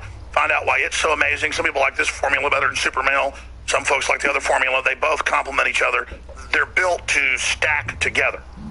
So if you want to know what you really should be feeling like, if you weren't under all the chemical and estrogen attack, in my opinion, get a bottle of Super Male Vitality and or Anthroplex together, or Super Female Vitality. InfoWarsLife.com. Energy, libido, stamina is what it's done for me at a level I've never seen. It blows away the competition, and your purchase makes everything we're doing here possible. InfoWarsLife.com, InfoWarsStore.com. All right, I've got to get into the Pope. I got to get into Trump. I got to get into all this stuff, but I want to go back to our reporters. Let's go to Wayne Madsen, who first flew into El Paso from the East Coast, and then linked up yesterday with our reporters that have been out at the ranch and at the county seat there, talking to the judges, deputies. The sheriff runs when he sees our crew. Madsen's interviewed or was able to talk to the funeral home that, yeah, they dumped his blood down the drain. Didn't have a feeling just save some of that? Maybe there should be an investigation? Oh, no. It was very clear. You get this done quickly. So, Wayne, you've had time to drill into this more. We've got one of the sons of Scalia coming out saying it distracts from his legacy. Well, he was a strict constitutionalist. He would want the law to be followed. He would want there to be an autopsy in his death, wouldn't he? But regardless, they're changing their stories over and over again. In 4 minutes, encapsulate what you're working on right now, Wayne. Well, Alex, I think one of the most interesting stories we ran across is the fact that the local airport here, the Sapolo Creek Ranch Airport, handles Gulfstream jets. And on Saturday morning, when they discovered Scalia's body, there were 3 Gulfstreams, 3 private jets at that airport, more than the normal number of jets there. So we know that VIPs come in and out of this particular resort, the ranch where Scalia was. And we know there's been a lot of Hollywood types. They actually filmed part of the movie with Tommy Lee Jones, No Country for Old Men, right here at this ranch. It begs the question, if there were 3 Gulfstreams at the airport, these Gulfstreams, it's well within their range to fly directly to Washington. Why didn't they arrange to get Scalia's body on one of those jets, fly him directly to National Airport, and either take the body to Bethesda Naval Hospital? Because Bethesda and others, as you've said 100 times, right, over and over again, do the autopsy and say Pat Tillman was murdered. They say Ron Brown, Commerce Secretary, was murdered, 45 in the head. They continue to actually do their job and would have been an autopsy. Sorry, go ahead. Yeah, so the issue is then they call a funeral home. Instead of 30 minutes away in Marfa, they go to Alpine, Texas, which is an hour from here. They get a hearse from there to come to the ranch and then transport the body at least 3 hours with the hearse and an accompanying SUV, which apparently had marshals and Navy Secret Service, other law enforcement types, to El Paso, where they, of course, embalmed the body. No medical examiner involvement at all. I understand that if he were flown to Virginia, and I assume it's the same in the District of Columbia, the body would have been taken to a hospital where the pathologist would have consulted with the medical examiner on at least the disposal of the fluids after embalming, but there would have certainly been great pressure on the Scalia family to conduct an autopsy. None of this was done. It looks like they delayed as long as they possibly could getting his body back to Washington embalmed, and now there's reports, of course, that in his will he requested to be cremated, which flies against the Opus Dei sect of Catholicism that he was a member of. Very traditionalist, Latin Mass. He attended St. Patrick's Cathedral in Washington, which is a Latin Mass church. And then that doesn't fly with all the occult artwork we've seen around here. How in the world does he explain that? It's almost like a scene out of Dan Brown's Angels and Demons when you look at some of the odd artwork and sculptures that then they you've have got Poindexter that was commanded extremely clandestine operations in Vietnam and getting this special award from the president and being a huge donor and running 2 big brokerage firms with heavy CIA connections. That's right. And the other thing here is, this can accommodate about 50 people. We understand that it's always usually men that come here. Of course, that may go along with hunting parties, but, women hunt too. So it's only 50, but it looks like it could be a perfect place for a miniature version of the Bohemian Grove. You might call this the Bohemian Chaparral out in this part of Texas, but it's totally remote. There's nothing around here. The main Texas highway is a couple miles away, but it'd be perfect. There's very spotty phone reception here. It's all done. It's the perfect place to control the narrative. And let's just say it, the government is incredibly corrupt. It's probably the most corrupt area of Texas. It basically is Mexico. Massive corruption, massive murders, massive drug dealing, massive corruption in law enforcement. I mean, it's well known that Southwest Texas is just incredibly corrupt. And this ranch sits between the international border at Presidio, but it sits between that and an internal border patrol border where they check for people. So it's sort of like no man's land here. It's in kind of a neutral zone. And it is scary in a lot of the towns, as you know, and it is just very, very, very suspicious. Are you leaning more towards foul play or less? I'm thinking that if this type of place, and it'd be very interesting to find out who else was at this particular get-together, who's been at previous ones. There's a guest book in the lobby. The last entry's 2013, so obviously there's a lot of people that come here that don't sign that. But it would be very interesting to see who's been out here in the nature of, especially government VIPs. We still don't know who Scalia traveled with, this close friend of his from Washington, D.C., but we know in the past that when Scalia has come here to go quail hunting at other ranches, he's been with Dick Cheney. Everything is, and Cheney said no comment when he was asked. This is a seismic event. Yeah, undoubted. Everybody would say that when a close friend dies, and at least he would say, "I'm so sorry to hear it," but no comment. That's I guess quintessential Dick Cheney. The guy's a whack job anyway. All right, thank you, Wayne. If you'll pass the phone to Joe Biggs, I want to get a brief take from him, and I've got to get to the Trump Pope news. There's just so much news here. It's just overwhelming. Let's go ahead and go to Joe Biggs. Joe, I know you guys are planning right before you leave, or undoubtedly listening to go talk to some of the folks in the ranch. You got cut off here because I had a guest on, but just to condense it, you've been harassed, they've been rude to you, they made comments. Has more of that happened? What are your other observations? No, they've kind of pulled back. Last night at dinner, Wayne and David were having the conversation, and they were kind of talking politics. And the politics didn't quite agree to George Poindexter's point man here, the basically the manager of the property, and he kind of got a little upset based off their political views. And him and his buddy kind of got up and walked off, and we haven't seen him since today. There's actually no one here today except for the cooking staff. But yesterday was really interesting. We had a chance to speak to this man who is going to be running against the current sheriff here, the guy that dealt with the whole Scalia incident on Saturday. And this man was a former deputy. And I got to asking him, I said, what are some of the cases you've worked? I want to get an idea of your standard operating procedures when dealing with finding a body. And he said, it's interesting you say that. He said, one of the last cases I worked was an instance where we got a call there was a body out in the middle of the field out here. And he's going over his his procedures. He goes, all right, we showed up. There's a body here. They cordoned off the area. Then they set up a perimeter around the body, and they started gathering evidence. They found out this was an illegal alien who came over, and immediately they contacted the judge. They ordered an autopsy or asked for an autopsy. They were granted that. But for some reason, you have a man like Supreme Court Justice Scalia who is, for some reason, denied.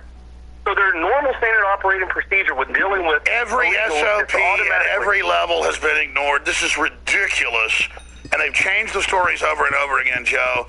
I mean, this is like the Hastings. This is how I got to know you. Hastings wrote a couple profiles on you, was embedded with you, multiple tours in Iraq and Afghanistan. Was reported on you getting blown up and shot up and the rest of it. And then he calls family and says, Homeland Security's after me. I've got the goods. He'd just gone on the TV days before. It says there's a takeover of the government. There's a war on journalists. I'm about to break the biggest story ever. His car blows up. The engine shoots hundreds of yards down the road.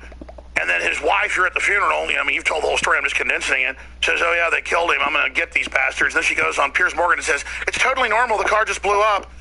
And she was in the National Security Council. She is a spook. And he obviously probably was one as well. You said you were in serious combat with him. He just loved it when all other journalists would crap themselves. And so it's the same deal. This is just ridiculous. This is even more ridiculous than Hastings, though, in my view. What do you think? Yeah, exactly. The same thing that's unfolding. The sheriff has changed his story. Poindexter, the man who owns this property, has changed his story now twice. And you've got this man with such an important position in our country.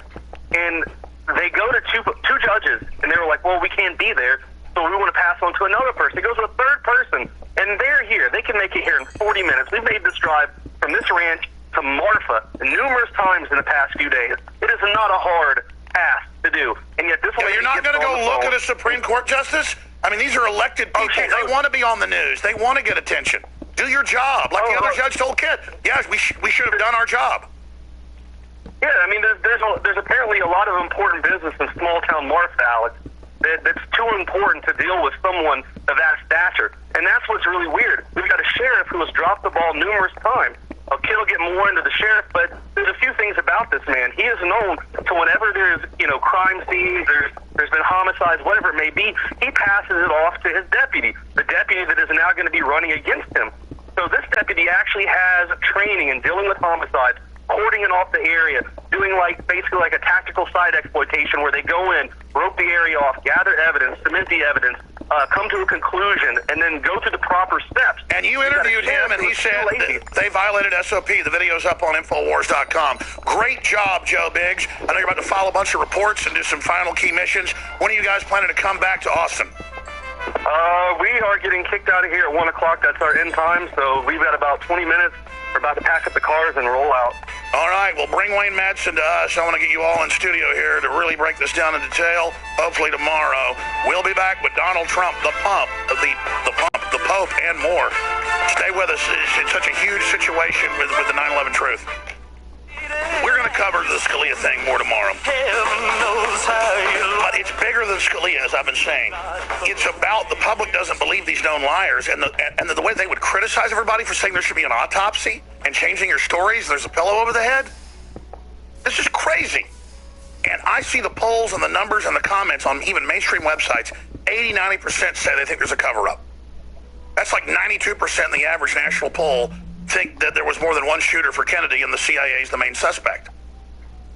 I premiered, along with George Norrie, the original, first E. Howard Hunt deathbed confession for running the operation to kill Kennedy. He sued the Spotlight over it and lost in the 80s. He was photographed there. That's what he did, was shoot people. He was a sniper in World War II in China before the war even started. I don't want to digress anymore. I don't even know what to say at this point. It's crazy. I want to get into Donald Trump now. The fact that he came out and said, you elect me, you'll find out who knocked down the towers. That's like a 1.5-minute clip. Well, let's play the second half because we've got time constraints. But first, here he is responding to the Pope that came out today and said, Trump is not a Christian. Well, you know what? The Bible says, don't let any man tell you who you got a relationship with. Worry about God. And this Pope, who now is pushing birth control, and all the rest of it, and this Pope who just, listen, either all those other popes were bad and he's good, or he's bad. Because this guy's about as Catholic as a devil worshiper in my view. Okay? I just have a big problem with this guy. He's political, he's here, he's attacking, and the controlled media is on his side. What's that tell you? So let's go to this clip. So it's a response from Donald Trump.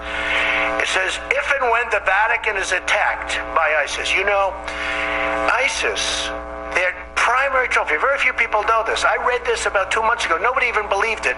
Their primary thing, you've seen what they've done all over the Middle East. Their primary goal is to get to the Vatican. That would be their ultimate trophy. They want to do what they did to all of these magnificent artifacts and all of the beautiful museums that they've totally destroyed all over the Middle East, right? All right, that's enough. And I didn't know. Sounds like that was recorded on an electric shaving razor. The Vatican has 200-plus foot walls. Can we put a photo up of that for TV viewers? Or just Google Vatican walls. Biggest, thickest in the world. You go in there, they shoot you. He hasn't taken one refugee in there. We are being flooded. We are being shot up. We are being attacked. We are a joke, the whole world. We have to pay for everybody's health care. We're going bankrupt. They're taking old ladies' houses for back IRS taxes they can't pay, whether they be black, white, Hispanic. Who cries for them? And you sit there and you say, we're racist because we have the most open immigration system in the world? What a creepy old evil-looking man. Creeping around, socialist, dirtbag. Him and Bernie Sanders, ought to marry each other. I mean, I am just sick of it. I can't handle it anymore. And then when people try to hug him and stuff, he's like, don't be greedy. Get away. Don't be selfish. Get away. Oh, look. Oh, not acting so sweet right there. That guy is more evil than just, I mean, he's the Black Pope, folks. I mean, who knows? Maybe he's going to, maybe the beast is, maybe he's the beast the horror Revelations rides on. I don't know, but I tell you this, he sure fits the bill. They got all this Mark of the Beast. They're getting rid of cash right now. I mean, all hell's breaking loose. They're announcing the family's going to be destroyed. I mean, heaven help us. Stay out of our elections. Sit behind your 200-foot walls with all your...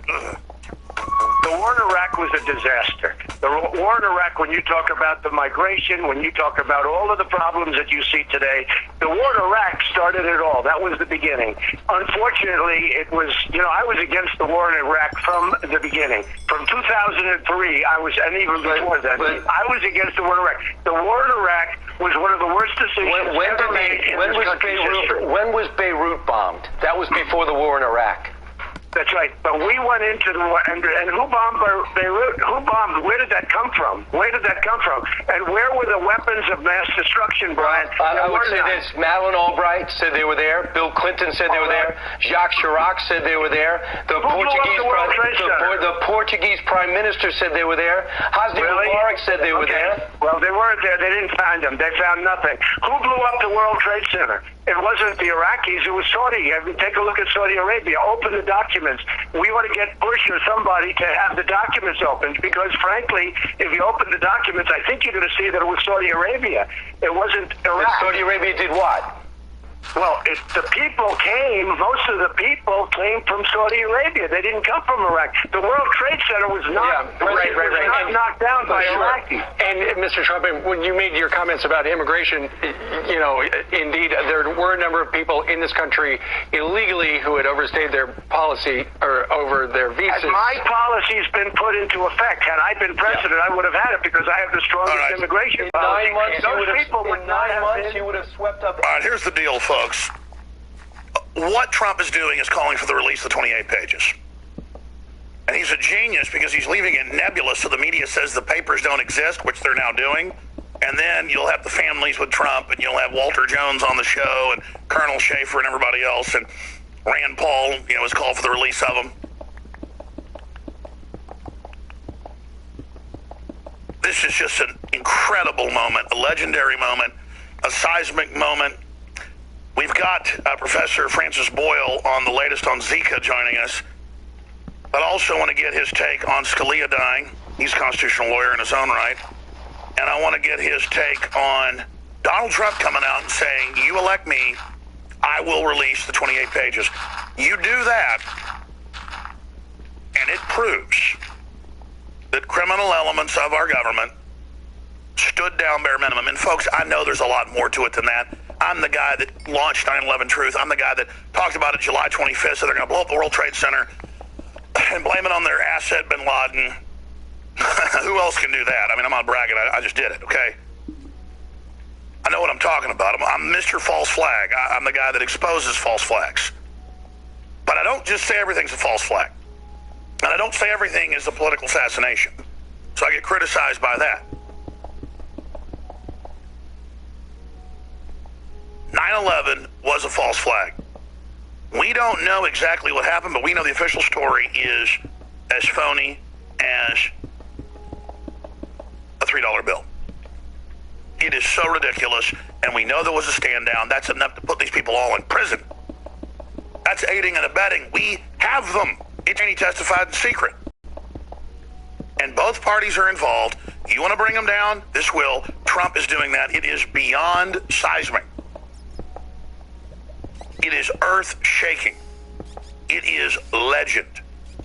It is the stuff that freedom is made of. It is confirmation that Trump isn't perfect and throws out some red meat torture points and things I don't agree with and all this, but that's his rhetoric versus his action. Oh, don't worry, we're not going to attack Russia or Syria, and we're going to get out of the Middle East, but I'll be strong, I'll be tough, rah, rah, rah. That's his politics. But when it comes to his action, what he's really doing, where he stands, you know, they've got his phones tapped, they've got ours tapped. The fact that we're in contact with their campaign, and I'm going to leave it at that at the highest levels, the media knows that. It's not bragging, but I hate to even get into it. Scares the living daylights out of the establishment. The fact that Donald Trump's people are getting educated about stuff and now putting it out is Death Star level power for the Liberty Movement. And we're orbiting the planet at maximum velocity. We'll soon have the moon in range. Anthony Gucciardi will be hosting the 4th hour today. That's going to be jam-packed. I'll probably stay over a little bit with him, but we've got a lot going on, obviously. I'm going to be meeting with my reporters today about some big stories we're working on as well. Our reporters are completing the final phase of their mission. 5 of them are down there right now, close to the Mexico border at the ranch where Scalia mysteriously died Saturday. We're going to be going over all of that. I haven't gotten into the latest waves of Muslim refugees being led into Canada, putting out televised announcements to begin jihad. And again, I don't want to clash with Muslims, folks. I'm not an anti-Muslim person, but they're bringing in radicals. They're going to cause a clash of civilizations, letting them attack. They're going to declare civil emergency on the back of the crisis that's created, just like Europe has already done. So we're going to be talking about that coming up at the bottom of the hour. Glenn Beck says God brought about Scalia's death. Oh, man, I tell you, sad to see Glenn moving towards the straitjacket category. And I mean that. I'm not in competition with other libertarian hosts. I don't like this. But I think it's safe to say that you can stick a fork in old Glenn. So we're going to be getting into that. The U.S. economy is continuing to disintegrate. We'll look at what's happening in China. I'm not trying to be negative. This is just facts here. Hungarian central bank stockpiles guns, bullets, citing terrorism risk and collapse risk. And another story, we're going to get to that. But let's talk right now with Professor Francis Boyle, who many of you know who he is, but he's a constitutional lawyer and a lot of other things. And he helped wrote the U.S. and then the UN biological weapons treaties. And he, of course, went through the special Harvard PhD program that only one person a year or so goes through to actually be taught how things really work, how the globalists run things. And he has a PhD in political science from Harvard University, as well as a doctor of law from Harvard as well. But the reason he's here is he has contacts with the big biological weapons experts and others. And before it was in the news that it had been sexually born by saliva or other fluids, he was saying that. And it's in areas where they've released the genetically modified mosquito that Bill and Melinda Gates are involved in, and that the Rockefeller Foundation basically isolated. And now he's ready to basically say conclusively it is a bioweapon. It's a chimera that is a spliced, manufactured virus, and it's serious business. And they built bioweapons labs everywhere, so he wants to break all that down. Here is his boil down that he sent us. What he's saying is that the evidence points towards they're dealing with a GMO double or triple chimera that involves Zika and one or more other elements together with gain or function properties, e.g. West Nile dengue yellow fever. They've declared an emergency in Hawaii over that. And he goes over other viruses. Take your pick. What we call swine flu is really GMO triple chimera that might have GOF2. So it can be done again. So what do you think they're going to do with mosquitoes at those biowarfare BSL-4 labs in Hawaii, Galveston, Colorado Springs. He goes on to say the chemical basis for Nazi nerve gas and pesticides are the same thing. Resurrecting the plague, like digging up out of the permafrost, in order to weaponize it, ranks right down with resurrecting the Spanish flu in order to weaponize it. You have to really be sick and determined to do stuff like that, as sick, as determined as the Nazis were. And that's his little statement he sent to us. I appreciate him popping in because I want to ask him some other questions about what's happening in the world. Dr. Boyle, thank you for coming on with us. Well, thank you, Alex. I did want to correct the record. I drafted the United States domestic implementing legislation for the Biological Weapons Convention that's known as the Biological Weapons Anti-Terrorism Act of 1989. And then wasn't that put into the UN stuff as well, though? Well, it implements the UN Convention, and my act was adopted unanimously by both houses of the United States Congress and signed into law by President George Bush Sr. So it was really a bipartisan from my perspective. Sure, I get confused because of all the UN stuff you've done as well. Now, let's get into what your colleagues are saying, the research. You were right. You were ahead of the curve about it being from saliva and semen and things like that. They're now saying that. What is it? What do you think the plan is? Well, obviously, I'm continuing to evaluate the situation. I don't have a vested interest here. No one's paying me except the taxpayers of the state of Illinois. But right now, it does appear that we are dealing with a genetically modified mosquito, probably done by Colorado State University. They have a BSL-4 death science lab there. It also appears the University of Wisconsin is involved with that Nazi biologist up there, Kawakawa, who resurrected the Spanish flu virus for the Pentagon in order to weaponize it. It also, it appears the bio warriors down there in Galveston, Texas are involved. And this GMO'd mosquito bites a woman and disrupts the, it sends in a biological agent directly through the placenta and literally zaps the embryo right there. And that, to me, seems to be where we're getting the microcephaly. There are also reports that these children are coming out blind or severely disabled with respect to sight. And that's a side effect, correct? If I'm wrong. It's meant to just kill the fetus entirely, but some kids are too strong, they make it through. And of course, Bill and Melinda Gates, as usual, heavily involved, who say there are too many of us. Don't they know that as this comes out in popular culture, and you know, when superflus come out and kill people, that the folks involved in this are going to face retribution, regardless of whether they control the courts or not, Professor? Well, the problem, Alex, is that they control the news media. You recall I was the first to blow the whistle on the West African Ebola pandemic, which, as I correctly pointed out, came out of a U.S. government lab there in Kenema, Sierra Leone. And, you know, it was all over the internet. I might have given you an interview or two on that. And I was completely blocked out of all the entire mainstream U.S. news media and even abroad. As you correctly point out, our phones are being tapped by the NSA, and they even beat me to the punch in several places. I was dealing with an extremely powerful member of the U.S. House of Representatives that I had discussed this with him. He said he would put his top staffer on it.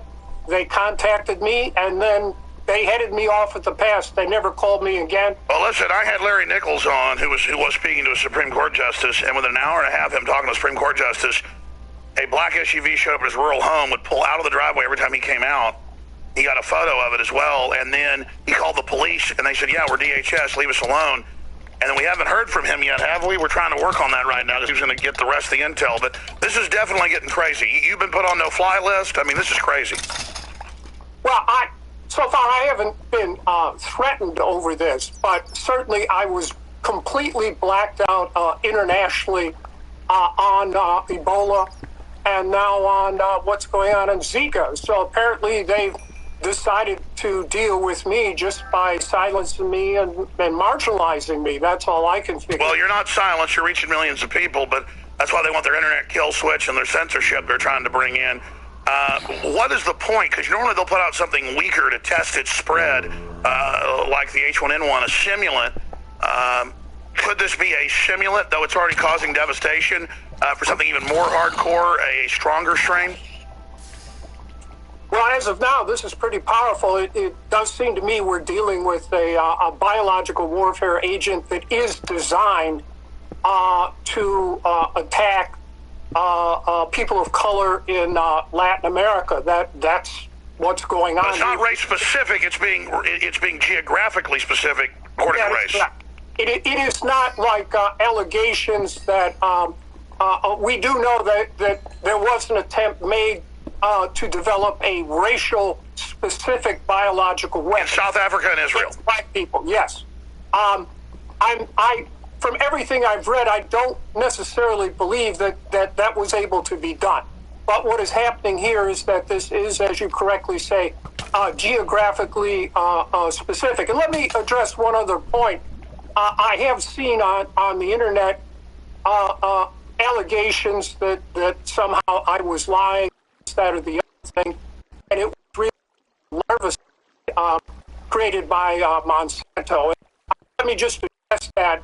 I'm not questioning the good faith of people who are saying that was the Sumitomo Monsanto larvicide. Indeed, I've attacked Monsanto because now they've got biological warfare, including working with Ebola. Despite what they had told me at the time of my statute, when I met with them to tell them my statute was not designed to go after GM, they did not plan to get into biological weapons because it would create publicity problems for their GMO food. But now they are directly involved in that, and I condemn them for it. But, well, look, I mean, their GMO food, in my view, is a bioweapon. Look at what it does to people.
Look at the glyphosate they use. Look at how the genetics have been proven in studies to cross into our DNA, into our cells. So, the way their crops spread into other species of crop and then force us to eat it. I mean, it's all, they're raping us. They are physically raping us with this food and with these mosquitoes. Santo groups out there saying we're liars, and he wants to correct it. Not us, but correct them. They lie on purpose. They misrepresent what we say on purpose. They say that I say Obama smothered Scalia. I said there should be an autopsy. But we can respond. In my view, it only encourages them. The point is, you got these companies making GMO insects and GMO mosquitoes and saying they're going to use them to deliver vaccines, whether we like it or not. And Bill Gates says he wants to make fruit and vegetables that have it, where it's pharmacological and it's in the food, so you don't have a way to get away from it. I mean, this is crazy. It's forced medicalization. And so that's what I'm getting at, but getting into the larvicide and how they confuse things. The point is, they're releasing GMO mosquitoes all over the world. They're mutating, they're mixing with mosquitoes, they're using them to get rid of mosquitoes. Who knows what's going to happen? Look at all the drug disasters we've seen. Let's just say it's not on purpose. Look at how Plum Island, the known Nazis were taken there, off New York. They tested weaponized syphilis. This has been basically declassified. They've come within an inch of admitting it all. And then that's where you get Lyme's disease. I mean, there's no end to this stuff. So that's what he's getting at. And they just hope the public is stupid. And, they just say we're liars. So specifically, if you want to correct those pieces out there, Dr. Boyle. Well, let me just affirm that what you're saying is correct about Plum Island. Certainly my opinion and others is that West Nile virus, as we know it today, and Lyme disease, as we know it today, both came out of, at least in this country, biowarfare work there at Plum Island. Zoological bioweapon work. Right, bioweapon work. But to get back to the larvicide, that's a chemical agent. We are dealing here with a biological agent. That is why it spreads by means of blood, saliva, urine, semen, and sexual intercourse. So we are dealing here not with a chemical agent, but a biological agent, a biological warfare agent that, in my opinion, has been designed and, in this case, unleashed for the purpose of population control and reduction. That's the only conclusion I can reach from everything I've read so far. Now, if people have other evidence that they want to send to me from reliable sources, I'm happy to take a look at it and revise my conclusions. But those are the conclusions I've reached so far, and no one has contradicted me on the Black West African Ebola pandemic coming out of Kenema. As a matter of fact, these scientists at the Harvard-MIT Broad Institute tried to do a cover-up CYA piece in Science magazine that people were then sending to me and saying, well, this debunks what you're saying.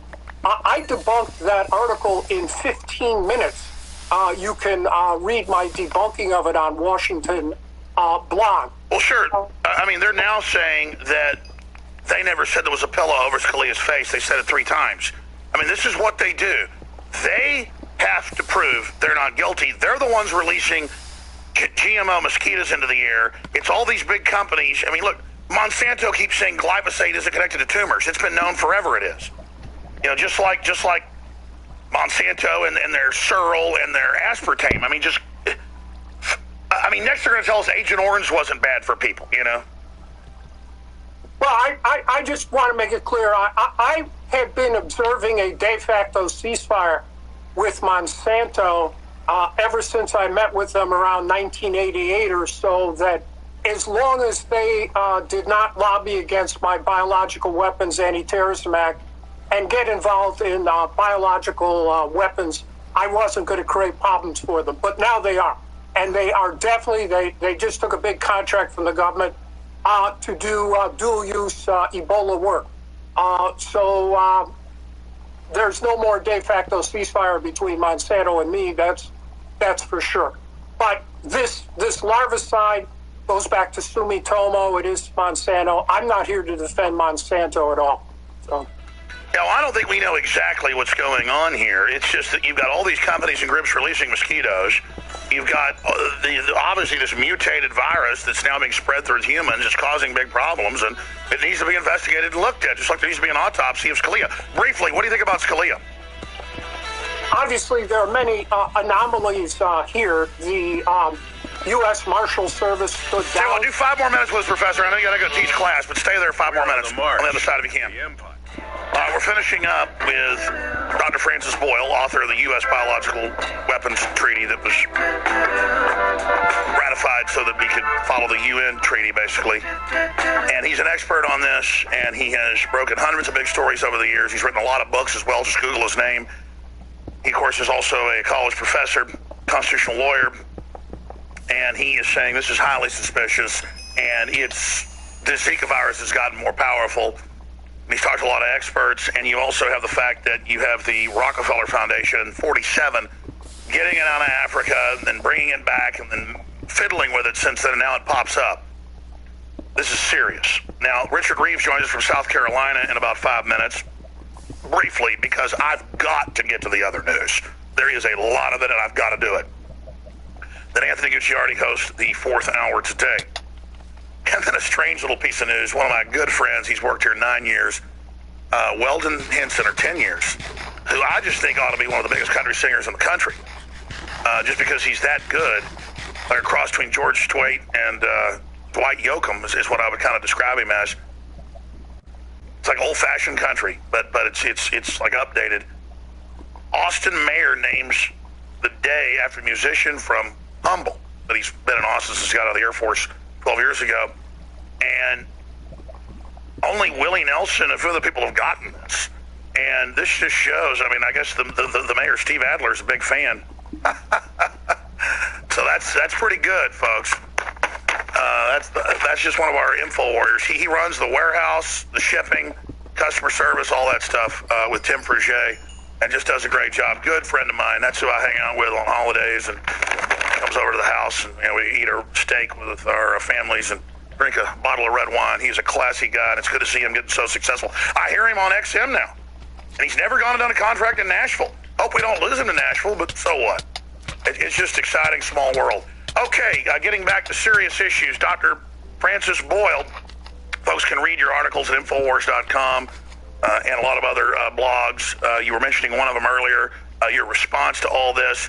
But shifting gears out of Zika and other emerging threats, well, they're causing emergencies in major countries, and the UN's declared an emergency, as you were saying earlier, Hawaii. This is a serious situation.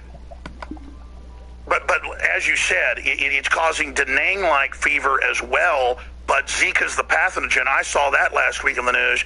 You had said that previously. How did you know that when it wasn't in any of the medical literature? Because when you said that, I went and looked it up and wasn't finding it, and then a few weeks later, it keeps coming out. I mean, you say you have sources, and you do your research. You're the author of the U.S. Biological Weapons Treaty, but how do you know all this?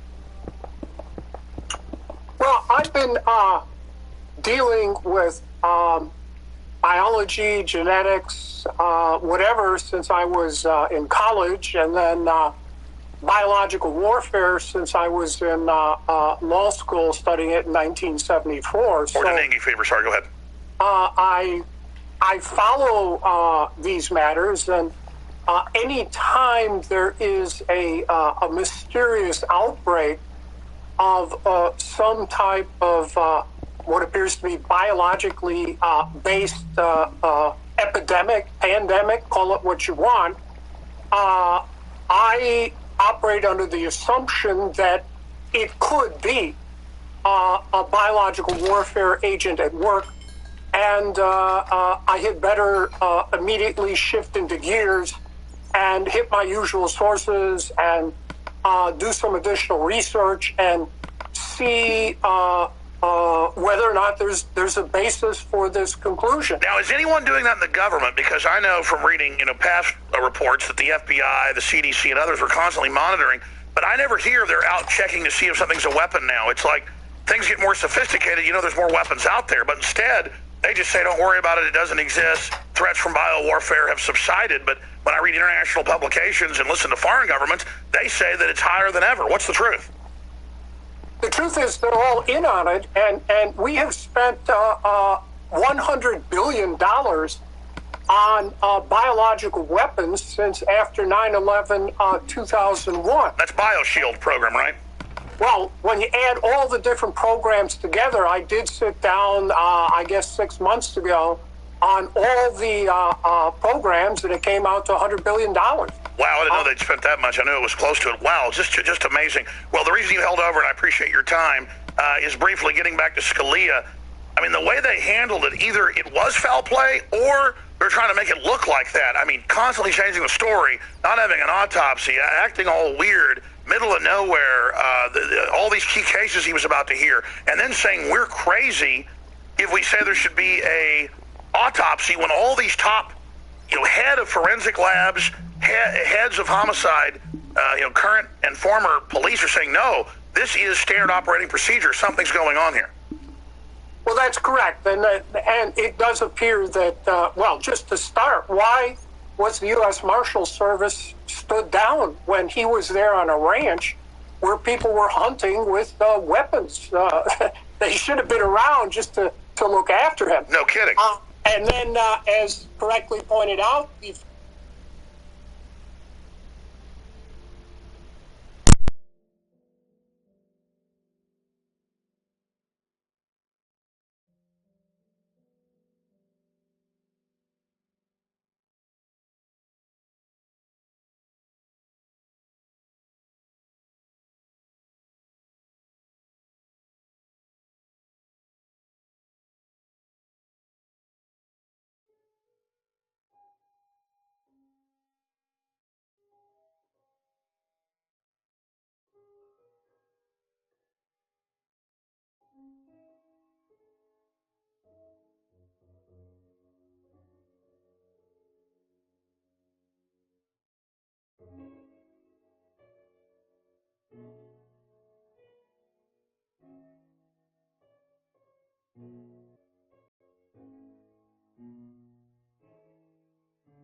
fellow who found the body said his a pillow was covering his face, and then the judge who declared him dead did it all over a telephone. Now, we've been told this is consistent with Texas law.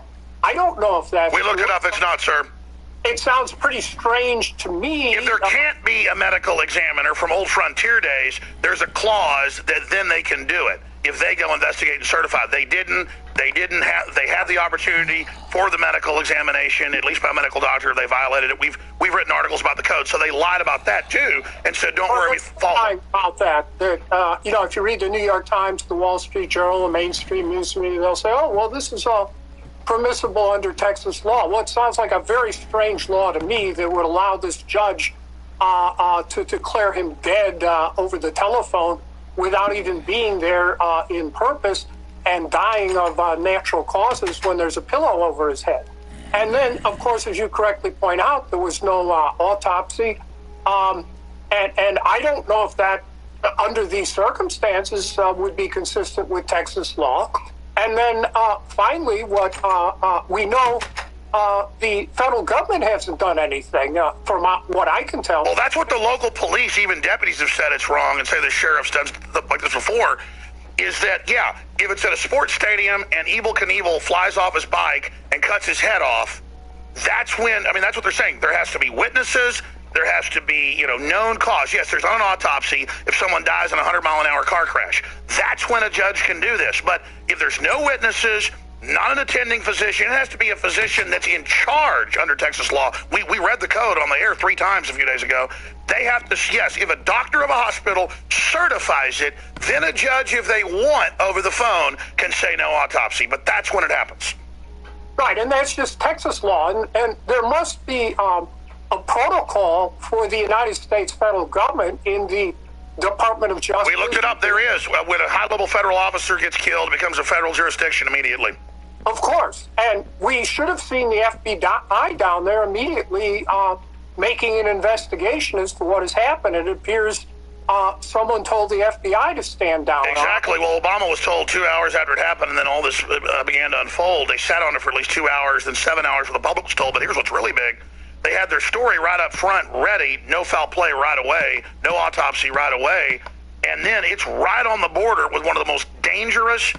That's why you have to sign a waiver when you stay there. That, if you get hurt, it's your fault. And it's dangerous in certain spots on the border. That ranch, not particularly so, but I've been down to that area many times. It's beautiful, but it's dangerous. You've got one of the heads of state killed right on the Mexican border, and you don't investigate?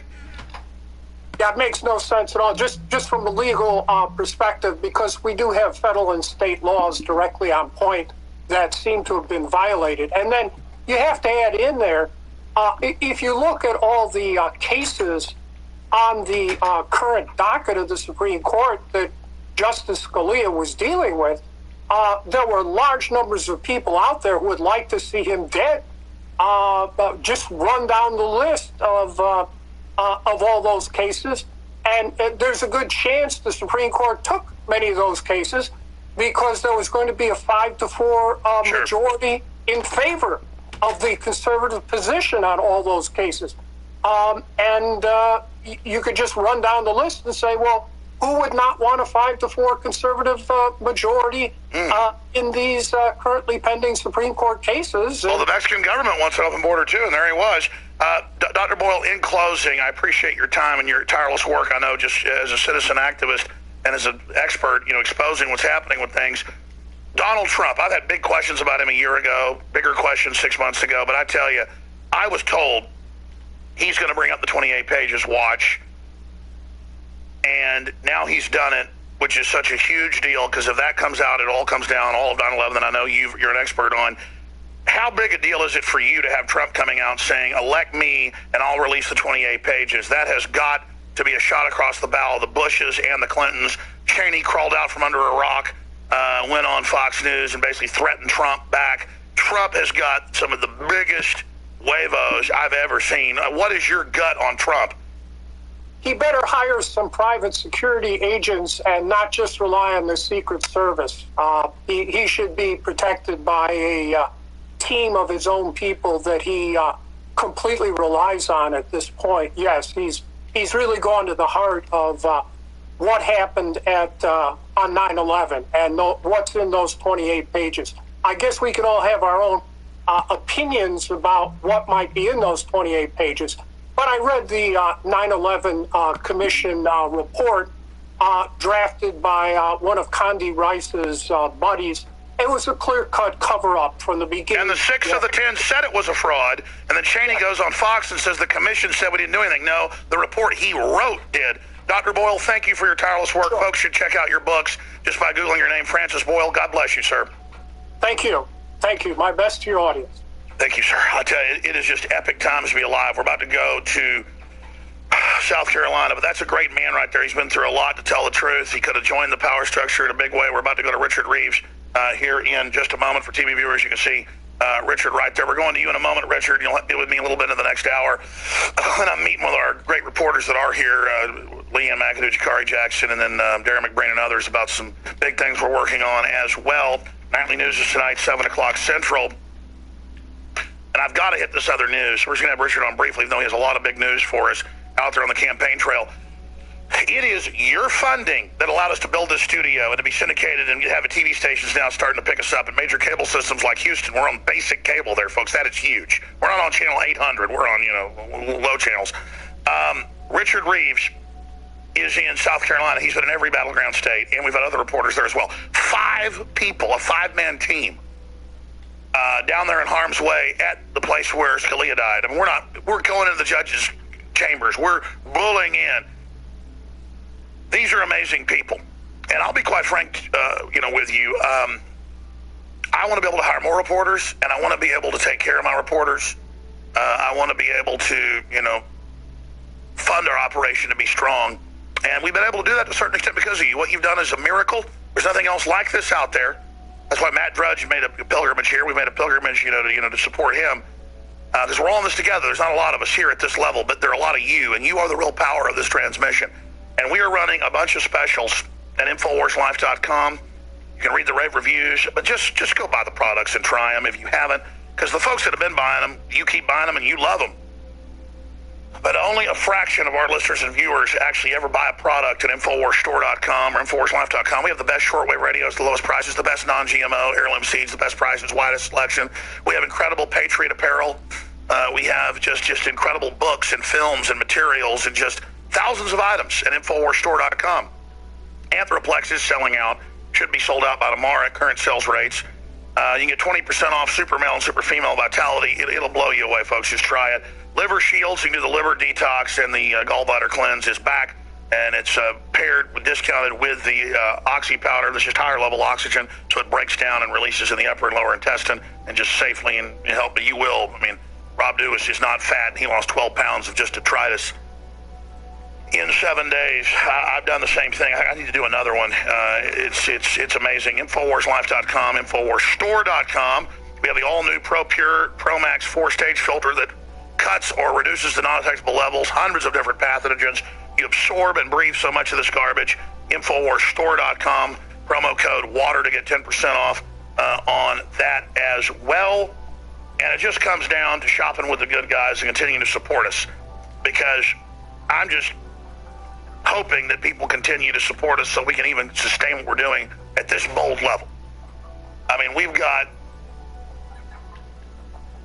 a third of the funding of somebody like Lynn Beck, and we reach 3 or 4 times on the internet now more than he does. We're not in competition with him. I wish he was more hardcore than us and was reaching 1 billion people. I mean, I'm in a death battle with the globalist here.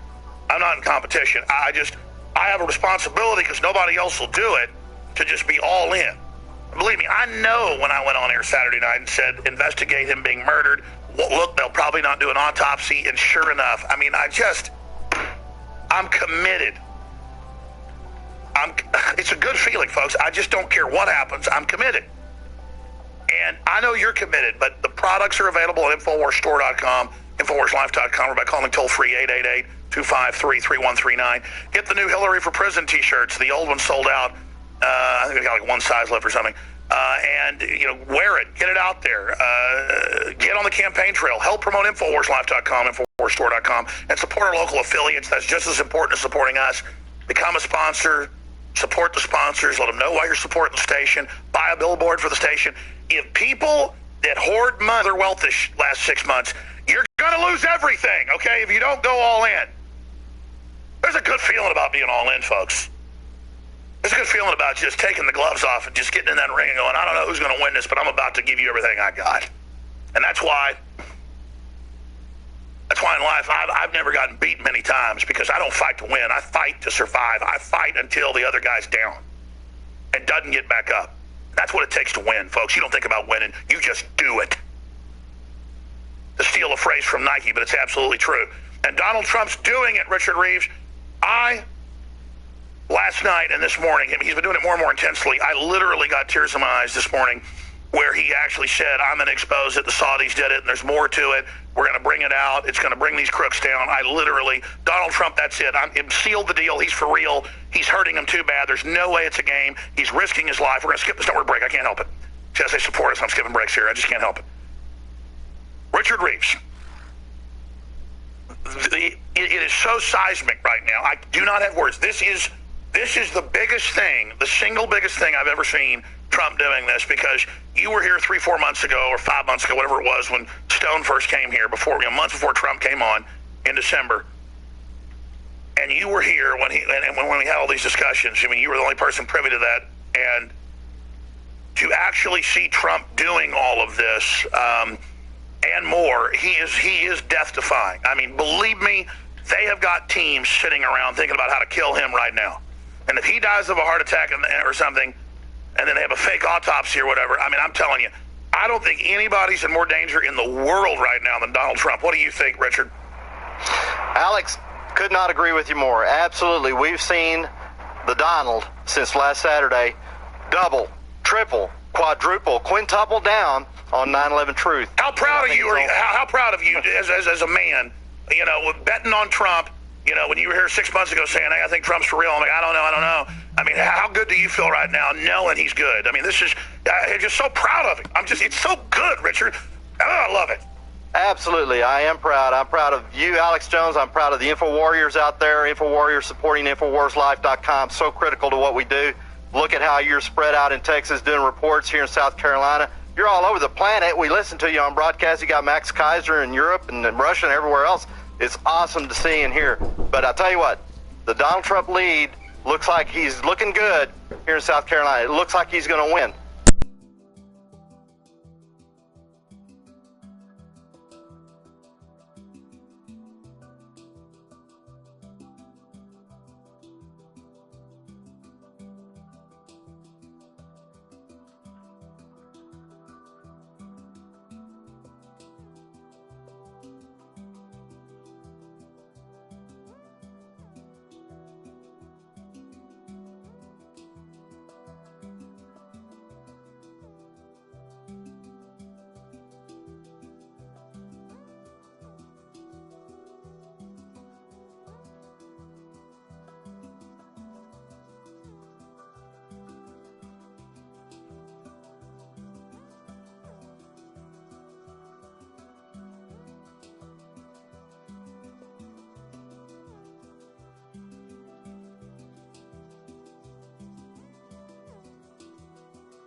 Watching in TV land. Yeah, the booing backfired. The fact that it was all rigged. Right. When the people out there in TV land saw that crowd or heard the crowd in the debate, then yes, absolutely. I saw polls here locally in South Carolina where Trump was up over 50%. So that battle's tightened up a little bit. I think we're still going to see Donald Trump get up in the 40% range, which will just be awesome. But I'll tell you, here's another big piece of news. A story that Matt and I are working on is, we've been talking about this delegate race. Well, we're going to be uploading a story here in the next day or two with the full report, but I can just give you a little thumbnail sketch. is I was asking a chairman of the Aiken County GOP here in South Carolina how that process worked. And bottom line, it real quick, what he told me is the delegates that go to Cleveland from South Carolina, they had to be involved with the GOP back in 2015.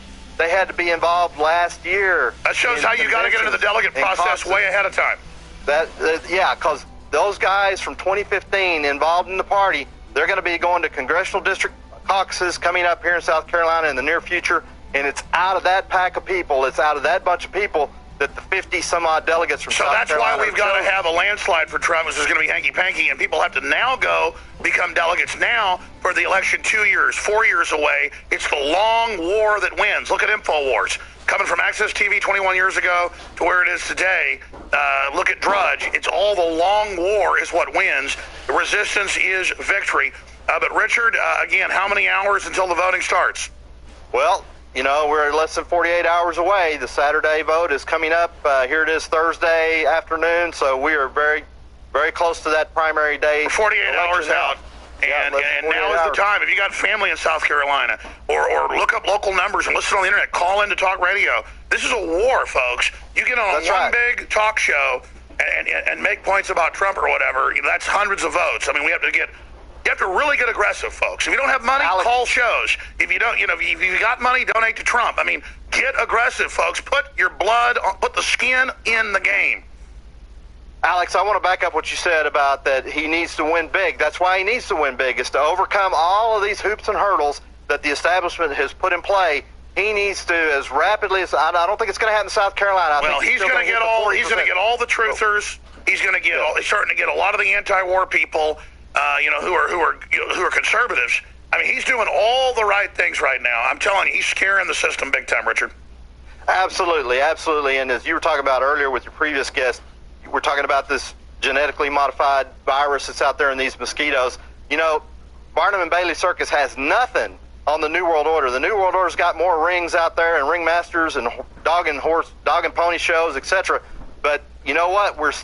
We've got them running. We've got them scared. That's why they are so dangerous. That's why they are, because they're cornered right now. They see a revolution happening on both sides of this party.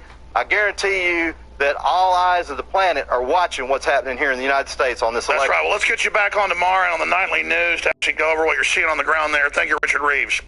Thank you, Alex. That's Richard Reeves, our political correspondent who's been in Iowa, New Hampshire, and now right there in South Carolina and on into Super Tuesday and on through the whole time. He's going to be there, and that costs a lot of money to have a camera crew. And Richard Reeves on the campaign trail. Again, I told you, you buy the products, you spread the word, you support us, you're going to see us with a news organization going and doing the dirty jobs, like down there with Scalia covering that, and just on top of it, covering Bilderberg, Davos, you name it, we're on it. And if they kill me, I expect folks to be down here covering what happened. I mean, that's just how it is. And I've got this place set up to keep going after I'm gone, if that was to happen. Knock on wood, I don't want that to happen, but I'm not worried about it because I'm committed. I mean, I don't mean to talk like this to be dramatic, but this is real, people, and you know it is. Pray for Donald Trump, though. I'm telling you right now, he's gone into the lion's den big time. 4th hour straight ahead, Infowars.com/show. I got 5 more minutes. And then the Italian stallion, Anthony Gucciardi, the thoroughbreds coming in here. You know, you got to watch is the people that act like they're not evil. The people that act like they're perfectly good.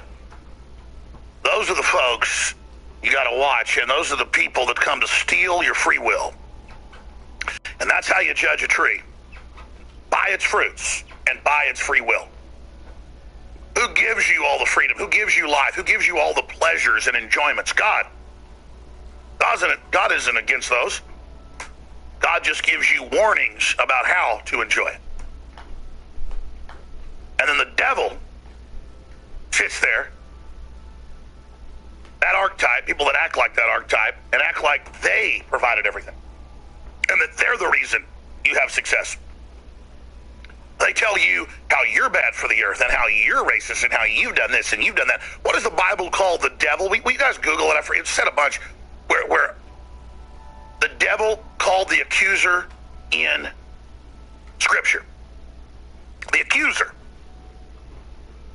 See, I am accusing the globalists that have committed crimes and then proving They accuse everyone of being bad and say conform to what we say and follow what we say with political correctness, or you're going to political purgatory. The Pope,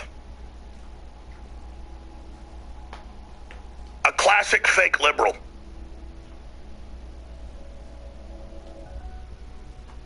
comes out and tells Donald Trump he shouldn't have a wall.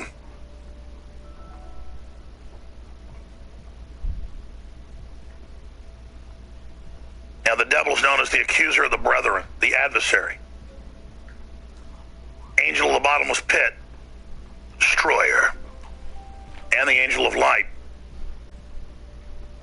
the morning star. Christ is also described as the morning star. The Bible is very complex and most people can't understand it. And the foolish mock it.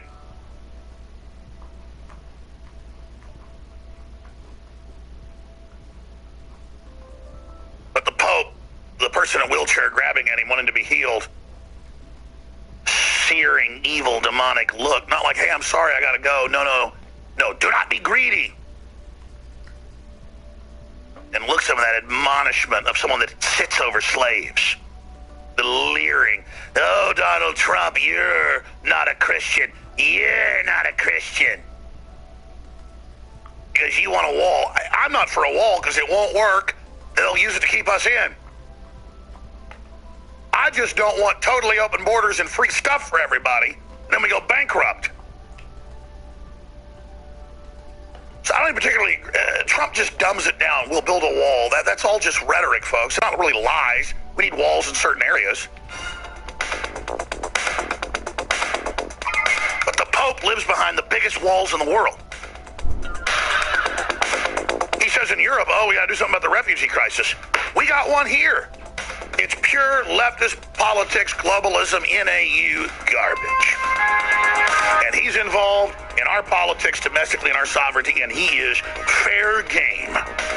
We'll be right back. I'm going to hand the baton to Anthony Gucciardi, and then let's go now to Anthony Gucciardi in the Situation Room. I'm in the War Room if you're a radio listener. You can also tune in at Infowars.com/show. Anthony, I didn't pre-plan this. We didn't discuss what we're about to talk about for 2 or 3 minutes before I eject here into my other workloads. But how would you describe the moment we've reached, what Donald Trump is saying, what's going on, the Washington Post coming out? I didn't talk enough about this. We made big jokes about this morning. Jumping quickly from the expected vector of universal conspiracy theory, Alex Jones, to conservative talk radio for the Republican frontrunner. They just cannot stand that in polls, upwards of 90% of people think this is suspicious. All these big heads of police divisions and homicides say we're right. The deputies of the department say there's a cover-up. I mean, they still are pretending that they're in charge. And I think the new name for them is the dead media or the rotting media.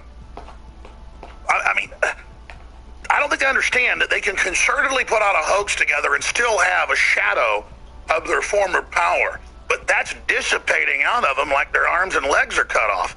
I mean, they're about to die. They're going into shock. The blood's not spraying 10 feet anymore. It's barely oozing out. Their eyes are rolling back in the back of their head, and we're lovingly stabbing them with double-edged daggers right in the heart. And they're like, we'll kill you. We're like, yes, we know you might kill us politically or physically. We're not stopping. Ha ha. Yeah, I just wanted, because that's what this is a death battle. And I mean, have they figured we're going to destroy them yet? Or do they understand they can't stop us? Because they should just give up. Or will they be like Hitler and go to their bunkers and cause even more calamities? Just run up the white flag now. Just go ahead and start capitulating. Most of you have already run to redoubts in New Zealand. I'll make a deal with you. If you leave now, and if politicians just stop trying to kill the country and kill the families and inject us with poisons and force feed us GMOs, you can go to Alba, like Napoleon. You can leave, but you're not going to leave because you're a bunch of hunchback demons and you want to be run over. Anthony Gucciardi, what do you say to these people? What do you say about my rant? Well, they say it's but a flesh wound, right? And I would agree. It's called the delusional establishment, where they have this mighty facade that they rely on so heavily, so weakly, that they have this authority and that everyone's on their side and they're attacking you because they don't know what to do. And it's like you said, it's like we're intellectually stabbing them over and over again. I would say with a claymore, like a two-handed bastard sword, chopping off their intellectual propaganda limbs like an octopus. And they're just saying, it's just a flesh wound. We're fine. We're totally healthy. Like squirting blood everywhere. And then they hit us with 19,000 articles in one day and it blows up bigger in their face. And now they're desperate going, please stop, please. I mean, they're pathetic. And don't they understand that people have a brain? Like when I read an article, they're attacking you, or they're attacking Trump or whatever. Don't they understand that people can put two and two together? They don't just blindly say, well, this brand name at the top, attacked Alex, means it's true. No, it gets you more fans because they go to your website and they say, they're wait like a minute. Canned horse manure or dog manure or used cat litter. I mean, they have a brand and it's got a name. It starts with an S and it ends with a T. Yeah, and it's totally delusional, too, because they claim numbers. That's it. They are the you-know-what brand media. I'm sorry. I think that's true, actually. It's Petco approved. You know, it's like a total facade system where they have to act empowered. You notice in the articles, too, they always say, Internet talk show host Alex Jones. When you look at the numbers statistically, not only are you listened to by more people on radio, but InfoWars is getting more traffic than these websites. Your radio show is bigger. It's all a facade. And once people realize they act like it's bad that we dominate the internet. But we're on AM and FM TV, you name it. Well, how dare you have a major satellite that goes throughout the United States and around the world? No, it's all a joke. And people are getting it, though. That's why they're so afraid. And that's why they're saying it's but a flesh wound when their arms intellectually they try the same thing. They go, he was suntanned and had a spot on his head and he's a kook and aliens. And it's just like, these are their writers at Newsweek? Aliens, suntan, crazy. No, I mean, I could hire 5-year-olds to write this stuff better. Well, it's beyond straw man, too. It's like they have a picture of you and they just put an alien in it for no reason. You don't even talk about aliens. It's just some random thing, just put an alien in it and say, well, you know, there's an alien next to him, so obviously it's a psychological tactic to make you look crazy. Well, they're saying to their readers, you are the biggest morons on earth. Yeah, that's the other thing, too. People should be pissed off and feel offended when they read these things because it's treating you like a 3-year-old. The concepts we talk about on this show and some of the stuff I'm going to get to, by the way, guys, I'm really excited to play this new report from West Texas with David Knight. He does such an amazing job. We got another John Bound report. It's an orgy of awesomeness. Yeah, there's a lot of good stuff and a lot of news.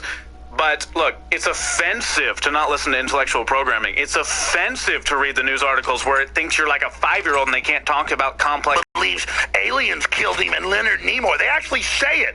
It's like satire. And you know what? I don't want to be wrong. I actually believe people are smart and I believe they can listen to this program and we can talk about complex things, right? Don't let the mainstream media be right in that sense. Don't let them talk to you like a 5-year-old, okay? They do truly talk to you like a 5-year-old when they report on things and use their weird imagery to put the alien next to you. You notice that you don't do any of that. You don't put the weird psychological warfare stuff on there. You'll slap something up and post some breaking news. You're not sitting there wargaming with. No, I'll just say the Pope has 200-foot walls and is saying Italy can not open its borders, but we have to, and he's a piece of trash.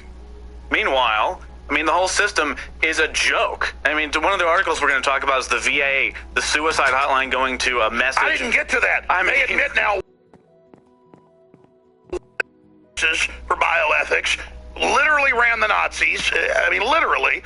They've got feds roll out, see something, say something for the internet. Yeah, we see your criminal activity. It's just crazy. Briefly, and I'm getting out of here because I got meetings to go to, and I want to watch the show, though. I'm having so much fun, I don't want to leave fighting tyranny. I don't want you to get to all these reports, Anthony, because the fourth hour really is important because we jam so much into it. What do you make of Trump going 9/11 truth? I mean, he's not scared of it. They act like it's discrediting because it's empowering. That the Saudis ran the attacks, bare minimum. The government knows it. It's been classified. But we've had the congressman on, and now Trump is running that up the flagpole. Well, two things on that. Number one, Trump has really never been afraid to speak his mind on a lot of different issues, right? Right or wrong, he's never been afraid to come out and talk about it ever, it seems, ever. And that's why they're so afraid of him. And it also draws a parallel to me. You know, like a grizzly bear attacking someone, what are you supposed to do? If you hide and just run away, it kills you. If you act like you're huge and you pick up like a box or something and go, ugh, you know what I mean, and act like you're bigger than it, it can delusionally trick the bear into thinking that you're stronger and powerful and a better predator. Well, that definitely works with big cats and wolves. Bears some of the time, but you're right. Some of the time, right. So the mainstream media, though, and the establishment is like a little 5-year-old acting like it's huge, and we're the bear, and we're running away from it. So when they try to act like, oh, Trump has been discredited, he's defeated, Alex Jones is crazy, he's a lunatic, look, aliens are next to him, all it does is it looks like a little kid trying to say, I'm a bear. You see what I'm saying? It's so silly and ridiculous. So when they try to attack him for talking about anything, it's obviously discredited, obviously. Well, it shows Trump is just super hardcore, and it shows that they're listening to us. This is crazy. I can't believe, though, actually being on the other end of this, right at the crest of the human awakening, there's so many other tens of millions of great people, billions that are awake. It is humbling, Anthony, and we talk about that, how we have to do a better job, be more focused, because so many people are counting on us, and so many emails and comments and calls, people calling, getting mad, I can't call them back, old friends and stuff. Just know this, we don't send you fake auto email responses like I actually read your email. Somebody around here does read it. I don't sit here and play games with folks. I'm completely overwhelmed. My head is spinning. I'm fighting in all directions, so sometimes I'm going to fall down, but just know I appreciate you. I want to thank you, and we couldn't do this without you. I mean, I was thinking this morning about it is the audience is as important or more important than we are. We were just folks that were willing to stand up, Anthony. We should do a segment of the show sometimes, real, true stories, working with what's been going down and hanging out with you and doing all this stuff. The truth is, how many times have we been here till 10, 11 p.m. at night? How many times have we sat down and written emails personally, from you to people on the newsletter? How many times have we sat down and read the emails of people who are crying, saying their lives have been Exactly, changed? and then we don't even have time to call them back because there's so many. It's like, it's torture. And no one knows about this behind-the-scenes stuff, too, right? No one knows the true depths of this, right? They might see you work on the show, might see you on Facebook. We can't give enemies and operatives the attention they want when they pull stuff. People don't know the real circuses. If they just knew, it's humbling because we have a duty, though. Look at this news right here. All this crazy news. We have a duty to intellectually break this down because, unfortunately, no one else is a lot of the time. And the enemy is getting weak because, Anthony, I'm going to throw the baton to you because now every time we question their bizarro narrative first, it totally implodes on them, and now they're in desperate mode on all these fronts. Look at the Scalia thing. You did your Facebook mentions, and I was on one of them. And you talk about how it was possible that he would have been murdered, right? You didn't even say he was definitely murdered. You said it's a possibility. Let's look at the information, see how it comes in. And they better do an autopsy. They better do an autopsy. I wonder what really happened. Then it turns out there's a pillow over his head. Then it turns out that investigators are saying it's a fishy tie-up. It's totally insane. But you're crazy, you're bad. Because I was right. Someone has the obligation to do this. Someone has to do it. Well, plus the public still thinks it's scary to be demonized by the mainstream media. It's a badge of honor. Who cares when known degenerate scum lie about you? Anthony, take over the transmission. We'll see you tonight as well, 7 o'clock Central, with the news.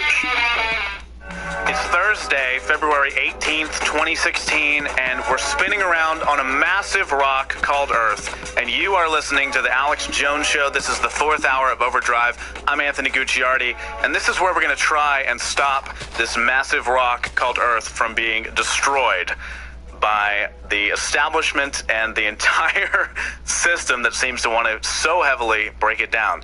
Now, today is one of those days where there's so much news that I've discovered and researched today that I have a moral obligation to try my best to intellectually break it down to you in the best way possible and share it with you.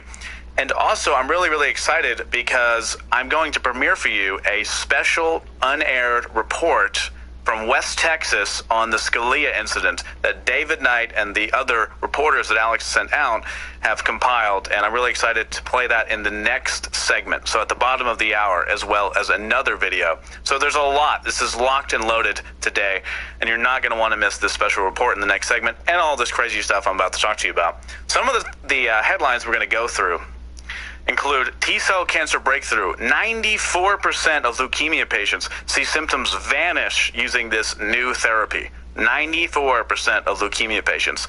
That's something you thought you would never see in the news, right? Because of all the money just goes to research. They don't seem to get anything done. Well, this might hold the key. 94% of leukemia patients. Just still a baby step, though. Report, VA suicide hotline calls went to voicemail.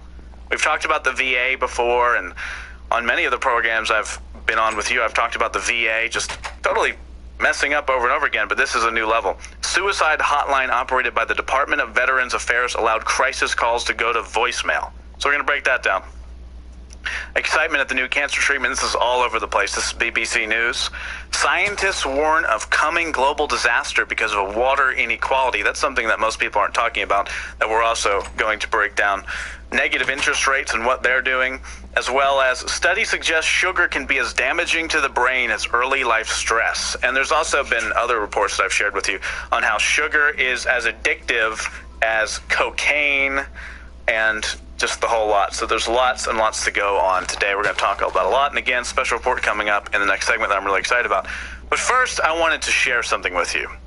I wanted to address the idea that you've been told your whole life by the establishment and just overall people that want to bring you down, that you have no power, that there's nothing you can do, that you're really not this magical, amazing person, that you're just a piece of crap, really. You're just a blob. You just have no ability to change the planet.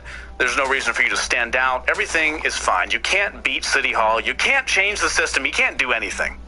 All right? I want to show something to you. I want to show you what has been called the death of a star. We're going to put it up on screen. This was taken by the NASA Hubble telescope.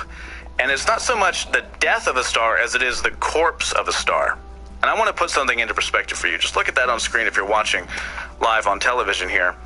This is nicknamed the Spiral Planetary Nebula. And what you're looking at, if we can possibly zoom out, is the corpse of what was a star and the gases just being shot out. And obviously we're seeing what's probably billions and billions of years old now through this Hubble telescope. But I want to put into perspective just what your life really is and where we are in this vast, vast universe, and kind of remind you all the things that have been stripped away from you with this corporate system of trying to tell you that the most important thing to have is a Louis Vuitton bag and not kind of ground yourself in reality. I want to go over some universe facts, all right? This is really, really important.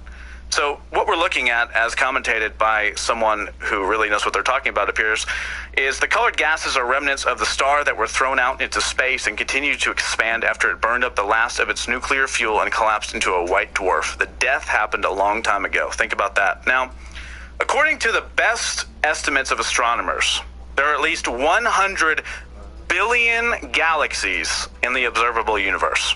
100 billion. Think about that number. You probably can't, because you can't even imagine something that's 100 billion galaxies.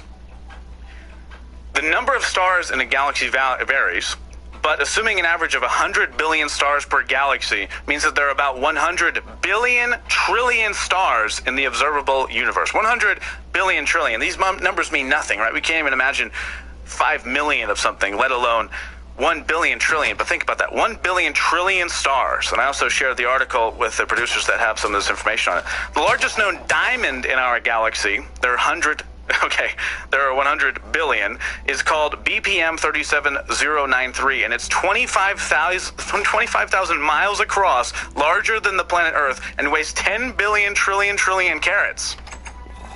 Where am I getting with all this? I'm going to share with you the ultimate conclusion of all this and the stories. And we've got a special report coming up in the next segment. Stay with us. This is one of those days. There's so much news, not enough time to cover it. We'll be right back. This is the 4th hour of the Alex Jones Show.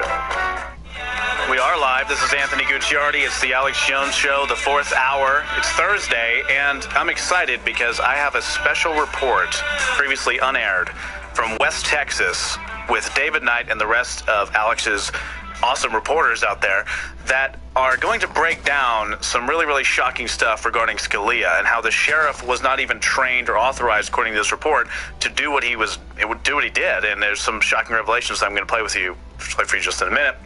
I'm also getting on the video. Wrapping up my point, before the break, we were talking about the vastness of the universe, okay? And it's coming to a really, really powerful head, what I'm about to tell you.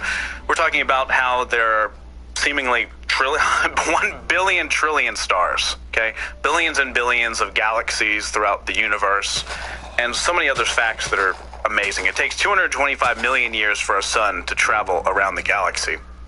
And with all of this information, and with all of the discoveries, and with all of the realizations that our galaxy is so small, and reaching out with the Hubble telescope, looking at the beautiful death of a star, as we showed for you earlier, which is really the corpse of a star. It blows up and its gases and just magnificence, right? You look at it and you think, how could such a beautiful thing exist?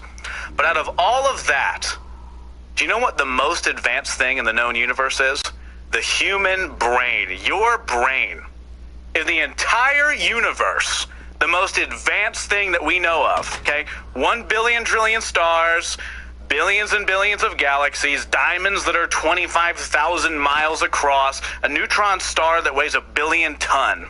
Okay, a spoonful of a neutron star that weighs 1 billion ton. Out of all of this, out of all the technological advancements, the craziness, you're nothing in this planet, but guess what? You're everything, because your brain is the most advanced thing we know.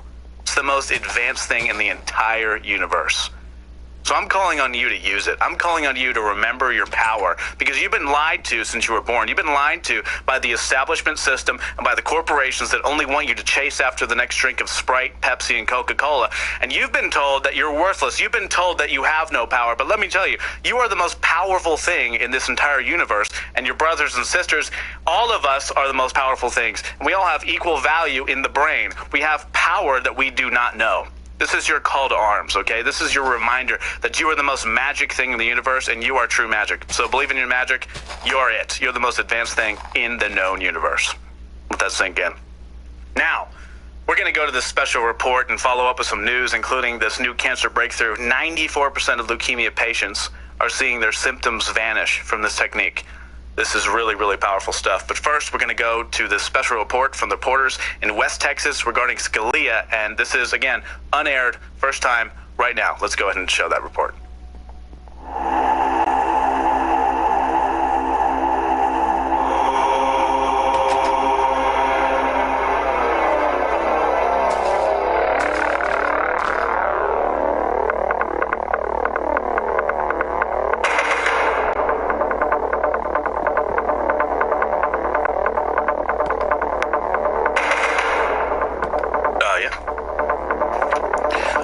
Looking at some amazing drone footage in West Texas. There's elk running. I mean, I don't know how I even got this shot. It looks amazing. And we're leading in now to the ranch. If you're listening on radio, I'm going to do some narration for you. This is the ranch, of course, where Supreme Court Justice Scalia was found dead with a pillow over his head, but then it turned out, it was just on top of his head. And he was pronounced dead over the phone by a judge who was confronted by David Knight and the other reporters. And, of all the things, it turns out now that investigators and insiders are saying it's extremely fishy. It looks like something's really going on. Let's listen in. I'm running in a Democrat position for the sheriff of Presidio County. Presently, I live here in Marfa, Texas. Mr. Melendez, we wanted to talk to you because we want to get a little bit of a context for what's going on here. It's been very difficult for us to get anybody to talk to us about what we and people all across the country see as irregular procedures here with us. We've had people who are head of the homicide division in D.C. as well as New York saying this is really strange, especially for someone of this stature. So we came here to try to talk to them to see if we could get some feel for the involvement of the U.S. Marshals in this. This took place over a very long period of time, so they clearly knew who they were dealing with over a long period of time. There are a lot of people in the chain of command that could have said we want to exercise greater care than we normally would instead of less care. So I want to get a little bit of background from you as to how things have been done in the past here. I understand there was an issue, one of the reasons perhaps why you're running for sheriff when you were a deputy with the sheriff. Could you tell us about that? What I'm trying to do is I want to bring back integrity to the sheriff's office here in Presidio County. Okay, I believe that the department could run a lot better, could be ran a lot better with the proper supervision. That's a really big lack in that supervision, and this is coming from the top as far as the sheriff and the chief deputy. I don't feel that they're very knowledgeable in what they're supposed to know, what they're supposed to be doing. I've run across that a lot as far as giving them advice in cases that they may have been looking into in the past. Let me ask you, because a lot of people said because the judge did not go to the site, and it was a bit unusual because the first judge, Juanita Bishop, that we talked to, said, yeah, I passed this on because I couldn't go. And then she called up Judge Beebe, he couldn't go. And then they called Judge Guevara, and she couldn't go either, but she just did the inquest over the phone. So a lot of people ask, what kind of experience was the sheriff have, who was there talking to her, telling her that there was no sign of foul play, that it was a natural cause, and that sort of thing. That's highly irregular for someone who's not experienced with homicide. Is he experienced with a lot of homicide investigation? No, he's not that well experienced in them. I was usually the person he would look to take care of issues like this. Let me ask you, there was a case a few years ago in 2013. There was a young lady who was run over by a train. Are you familiar with that case? Yes, I sure am. Okay, and the judge, presumably working with the sheriff, ruled that a suicide, but the investigator with the train company was very concerned about it. Her family was very concerned about it. The train investigator said it looked like her body had been placed on the tracks, that she was unconscious at the time, and yet they ruled it a suicide. Could you give us some insight on that? Well, I know he called me out about 2 o'clock in the morning, which I thought was very odd. I was at home asleep. I wasn't on duty till 7 a.m. that morning. But he called me out. I went out over there and asked me to watch the street. He did tell me over the phone that somebody was hit by the train. So usually when I got that, I was like, well, okay, I'm the one going to be looking into this and everything. And my wife was like, well, I'll see you when I see you. So, I showed up on the scene, and he basically just asked me to do traffic control, and which was kind of odd on my end, but I was like, okay, I'm not going to question you. And I went back and just stood there watching the street between the park and the car wash. I know he had me take the young lady's purse to the mother, which I thought was irregular. I mean, there could have been something in there, texts or any type of evidence, fingerprints or anything that, the purse should have been logged in as evidence and sent off to the crime labs to check for just about anything. The family believed that there was foul play possibility. They wanted to see a full investigation done. There was no rape kit that was done on that. Is that right? No kind of toxicology reports to your knowledge? Or what do you know about that investigation? About the only thing that I know was done was just toxicology. And an actual full-blown out autopsy was not done, which I thought was very irregular. It should have been done. Mm-hmm. And no testing for rape? No. Could you tell us about the issue that you had with the sheriff that was initially a lawsuit and then was dropped? Apparently, I was terminated back in 2015, and that was due to the fact I was turning in one of the deputies for tampering with evidence. I was filing a case against a man for being in possession of a handgun while he was under a protective order, which, according to state law, he cannot be in possession of a weapon. And this was, in reference to family violence. Well, I called the sheriff. He asked me to call him. The dispatchers did. He wanted me to turn the gun over to him to give it back. The sheriff wanted you to turn the gun to the sheriff, yes, so he could give it back to this person, yes, who had a protective order on him. Yes, sir. And I refused to do so. So he asked me to log in as evidence, and as I was doing that, I took photos of all the logbooks and everything. And next thing I know, Deputy Garcia is handing me some paperwork saying that the district attorney, Rob Ponton, dropped the charges, which he had no involvement in this case. The weapon was returned to the suspect's son, who he himself was a felon. So the weapon should have never been given to him from the get-go. The son was a felon? Yes, and it was released to him. And why were you terminated in relation to this case? I wasn't going to be quiet. I wasn't going to stay quiet.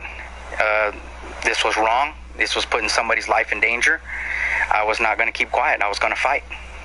And I fought till the very end. And how long ago was this? I'd say almost close to a year. Okay, all right. Would you say that there's an irregular pattern of procedure at this sheriff's department? Yes, very regular. A lot of these department policies aren't made until after something happens, and even then they're not something that's written down that you can go and file an Open Records Act to get. Mm-hmm. This is just word of mouth or a text message that's sent, and even then with Sheriff Dominguez, it's whether I want to or not, mm-hmm, to go by these policies. So I'm sure you've read about the Scalia case. You feel that what happened out there kind of fits this irregularity? Yes, I do. Yes, I believe more should have been done. I wish I could have been there, so I could have seen the scene myself. But I honestly don't think enough was done. What would you have done differently if you were sheriff? Well, from what I understand, from what I've been reading, apparently the clothing had no wrinkles in it, so of course he lied still. The pillow should have been taken in as evidence if it was used to smother him. I'm just speculating here. For any saliva or any blood or anything like that on the pillow itself. An autopsy would have actually shown minute bruising under microscopes around the lip areas if he was actually, if force was applied to the face. So, and how often does the county perform autopsies on unexpected deaths? I know from my experience, if I ask a judge for one, I'll get it. So it's pretty easy to get one if you request one. Okay. Yes, sir, it is. Lately, we've had trouble establishing a timeline for Scalia's death. Now, from your experience as being a deputy, what would have happened? Would they have called a deputy in who had called a sheriff and then so on and so forth, contact the justice of peace? How would that work out? Usually they would get the law enforcement first, and we would arrive on scene and check the scene first. Check the scene, make sure there is no foul play or anything like that. And then usually we do contact the judge while we're in the process of doing that. Okay? While we're investigating, like I said, we notify the judge, and they usually come out. I mean, I've never really had one, like in this situation, I've never really had that before. They usually show up. So this is unprecedented for not only a justice of the peace, but also a judge to not show up for a dead body. I would say in my experience, yeah, because again, like I said, I know every time I've done something like this, they'll usually show up. No matter what the distance is where they're at, even if it's like a 50-mile drive from them? Yeah. I mean, I know we've had to call them out, being way out in the secluded areas. I've told you my thoughts on the Scalia incident before. It's not even necessarily, in my view, that in the beginning when I was on the Facebook mentions with Alex, he did one. Not even necessarily it's questioning the protocols and procedures, which in my view, common sense would say they should have gone through, but instead it was pronouncing dead on the phone. There was a pillow on his face, and then the story changes. Well, the pillow was above his head. You don't have to be a crazy conspiracy theorist or a crazy person to say, hey, maybe we should follow some protocols and procedures. My issue is when you say that, when you say, hey, why didn't we have an autopsy? Were the investigators that were there trained enough in looking at his lips and his eyes to see if there was suffocation issues, to see if did they, again, test the pillow for saliva? Did they do any of these things? In my view, I don't think any of that was followed to the T that a Supreme Court justice death should be. I mean, even if an average or regular person died, right? Wouldn't you go to that length? So to me, that is the main issue. Also, not to mention, it's not absurd to think. It's not absurd to think that if groups were to make billions of dollars worth of legislative changes with the death of one person, it's insane to think that they might actually lead to killing someone. Okay, it's not a wild conspiracy theory. It's a common sense question that I think most people would agree with. I think the media then spins it into you're a crazy conspiracy theorist if you question anything about the way that he was pronounced dead or the lack of autopsy or anything like that. Now, do we have enough time to go to this Richard Reeves clip on Bush? Awesome. Going to go ahead and check out the report by Richard Reeves. This is Richard Reeves with Infowars.com. It is Wednesday before the big South Carolina primary coming up this Saturday, February 20th. And we are right here in Charleston, South Carolina, where you can see behind me the Arthur Ravenel Jr. Bridge. Beautiful bridge here, definitely an iconic landmark here in Charleston, South Carolina. But what we really want to talk about is how it looks like, as we reported in Iowa, that Jeb Bush is done. In Iowa, we called it. We were correct. We called it. Iowa, Jeb Bush was done. We went to a Jeb Bush event there in Cedar Rapids, Iowa, and he did an event, and the only folks that basically showed up were his volunteer staff and crew, plus some Chinese guys that were all about the Bush family, bringing in business to the Chinese. So I guess obviously the Bush family going in decline here potentially can really impact the Chinese trade. And you've got Donald Trump coming in to bust that up. So what we're going to be doing is going around here in Charleston, South Carolina, talking to some folks to find out more about what their guts are saying about, are the Bushes done here in South Carolina? Now, what do you think about Jeb Bush? He doesn't appeal to me much. Again, I don't know much about him or his policies, but I've never found him very intelligent. I don't think he seems to stand for much. I always feel like he's just doing what other people tell him to do or he should do. And I like Jeb, but I'm not a supporter of Jeb Bush, and I don't think we need another Bush in the White House, truthfully. I think Jeb Bush is a really terrific man, too. I really love his whole family. I voted for his brother. I voted for his father. I kind of fear that a third Bush up against Hillary Clinton would probably not win, and that breaks my heart. I think Jeb Bush has been a very good governor. He's got a proven track record, but I don't think he's got the chutzpah, for the lack of a better word, to get in there and do the type of job Trump will do. Yeah, I don't know if I can handle another Bush in office, you know. I mean, he keeps saying he's got national security in mind, and, you know, all that stuff happened on his brother's watch. I mean, if he's good for it, you know, hopefully he learns from his brother's mistakes. So you think the Bush connection with South Carolina, that might be pretty much kind of winding down, wrapped up? The South Carolinians are smart. It should be winding down. There you go. That's a report by Richard Reeves. We're going to be right back, and after the break, in the final segment, we're going to cover some of these news stories, including what is happening with 94% of leukemia patients seeing their symptoms vanish and the technique that they're using. We'll be right back. This is the Alex Jones Show. Welcome back. It's the Alex Jones Show. It's the fourth hour. This is the last segment, and there's so much more news to get to, and really, I mean, I got to tell you, it's been an exciting day. It's been an exciting week. It's been an exciting year. And if you like what you're hearing, you like the passion, the energy, you like people actually caring about your future, the future of the planet, you like people actually telling you that you're powerful because you are and wanting to empower you instead of disabling you into becoming a corporate drone that just throws money at the nameless corporations that don't care about you, well, then it's your obligation to financially support what you like. And I'm encouraging you right now to go to InfoWarsLife.com, InfoWarsLife.com. From the bottom of my heart, I am telling you that these products are truly the best, okay? I've been involved with them since day one with Survival Shield X2. And right now we have a number of different specials. Liver Shield is back. Liver Shield, I have to tell you, has probably been one of the most exciting products to ever launch because of so many people saying it has changed their lives, saying, look what came out of me, saying I've followed the Advanced Liver Cleanse Pack with Oxy Powder and Liver Shield, and I just read the reviews for yourself on InfoWarsLife.com. It has been sold out for 3 months. 3 months. It has been completely unavailable for 3 months. So now is your time to jump on it at InfoWarsLife.com.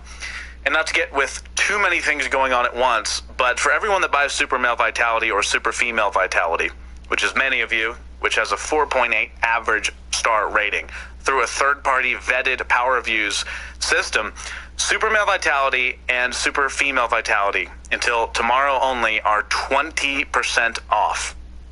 Now, I'm not supposed to say this, but if you also get auto ship, you save an additional 10%. So now is the time to stock up. Stock up on Super Male Vitality. If you're gonna, you're gonna get it anyway. You're probably gonna need some more in a week or two, a few days, whatever. Stock up now when it's 20% off and choose auto ship. That way you don't have to worry about ordering it again, and you're gonna get it for 20% off plus 10% off auto ship.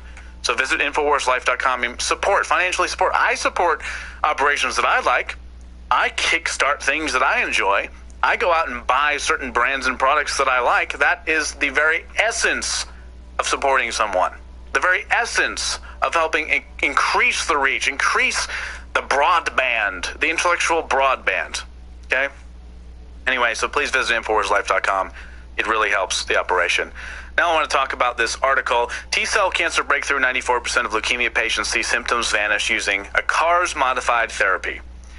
In one study, 94% of participants with acute lymphoblastic leukemia saw their symptoms vanish completely. This is unprecedented. Vanish completely. A potentially revolutionary therapy that trains the immune system to attack cancer has shown extraordinary results in early trials involving terminally ill patients. Now, here's the part I like. Trains the immune system to attack cancer. Right? Trains the immune system. In one study, 94% of participants saw their symptoms vanish. Patients with other blood cancers saw response rates greater than 80%, with more than half experiencing complete remission. The technique, this is the important part, involves removing immune cells called T cells from patients, tagging them receptor molecules that target cancer, and infusing them back into the body. So to me, this is really not that invasive of a deal, taking out their T cells and tagging them receptor molecules. Scientists screen specially bred genetically engineered mice for the targeting molecules known as chimeric antigen receptors for CAR. So they tested on mice, doesn't mean it's GMO, they tested on genetically engineered mice. It's very promising.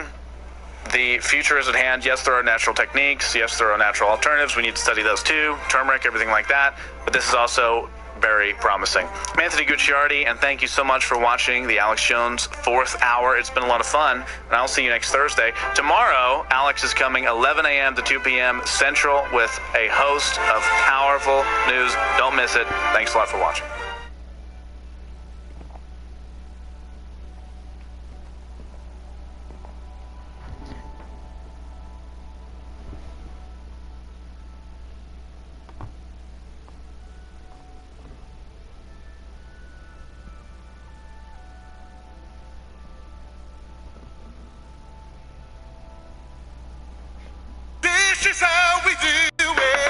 Introducing the Dish 3-year TV price guarantee. Get America's top 120 plus package for just... If you are receiving this transmission, you are the resistance. Live from Austin, Texas, broadcasting worldwide, it's Alex Jones. Former head of his campaign and his confidant, Roger Stone's going to be joining us from South Carolina, coming up in T-minus 33 minutes from now. And the article that we wrote about his latest comments is at drudgereport.com right now, via Infowars.com. Confidant Trump is always wearing a bulletproof vest. Now, he said that on this show, 5-6 months ago. And he talked about how Trump carries a firearm pretty much all the time. And the press made a big deal of that. My gosh, a presidential frontrunner with all these death threats, and El Chapo saying he wants him dead, and ISIS saying they want him dead, and he has a bulletproof vest. That's almost as crazy as a cop wearing a bulletproof vest or an army soldier wearing a helmet. I mean, can you imagine how extreme and horrible he is? That's why the New York Daily News has labeled him the Antichrist. The Washington Post labeled yours truly the universal vector of conspiracy theories yesterday. I'm very, very honored to have that title. You mean the universal vector of questioning? We have a giant broadcast lineup today, so jam-packed with guests. I'll tell you all about it when we come into the main launch of the transmission. This is just that little kickoff portion. But the big exclusive article for Breitbart, Pat Buchanan says Donald Trump's rise is rejection of a quarter century of Bush republicanism. And that's what we're seeing is the Rockefeller, blue blood, Democratic Party coup over the Democrats in deep, deep water right now, deep boiling water. And so it is bye-bye to that political dynasty of open borders, taking our guns, signing on to UN treaties, and more. The Pope has come out as a big fat hypocrite and said, open up your borders, let anybody come in that wants to. But he doesn't say that Italy should have to do that, and he's got 200-foot walls around the Vatican, the biggest in the world, the thickest in the world. And I've been saying this for 6 months about the Pope since I was in Italy, pointing it out. He'd already been to the U.S. calling for open borders, and to Mexico. He's coming here all the time. He's so political, like no other Pope we've ever seen, and extremely globalist. Finally, Donald Trump picked up on it, started tweeting photos of the giant walls yesterday. So I thought we'd play a clip of myself yesterday talking about this, and then, of course, Trump echoing that. Here it is. The Vatican has 200-plus foot walls. Can we put a photo up of that for TV viewers? Or just Google Vatican walls. Biggest, thickest in the world. You go in there, they shoot you. He hasn't taken one refugee in there. We are being flooded. We are being shot up. We are being attacked. We are a joke. The whole world corrupt. They're taking old ladies' houses for back IRS taxes they can't pay, whether they be black, white, Hispanic. Who cries for them? And you sit there and you say, we're racist? Because we have the most open immigration. Creepy old evil-looking man creeping around, socialist, dirtbag. Him and Bernie Sanders, ought to marry each other. I mean, I am just sick of it. So Trump responded just well. Has massive walls around. We should build some walls like